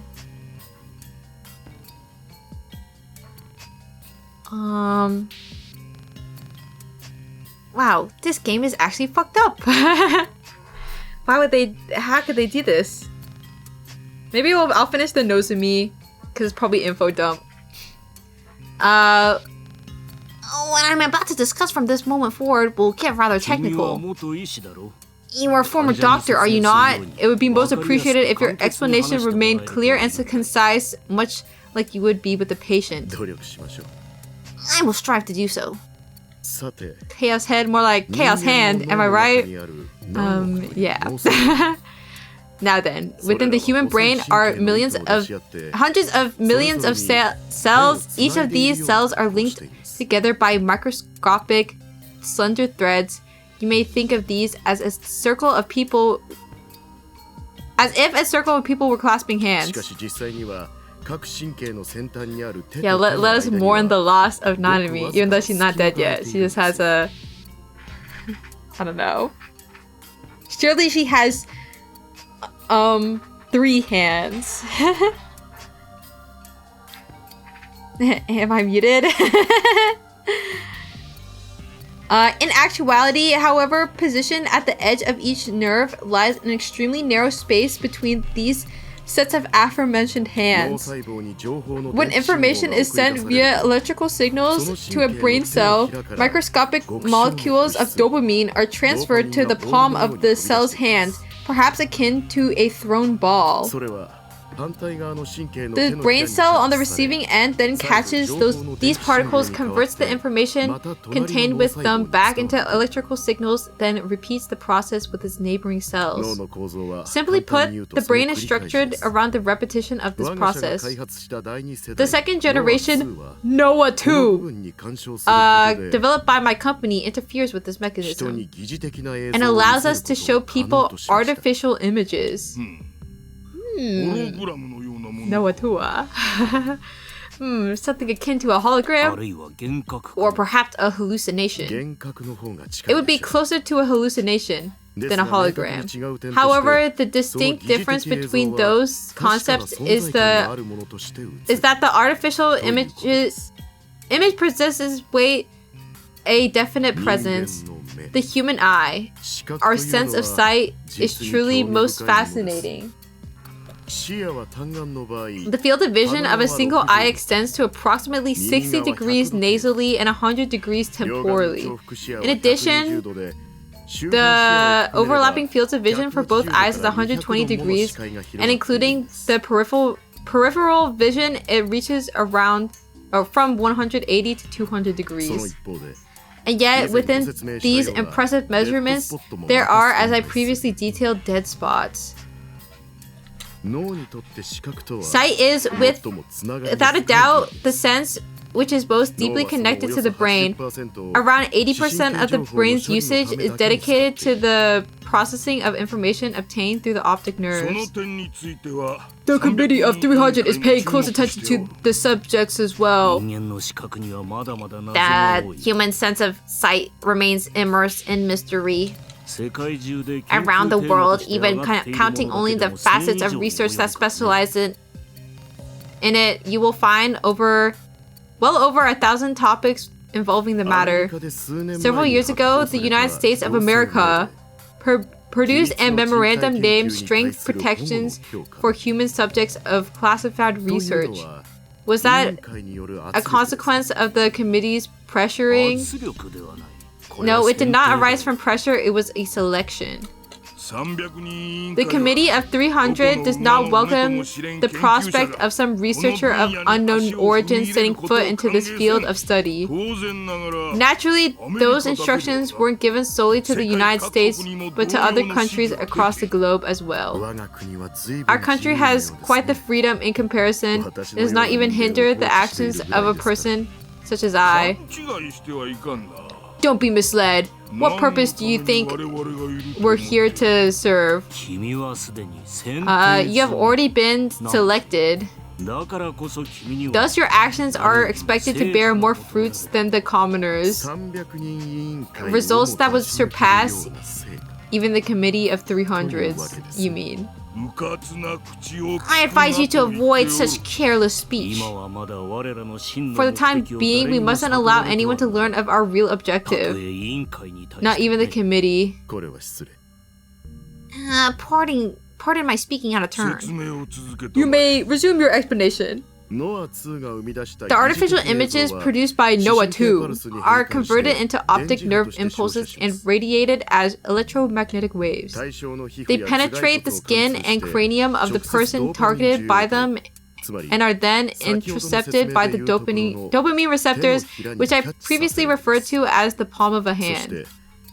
And ultimately, the process terminates by inserting the images into the subject's dead spots. People who reside within the areas where the GE rate is high are particularly susceptible to airborne image-based impulse signals. In these instances, their brains, in a confused or receptive state, will parse artificial images as real. This is the mechanism through which we are able to produce something from nothing in the eyes of the population. If I may provide an example, through the use of Noah 2, it would be a simple matter to make people see your campaign posters wherever they traveled. Damn, they're using it for advertising. However, one prerequisite must be fulfilled. The people's biorhythms must be in a high state. Oh my god, I got a new tip! Inducing will through illusions, it is a mechanism quite comparable to a silent weapon. Oh my god, what?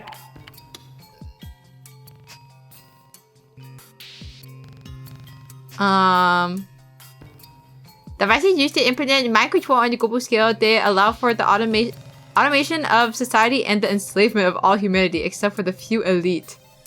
Based on the top secret document, silent weapons for quiet wars discovered in the United States.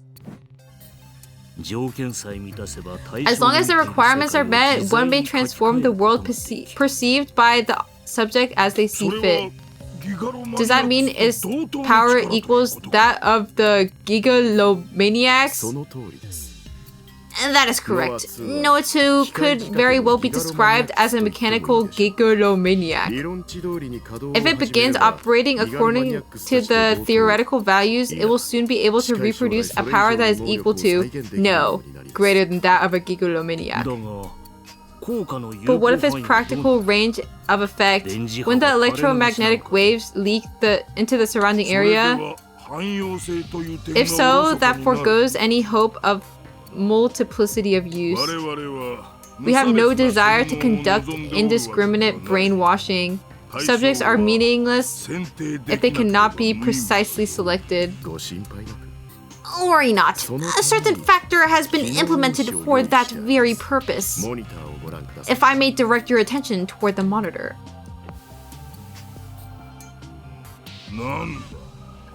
Okay, they got them zomboid backpacks. What is with these low-life scum? Within my company, there are what we call porters. More precisely, one could perhaps refer to them as mind control units. We got the squad up. Wait, he has a Seiraton shirt. This guy in the middle. The evil otaku. Within the rucksacks they carry are ports, devices designed to serve as transceivers for the impulses originating from Noah 2. These ports receive the signals, then emit them remotely out into the surrounding region. Portable terminals in sum. Through them, restrictions on the effective range of effect are eliminated. Operating it in a limited fashion becomes a non-issue as well. I understand what you are proposing. You may continue proceeding with your plan. The hell is this guy talking about porters just carry this stuff around on site? I mean, I guess they really want just like a... Maybe they don't want to be in range, so they want to use like little dummies. So they have people that they don't gaff about. to hold a little backpack or something. I don't know how it works. However, please refrain from taking any action that could alert the committee of 300. Aside from that, I care not how many victims must be sacrificed. I'm deeply grateful for your understanding. With that, I would like to request that you provide me with personnel suitable to serve as porters. We will make the arrangements. As well as that, it would be most appreciated if you gentlemen could maintain control over the media. All this for the sake of we three's long sought ideal. Okay, thruple. I feel like the guy in the suit is like so youthful compared to the other two though.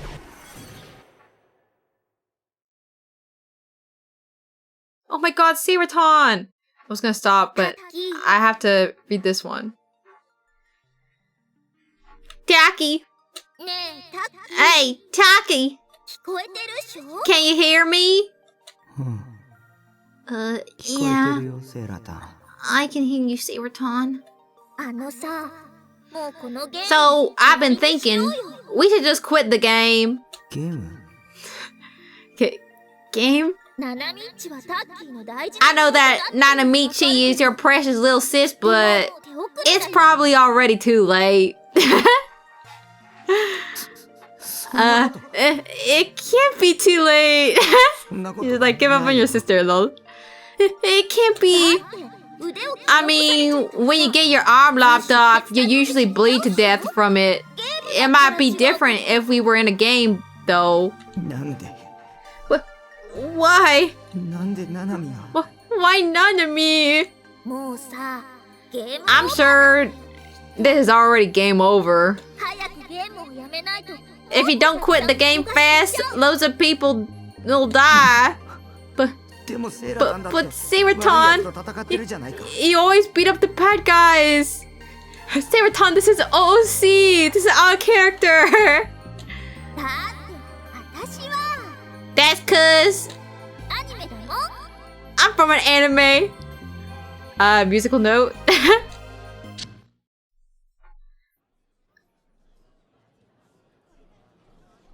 What the? He brought it with him? I forcefully shoved Seraton's figure inside the inner pocket of my uniform. He brought her. Seraton comes with. It's like a full, like, was it 7th scale figure? I have to save her. I brought Seraton as a good luck job. In a normal situation, I would never get caught dead carrying around a figure because it could get damaged, obviously. Destroying your precious waifu was the most horrible thing an otaku could do. But right now, I couldn't bring myself to abide by my usual policies. I needed the emotional support above all else. And on top of that, I might not live to see another day anyway. I took one last glance at Seraton. Her head was sticking out of my pocket, and by doing so, I managed to hold back the tears that were on the verge of flowing out. Yeah, I do be having green aura right now. Suddenly, someone bumped into me from behind, making me stumble. I turned around to see some Dokyun staring at me with an annoyed look, and yet, much to my surprise, he didn't say anything. He simply vanished into the crowd. I looked around. I was at Scramble Crossing. The crowd was so huge, it was hard to believe that it was 9 p.m. on a weekday. Not to mention, the very same day an earthquake had killed 100 people. I felt like I was suffocating, waiting for the pedestrian signal. People were surrounding me from every direction. And for some reason I wasn't aware of, the media was flooding in too. People with huge TV cameras were forcing themselves onto the road, halting traffic. The flashes coming from them every couple seconds nearly blinded me. A group of people who were likely reporters were giving passionate speeches to their respective cameras. A few policemen were attempting to shoo away the mass media and pedestrians standing in the road, but getting back control of the situation seemed pretty much impossible. It was like a paradise for people without cars. Were they holding some kind of event? Why this late? Why today?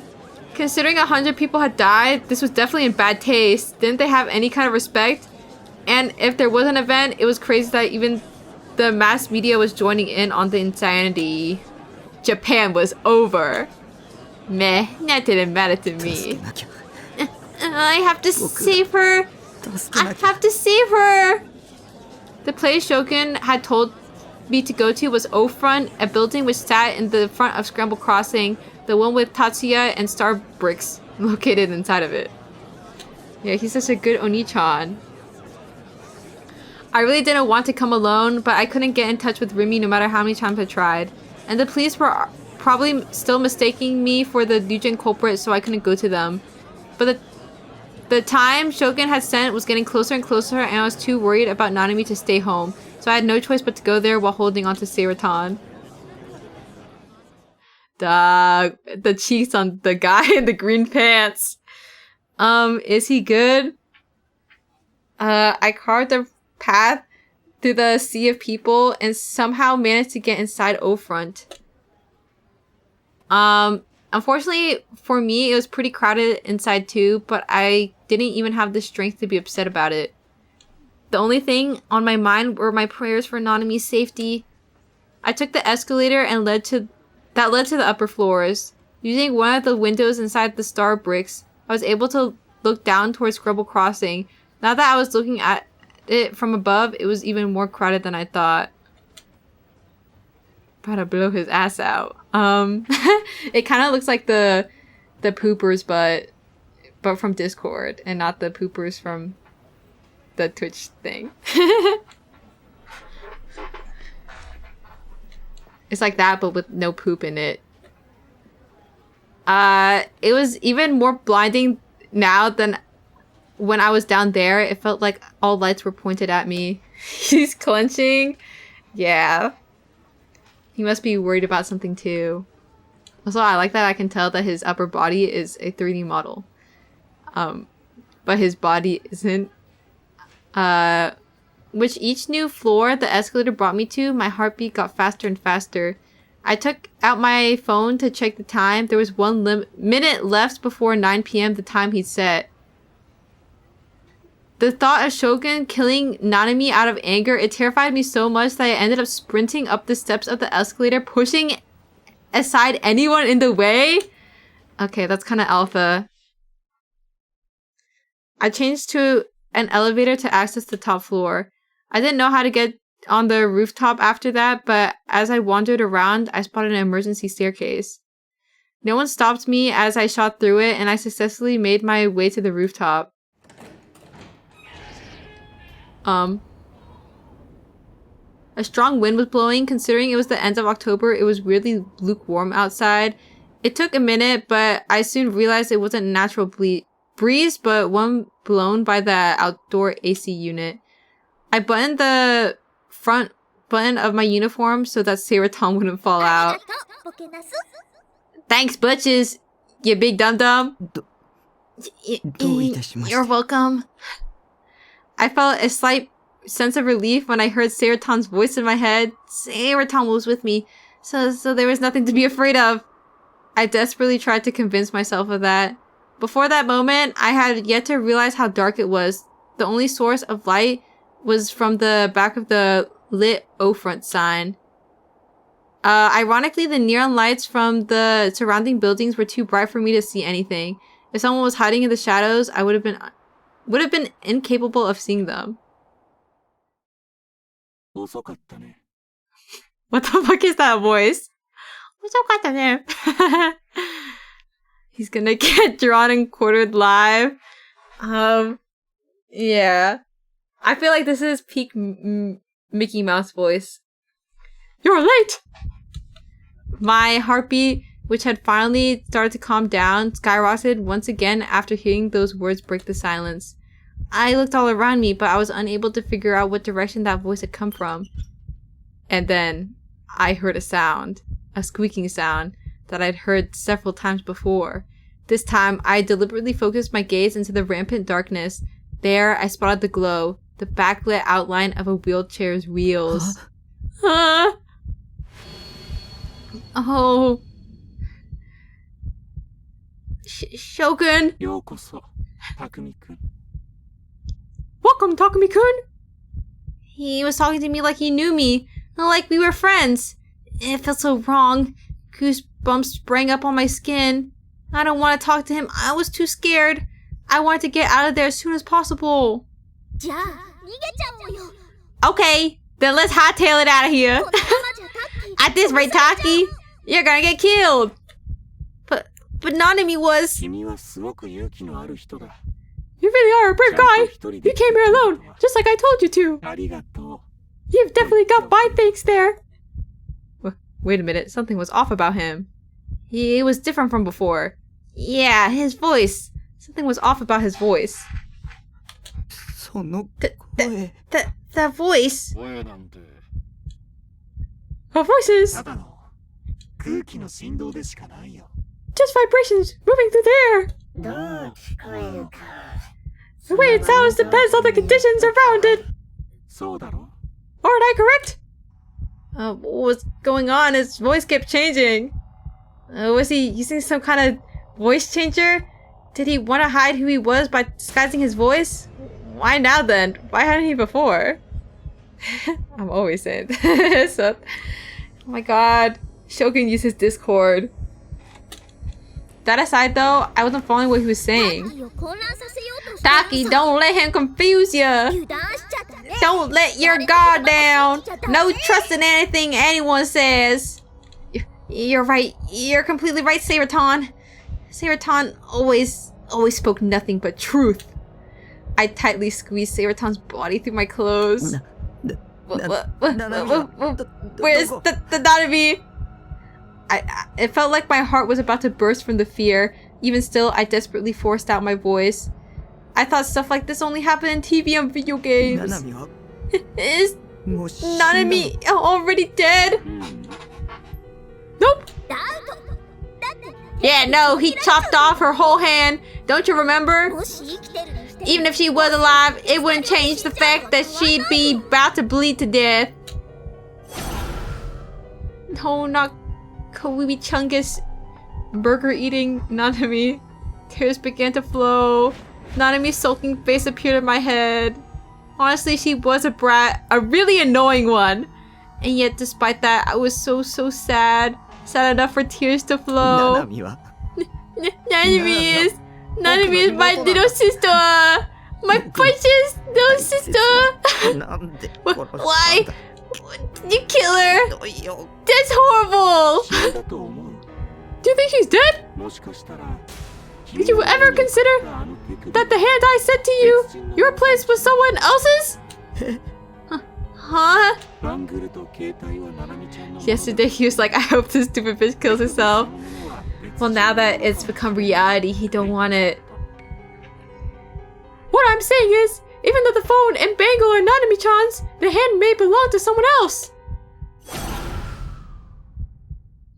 Nanami was alive?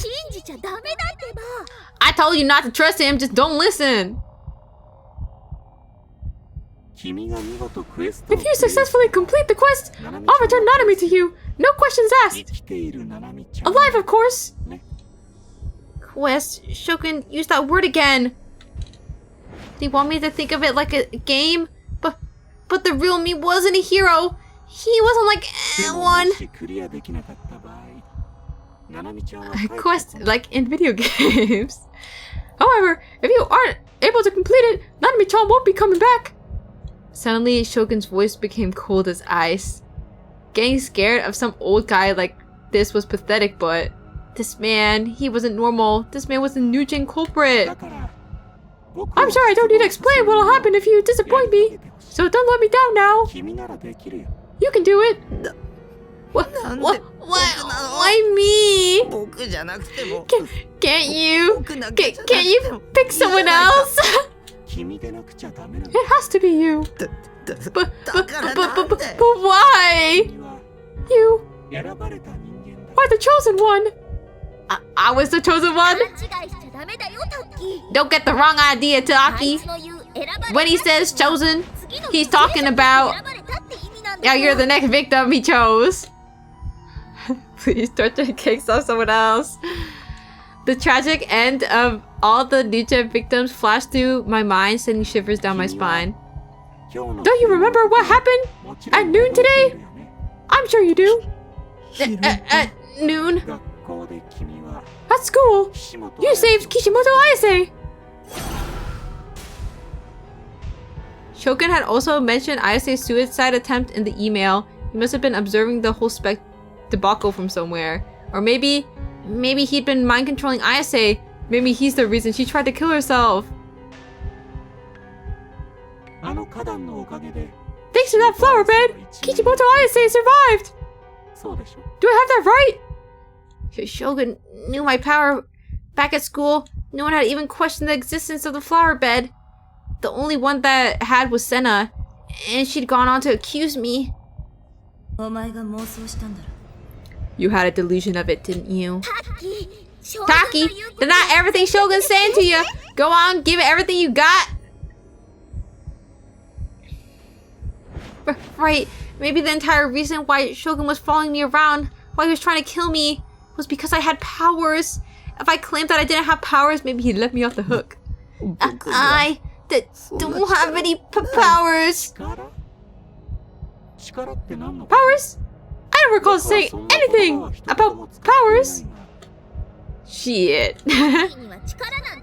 You don't have any powers, Taki. You're just an otaku freak. You don't have what it takes to be a hero. You're just a harmless shut-in that likes to fap over me all the time. Ain't that right? Yeah. The idea that I had actual real-life powers was nothing more than toony bullshit I dreamt up. I'd almost been convinced by what Senna and Ayase had told me, but those two were raging mental cases. They weren't right in the head. And I wouldn't be much better if I had actually just believed them without a second thought. Even Rimi said I was delusional. Would you explain to me what you meant by that? And I'd like to hear about that flower bed too. Did you have any proof I did it? That's ridiculous. I could never make a flower bed appear out of thin air like that. So the flower bed appeared out of thin air? But everyone I spoke to said that there's always been a flower bed there. You're the only one that says the flower bed wasn't there from the get-go. No one else perceives that in the same way you do. Why Shogun Loki Moe? Well, you like that voice? No, I dug my grave even deeper. What kind of monster was this guy? When he mentioned that he'd talk to everyone, did that mean he'd physically gone to my school and talked to people there? I don't have any powers. I don't even know how the hell I did it. And yet you did. Your delusion became reality. Don't let him fool you. Taki, do you really think you have some silly old powers? This ain't some anime world. You live in reality, you dolt. Can you prove that the flower bed and the two Ayasechi were real? You can't, can ya? Did you touch one of the Ayasechi when she split herself in two? No. So it was probably just an illusion, righto? They were probably just scared of being chased by Yuichi and the police, so you started seeing weird stuff. Then what about the flower bed? It's the same thingy. The flower bed was there from the start. And you were all dizzy when you went there to try and find Rimichi. And you only checked if the flower bed was there after Ayasechi fell, right? If no one's questioning the flower bed appearing out of thin air, it means that's because it was there from the beginning. Ain't that right? You just made a little boo-boo, Taki. So don't you dare let Shogun fool you with his lies. The flower bed was there from the beginning. I repeated what Seraton had said. At first, I assumed it wasn't there, but I was wrong. It was just a delusion inside my head. After all, everyone said a flower bed was there, right? It wasn't me using some powers or anything crazy like that. I just made a mistake, that's all. No. I know you have powers. And you know it too, don't you? No one died. And you know it, don't you? I don't know. Don't kill me. If only you knew how much power you have. You have a gift. I sense great potential within you. You have the power to change the world. I want to go home. I want to hole up inside my base and play ESO forever, glued to a chair for eternity like a disabled person. I want to spend my days grinning over Seirotan's figure and marathoning Blood Tune on loop. That was all I wished for. Taki, you gotta get out of here. I promise I'll stay by your side forever. I'm the only one who stands up for you. So come on, let's go home already. We'll sever your link with 3D forever and live only for the fun stuff. Now, that's enough introductions. It's time for your quest to begin. First, I want you to move to a spot where you can observe the scramble crossing below. Run away! At this rate, he really is gonna kill you. Do you not hear me? Move to a spot where you can gaze down at the scramble crossing. His tone was soft, yet his voice was unbelievably cold. His voice was so sharp, any will I had left to defy him was sapped away. What are you? My legs were shaking and they refused to move. I wrapped my arms around myself. I had even lost the ability to discern whether I should listen to his order or not. Are you defying me? If you don't obey me, I can't agree Nanami-chan's survival. She's already dead anyway. You'll just end up dying for nothing too if you keep trying to save her. I want to hear her voice. I managed to squeeze that out, my voice small as could be. However, Shogun rejected my request in an instant. That won't be happening. You should really consider the position you're in. Hi. I didn't want to think about Nanami's death. I didn't want to imagine her dying. I was too afraid of that. If I imagined it, it would become real. In the end, I relented. I started walking toward the spot where I could look down at Scramble Crossing like Shogun had ordered me to. I could barely see where I was going. If I wasn't careful, I could easily trip and fall.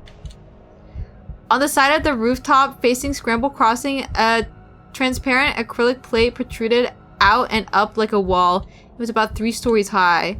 As I approached the wall, I could hear the tumult of the crossing below. A single woman's voice caught my ear. It seemed like it was coming from the Jumbotron mounted on a neighboring building. Do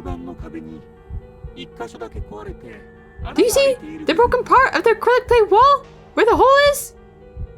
I wiped away the sweat on my forehead and then, moving only my eyes, I looked toward the wall. Just as Shogun had said, there was a wall where a single person could pass through. It had an unnatural shape to it, like it had been smashed open. It was clearly destroyed by human hands. Of course, there was nothing beyond the hole, only a sheer 8-story drop leading straight down to the concrete below. Take a step out there and greet the spectators below. Huh? What did he just said? Shall I repeat myself?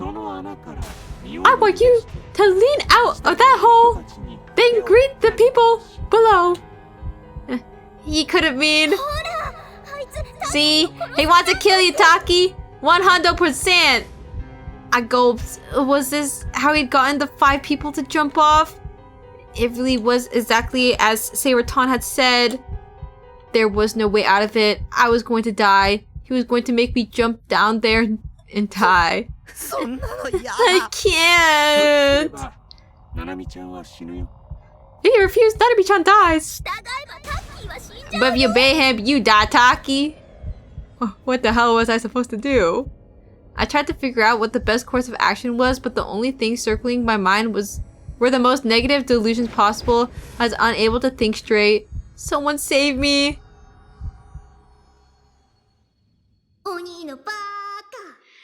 You baka! I could hear Dadabi's voice echoing within my panic-stricken ears. Baka! Memories of Nanami smiling happily resurfaced in my mind. She looked so carefree. It was all my fault. Nanami had nothing to do with any of this. But because of me, she'd gotten kidnapped by Shogun and then he cut off her hand. I'm sorry, Nanami. I'm so sorry. I wiped my tears, but that didn't stop them. I wiped once again.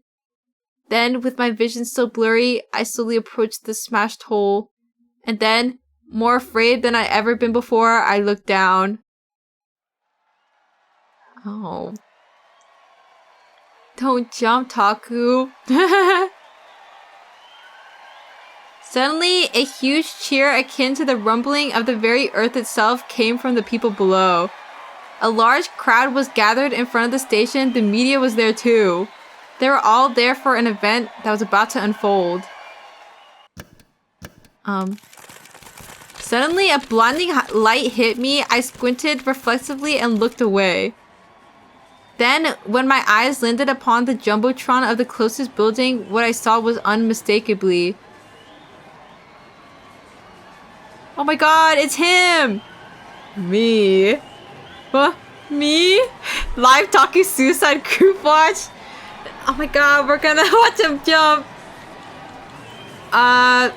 My own face covered in tears and with my mouth hanging half open like an idiot, my back was hunched too.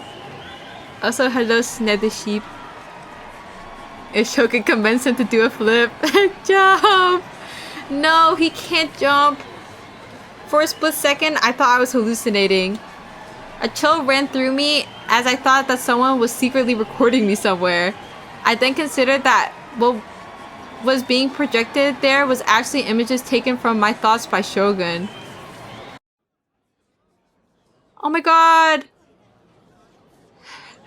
Oh, I got his little butt poking out like that. But after exhausting every last possible option, I realized that it had to be a live feed of me right at this very moment, at this very place. And the video playing on the Jumbotron even had the news ticker featuring sensational taglines. Live from the Shibuya Station Plaza, the amazing Esper Boy finally makes his debut. The ticker commentating the situation was situated along the bottom of the screen. The amazing Esper Boy endorsed by the Psychic of the Century. Yuri Brightsman appears. Don't miss this one. Will he divine the new gen's perpetrator true identity? Or perpetrators. After reading it, I finally understood. I finally understood what the media and the spectators on the scramble crossing below were looking at. It was me. Don't look at me. Uh-oh. If I do red, do you think he'll jump?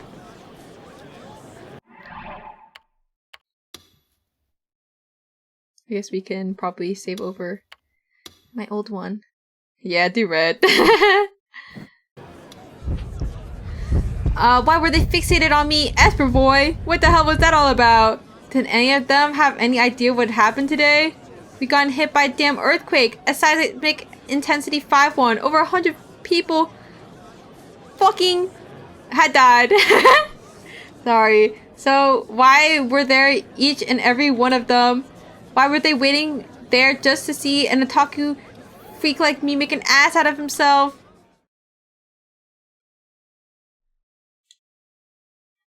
Shogun. It was most likely him who had brought them here. They were all under his mind control. The scene of Ayase falling earlier today resurfaced into my mind. In the midst of a countrywide broadcast, in front of this staggeringly large crowd, in front of countless people waiting for me to speak, I would be forced to jump.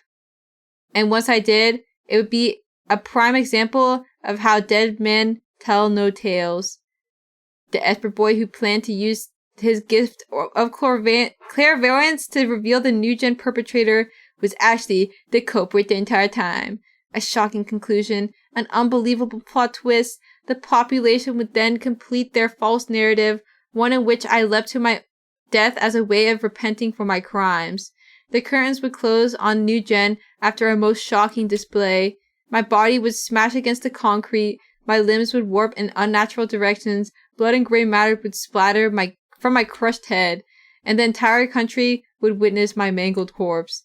The audience wouldn't be satisfied if I didn't go to such extremes. That was what entertainment was all about. Yeah, all I had to do was die! That way, they would all be happy. And not just them. Oh, I'd be happy too. Because if I was dead, I wouldn't have to go through something so painful, so frightening ever again.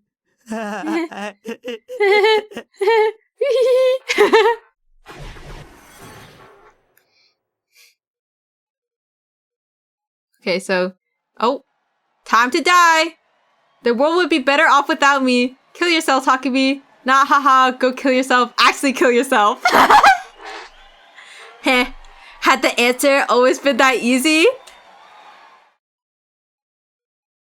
I never felt more at ease. All my worries melted away. And so, carrying that feeling with me, I threw myself into the open air.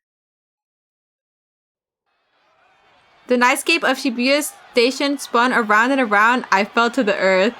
I felt the wind rushing over me. It felt nice. Fly high. Hey everyone, look! I'm a bird!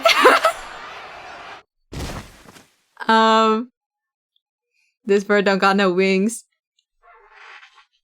Aaaa, 死んじゃった。 Well, there he goes. バカじゃないのこいつ。 Ain't he a dumbass? Barf. Everyone pointing and laughing at his suicide.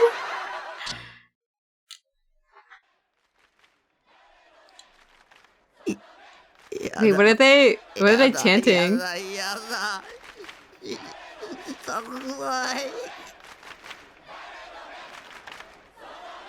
Oh, they're saying whose eyes are those eyes? Downright no man. Don't. Yeah. No, I don't want to die. I was scared, this close to pissing myself. I never felt so close to death before. I felt like my consciousness was drifting away. And now I was like a child throwing a tantrum. Dada no man, so no man. Please, I don't want to go. I started to cry. I hope that by doing so, Shogun would let me go. I hope that by doing so, the crowd below would maybe feel sympathy for me and come save me. I hope that by doing so, the police would realize I wasn't the culprit, just an innocent otaku freak, and that they would come save me. I hope by doing so, my parents would be watching TV at home. Oh, who would be watching TV at home come and take my place. I hope that by doing so... Wait, take my place? He wants his parents to die instead? Rimi would come rushing in to save me. They chose death for a berry boy.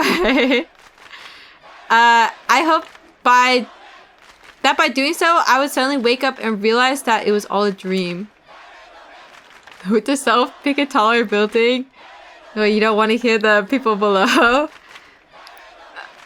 Was this myriad of hopes in my mind?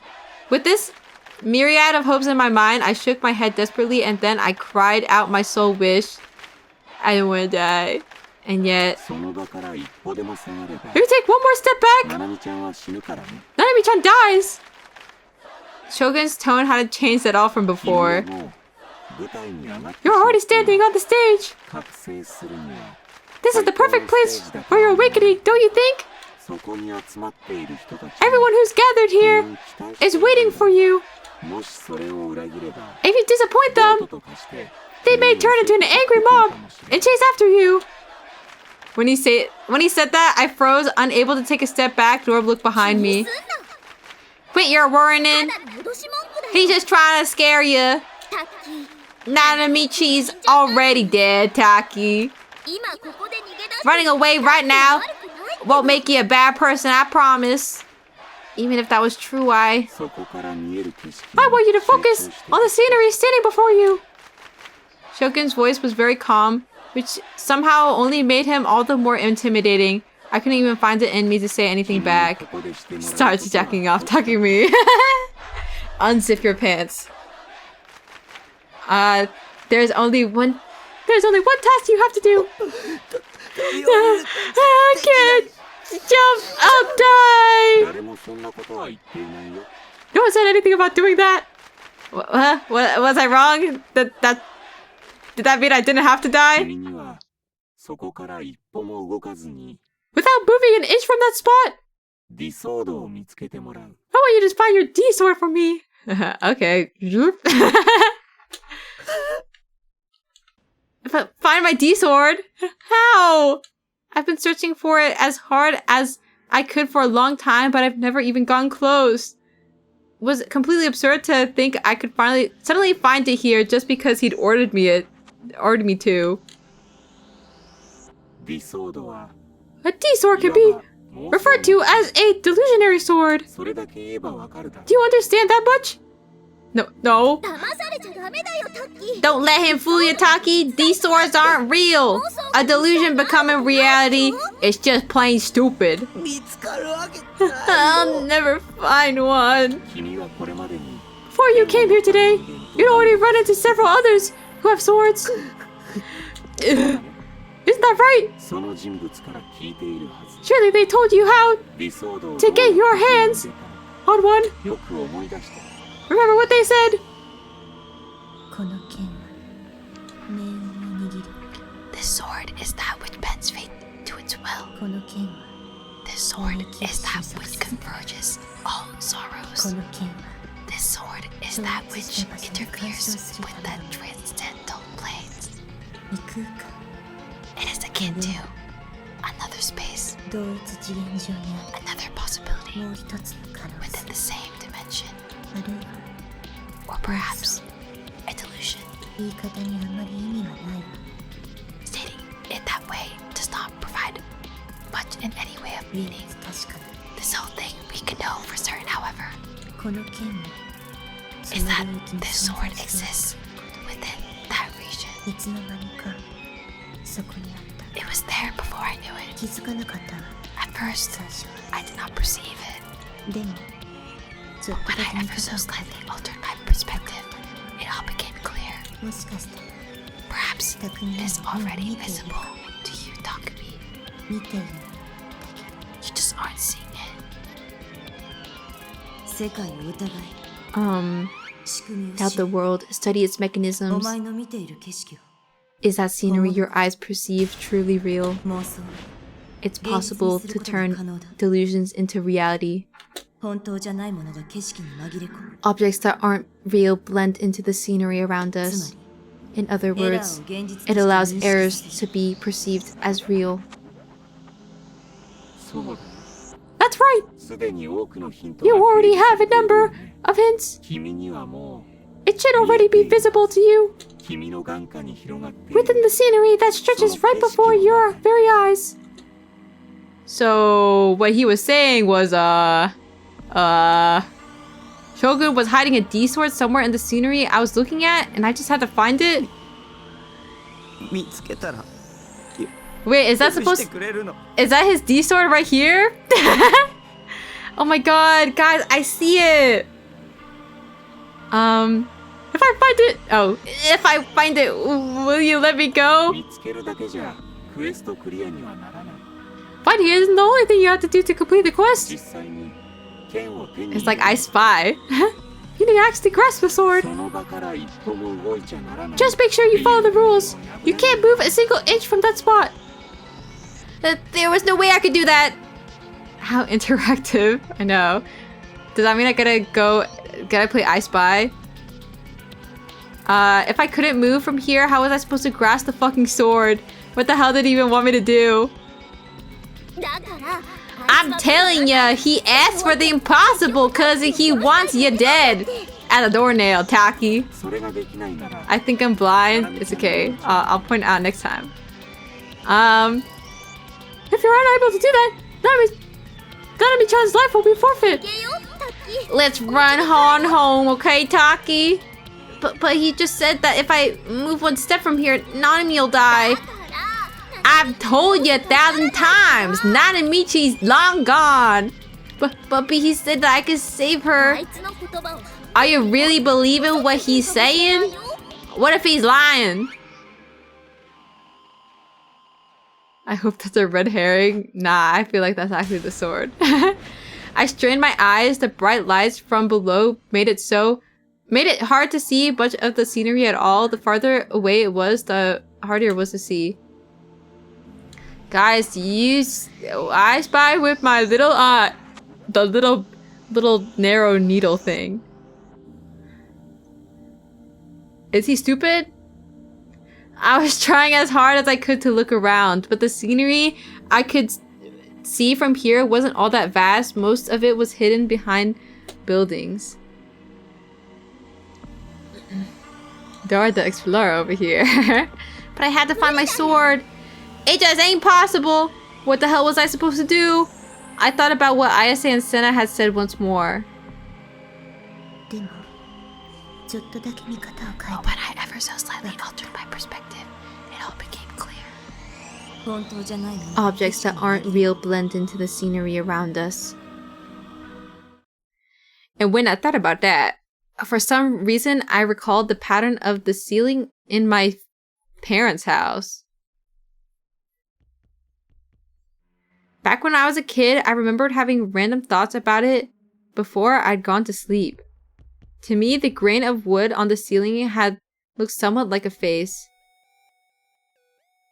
And once I'd seen it that way, I can no longer see it as anything else. On a scale of shrimp to centipede, how much of a bug are you? Are shrimps even bugs? I think... Yeah, I'm a dog. Can you see all the little creatures below?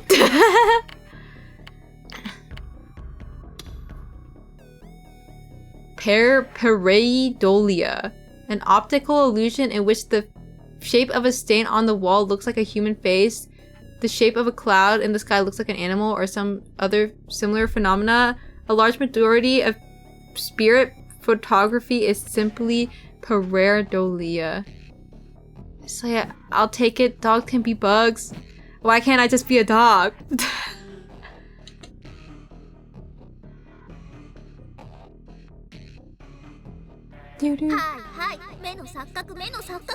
I do this when I get haircuts and look at the wooden floor.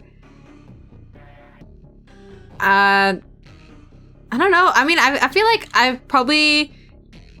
Back in like the old apartment I used to live in, they had like popcorn walls, and I did stare at them quite a bit. Oh, get real. It's just your eyes playing tricks on you. Optical illusions are and all that stuff. There's all sorts of stuff like that with wood. She was right. This doesn't really compare to wood patterns, did it? Cut it free! Shogun murmured, his tone as detached as ever. If you can see the sword, all you have to do is cut it free! I know you can do it! Wow, he's so supportive, Shogun. Okay, that's total nonsense. He's just saying random stuff. It's possible to turn delusions into reality. Manifest, talking me, manifest. Just like that flower bed. Just like when Ayase had divided herself in two. But the last time I tried to materialize a D sword, I tried using a delusion on the fake one, but it didn't work. I shook my head once more, then scanned the scenery visible to me from here. Do you see it, talk me? No? Okay. Wait. I saw the sword. Wait, what is that? Oh no! Save. Guys, is this like an actual... Is this something? Oh, what the hell? I don't remember, dog. Well, obviously I want to... Yeah, I mean, it's a choice. I don't know what was really small before for some reason. I think the transition just wasn't working well. Find your sword, Motoberry. I want to save Nanami Chungus, so I think we have to go yes. I'm going yes. Oh my god, door! I distinctly saw a sword. Wait, what the fuck are these? Yeah.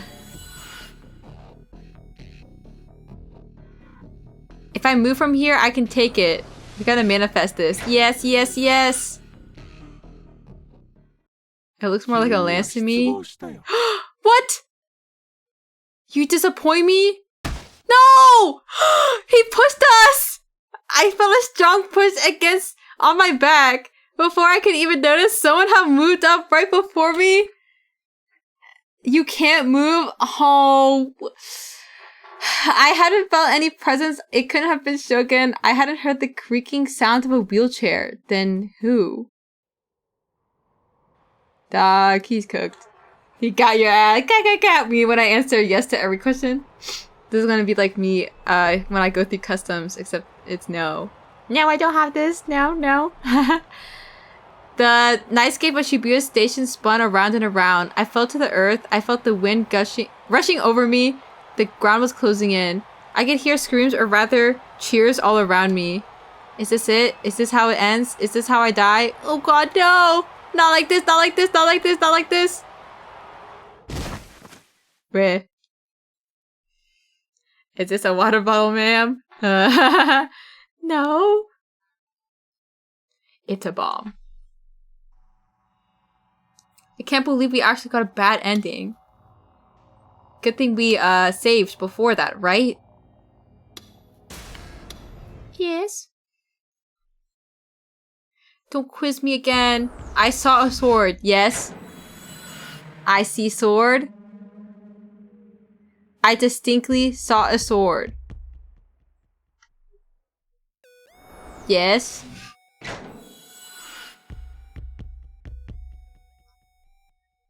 If I move from here, I can take it. No. Nuh-uh-uh. I can see the sword from other places than here. No?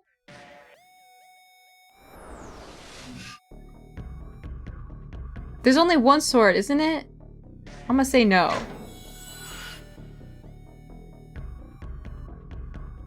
It's not actually a sword. I mean, it looks like a sword. No. No, no. No! Man! Okay. Mr. 21 questions over here. I saw a sword. Yes. Tag, I didn't know they were gonna quiz me. Yes, I see sword. Mickey Mouse, shut up for a second. Okay. No moving. I can see the sword other places. No. There's just one. It's not actually a sword. Apparently not.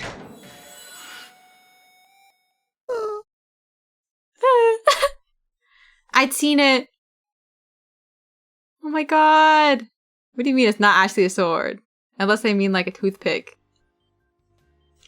It's like a blade of some sorts, I guess, but I wasn't sure, like, maybe it's a translation thing. Butt plug end. Within the night landscape blurred by my teary eyes amid the scenery in which light was warped by my willing tears, I found a spot that looked just like a sword. Just like what Ayase had said. I hadn't noticed it at first, but when I ever so slightly altered my perspective, it was there before I knew it. Even if it was just a coincidence, I was more than happy with it. The more I thought of it as a sword, the more defined it became, and over time, it was becoming more and more real, it was slowly turning into a definite part of the scenery.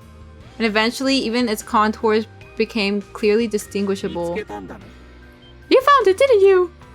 Likely having noticed my change in demeanor, Shogun immediately spoke to me. Now, I want you to reach out your hand and cut the sword free!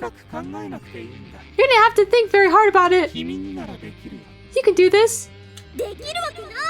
No, you can't, and you know it. You can't listen to him, Taki. If you do that, you're gonna fall. And if you fall, you'll die. No, we're Sigma now. Sayraton, we've evolved. I looked down. I saw the crowd filled with countless people. The ambulance still had yet to arrive, just like back at noon. The response time was far too slow. Not that was surprising. That was just how damaging the earthquake this morning had truly been.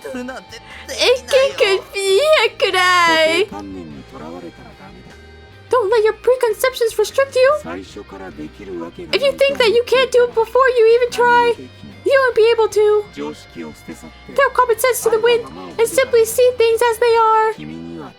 Power dwells within you, and the world will respond to that power. Just as it did with that flower bed. Could I really do that? If I just reached out, would that sword become mine? If so, that I should at least give it a try. Ayase said that my D-sword would bring me salvation. Maybe those words were referring to exactly what was happening now. I would grasp the sword, complete the quest, bring Nanami home safe and sound, and have Shogun leave me alone forever. And then I would return to my peaceful life that I'd been living up until now. Do you really think it'll be that easy? Do you really think Shogun will let you go just like that? When the guy's a serial killer who's already slaughtered 10 people? Even Shogun wouldn't make me do the impossible. I could do it. He wouldn't tell me to do it if I wasn't capable of it. He just wants to kill you, Taki! This BGM is peak is pretty awesome. Did you forget about the group dive video?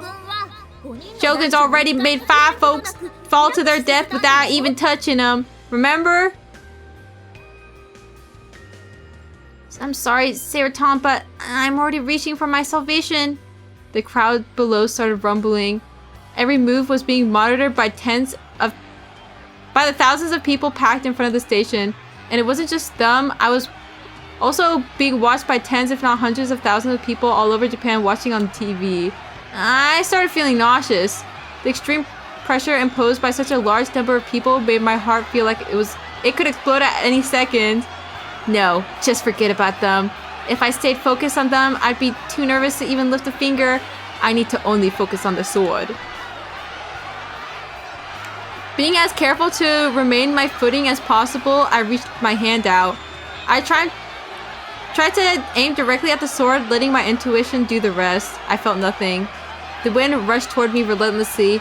On top of that, the direction it was coming from was inconsistent. 1 second it was blowing at me from the front, the next it pushed me from the side. I clung to the acrylic plate in an attempt to support myself, but it was too slippery to bring me anything more than emotional support. If I let my guard down even slightly, I'd get blown off. Even so, I was still trying desperately to grab the sword, but no matter how hard I tried, I didn't succeed. I can't do it! Because that's not a goddamn real sword! Tears welled up once more, my vision blurred, and what had once appeared to be an object similar to a sword began to lose its shape. I quickly wiped my tears away. I had a feeling that once I lost sight of it, it wouldn't appear ever again. In that case, all you need to do is reach out farther! Fuck you! You don't know how this feels! I bit my lip to hold back the tears, leaned forward more than I ever had before, and fished around in the open air with my hand, but I still couldn't grasp the sword. More! And if I fell from here... I looked down once again. I was higher than I thought it was. I felt dizzy, so I pulled back and clung to the acrylic plate once more. What are you doing? Grab your sword quickly now! If you don't, you won't see Nanami-chan again for a very long time. I shouldn't have looked down. I couldn't stop shaking. I thought I was gonna slip because of it. I was so unbelievably afraid. I can't do it. Please just let me go. Please, you underestimate my power. I don't plan to cave to some childish tantrum. Grasp your D-sword. If you can't, your sister will die, and you will soon follow. That's all there is to it. He's peeing himself in front of millions. Oh, I want to die. I had no choice but to try again. I leaned out through the hole, then extended my arm. I could still see the sword over there. I tried again and again, but of course nothing happened. It felt like I could reach it, but for some reason I just couldn't do it. I leaned out even farther. I stretched my hand out as far as I could, reaching out with my entire body to try to grasp the sword. I even straightened out my fingertips, and then I slowly closed my hand. But just like every time before, I felt nothing. I can't reach it! It was impossible, just like Seiretan had told me it was. There had never been a way for me to grab that translucent sword. Perspective had made it look normal size, but when I actually thought about it, I realized how enormous it actually was. It wasn't a size a human could realistically carry. If you grab that sword, the quest will be complete. You can't reach it. Are you willing to let Nanami-chan die? Ew, just let me go already. Also, hello, Ink. Think about what happened at noon today. With the powers you have within you, even if you fall, the only thing you'll need to do is create yet another flower bed. You may fall, but you won't die. Are you sure you can do it? Right then, Seiretan's snarky whisper reached my ear. Am I sure I can do it? Do what? Hi, Mota. It's Mota. You really enjoy this game? Look at the time, Mota. It's morning already. It's only 3 a.m. And I don't want to pause here. Also, I just realized, I just looked at the how long this scene's been going. Guys, I just wanna finish this scene, okay? I can't stop here. Am I sure I can do it? Do what? Don't ZZZ me. If you fall from here, it'll take you less than 3 seconds to hit the ground. So in that time, you'll have to make another flower bed appear using the power at your will. Are you sure you can do it? Something so hard, Taki? You haven't ever used your power on purpose before. Ain't I right? Oh my god, another choice?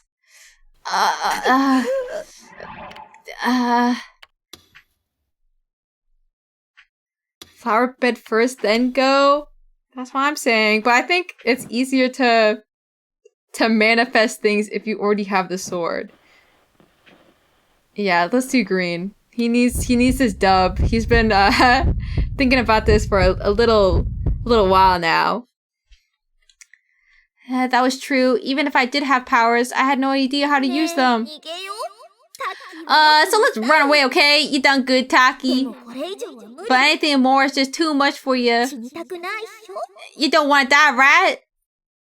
He's been crying this whole time. Yeah, he needs some hope.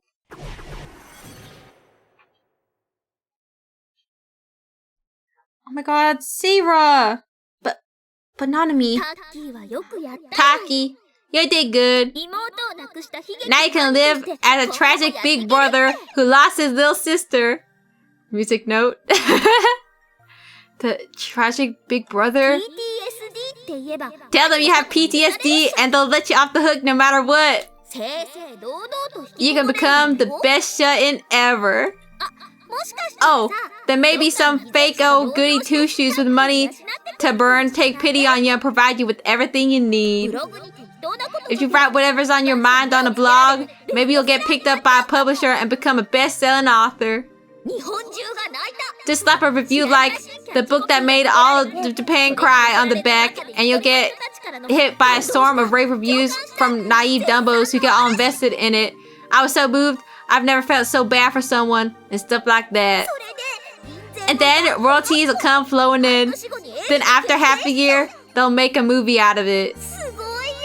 Doesn't that sound just well? All you gotta do is let Nanamichi die here. And you'll be on your way to a lab call filled with sunshines and roses. So, which will you choose? Will you stay here, giving it your all, only to die and lose everything? Or will you shoot for the sunshine and roses? Yeah, this is the turning point.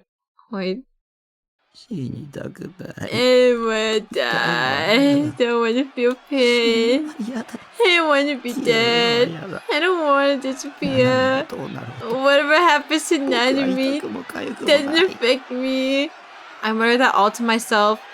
That was my way of trying to make it sound convincing. The one I should trust, it wasn't Shogun, it was Saberton. That sword, 見えるだけで it only looked like a sword. It wasn't a real one. It was just some weird reflection or optical illusion or something. Oh no, am I bad ending? Positive delusion was a bait. No! You got it, come on. You ready to head home? We're gonna get pushed again. Once we get home, I'll let you look at my panties and fantasize about all sorts of sexy stuff with me. Okay. I'll go home. 帰って I'll go home and I'll back to my heart's content to you, Sarutan. I don't think this is the right mood to jerk your Johnson. Sounds fun. I'll strike tons of dirty poses for you, Taki. Nah, he's actually heading back. I slowly withdrew my outstretched hand. That alone made me feel more at ease. Okay, sad piano. Johnson, stupid sister. I took Sarutan out of my chest pocket and gazed at her smile. As long as I had her forgiveness, I didn't need anything else. I sniffled, sucking up the snot that had been dripping from my nose. I then turned around and started walking towards Shogun. Who gave you permission to move from that spot? You still haven't completed the quest! Did I save before that? I hope I did. 勇者なんか I'm じゃない not you. I'm not like anyone. 妹一人救えないよう I'm な weak 下手な with 妹だよ dedication, sacrifice, and sacrifice. Who can't save his sister? My sister said, boohoo, cries, Babs. So, just make anything for 僕を me. 見ないで Don't look at me. 僕をそっと Just して leave おい me て alone. If that's your decision, then I will kill Nanami-chan. どうせ Whatever. もう死んでる She's already dead anyway. She was already dead. Nanami had been brutally murdered by Shogun. Everyone will report on it starting tomorrow, treating it as a sixth new gen incident. It saddened me, but there was nothing I could do about it. Don't care, that'd be fab. Wait. Oh.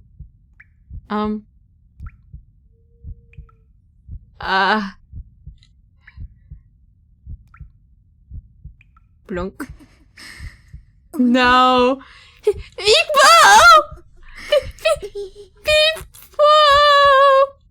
I heard the sound of dripping water. No, it wasn't water. It was blood. Nanami's blood. Dark red blood dripped from the wrist where her hand had been severed. Can save me? Big Boo! You're the worst thing that ever happened to me! Oh.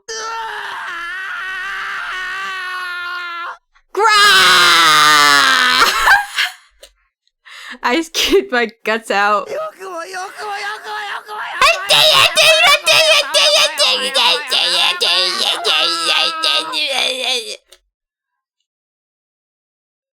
The world turned crimson. My anger, my sadness, my shame were ripping my head apart. My thoughts were a chaotic mess.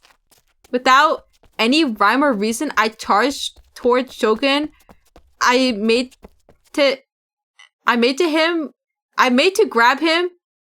What? I made to grab him within his hiding place in the shadows, but I didn't get the physical response I expected.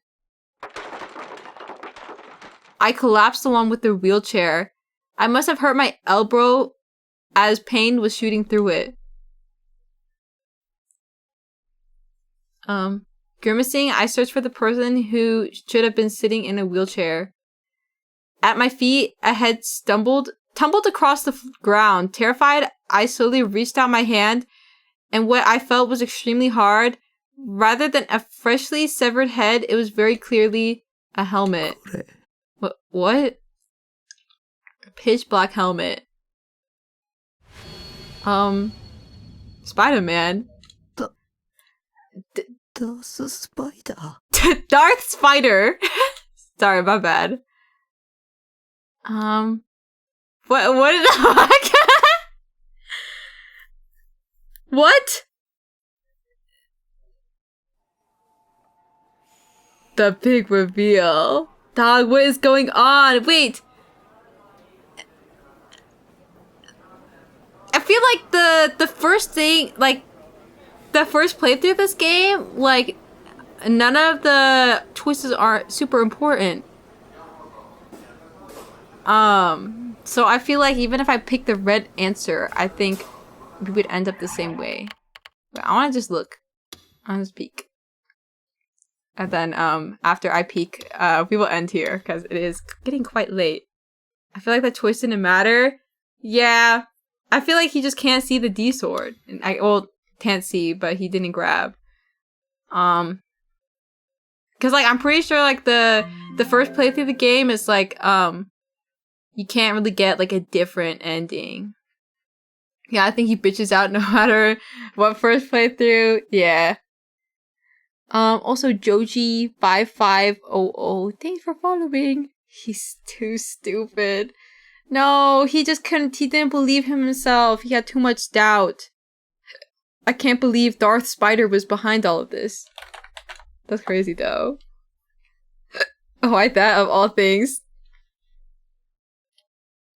Oh boy. Future rate? It's really funny that he's like, I just want to go home and goon. Oh gee, that was Joji who sang the hit song Glimpse of Us. That's literally talking to me right now. In a glimpse of us. Ooh. I hit you guys the karaoke instead of reading onto somebody else. You know what? I kind of YOLO, guys. We're gonna honor this sad moment by singing Glimpse of Us by Joji. And then we will raid somebody, okay? Fly high, Nanami. She's fucking dead.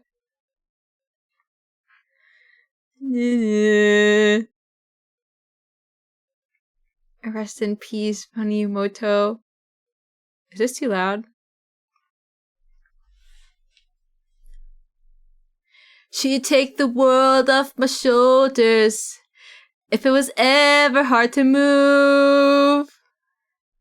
She'd turn the rain to a rainbow when we were living in the blue. Why then, if she's so perfect, do I still wish that it was you? Perfect don't mean that it's working, so what can I do when you're out of sight in my mind? 'Cause sometimes I look in her eyes and that's where I find a glimpse of us. And I try to fall for her touch, but I'm thinking of the way it was. Said I'm fine, said I moved on. I'm only here passing time in her arms, hoping I'll find a glimpse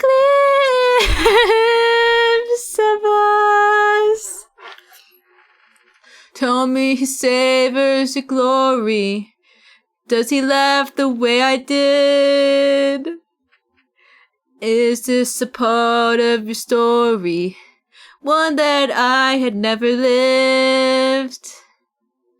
Maybe one day I'll feel lonely, and with his eyes I'll catch a glimpse. Maybe you'll start slipping slowly and find me again when you're out of sight. In my mind, 'cause sometimes I look in her eyes and that's where I find a glimpse of us. And I try to fall for her touch, but I'm thinking of the way it was. Said I'm fine, said I moved on. I'm only here passing time in her arms, hoping I'll find a glimpse of us. Ooh,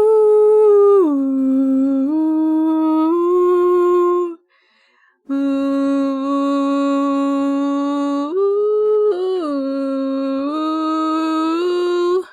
'Cause sometimes I look in her eyes and that's where I find a glimpse of us. And I try to fall for her touch, but I'm thinking of the way it was. Said I'm fine, said I moved on. I'm only here passing time in her arms, hoping I'll find a glimpse of us. Guys, I can't believe she's gone. Nanami!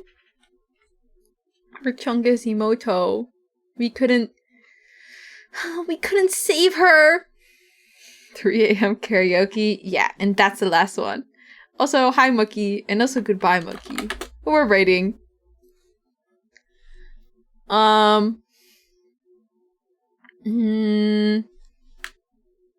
If only we could have done something. Yeah, he just needed to reach harder.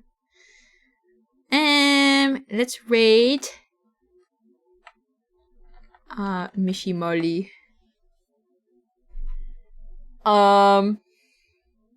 Emoto died raid. I don't. Oh yeah, guys, type exclamation mark raid. It works now. I turned it off of moderator only, and now it works for everybody. Hey guys, Moto raid. Thanks for stream. You're welcome. Next stream is tomorrow actually. I still haven't picked what game we're going to play. But it'll be something. I might ponder what we will play the day of. Or like a little earlier before stream. So I have time to install. Oh boy, another stream. Yeah, aren't you guys excited? Wait,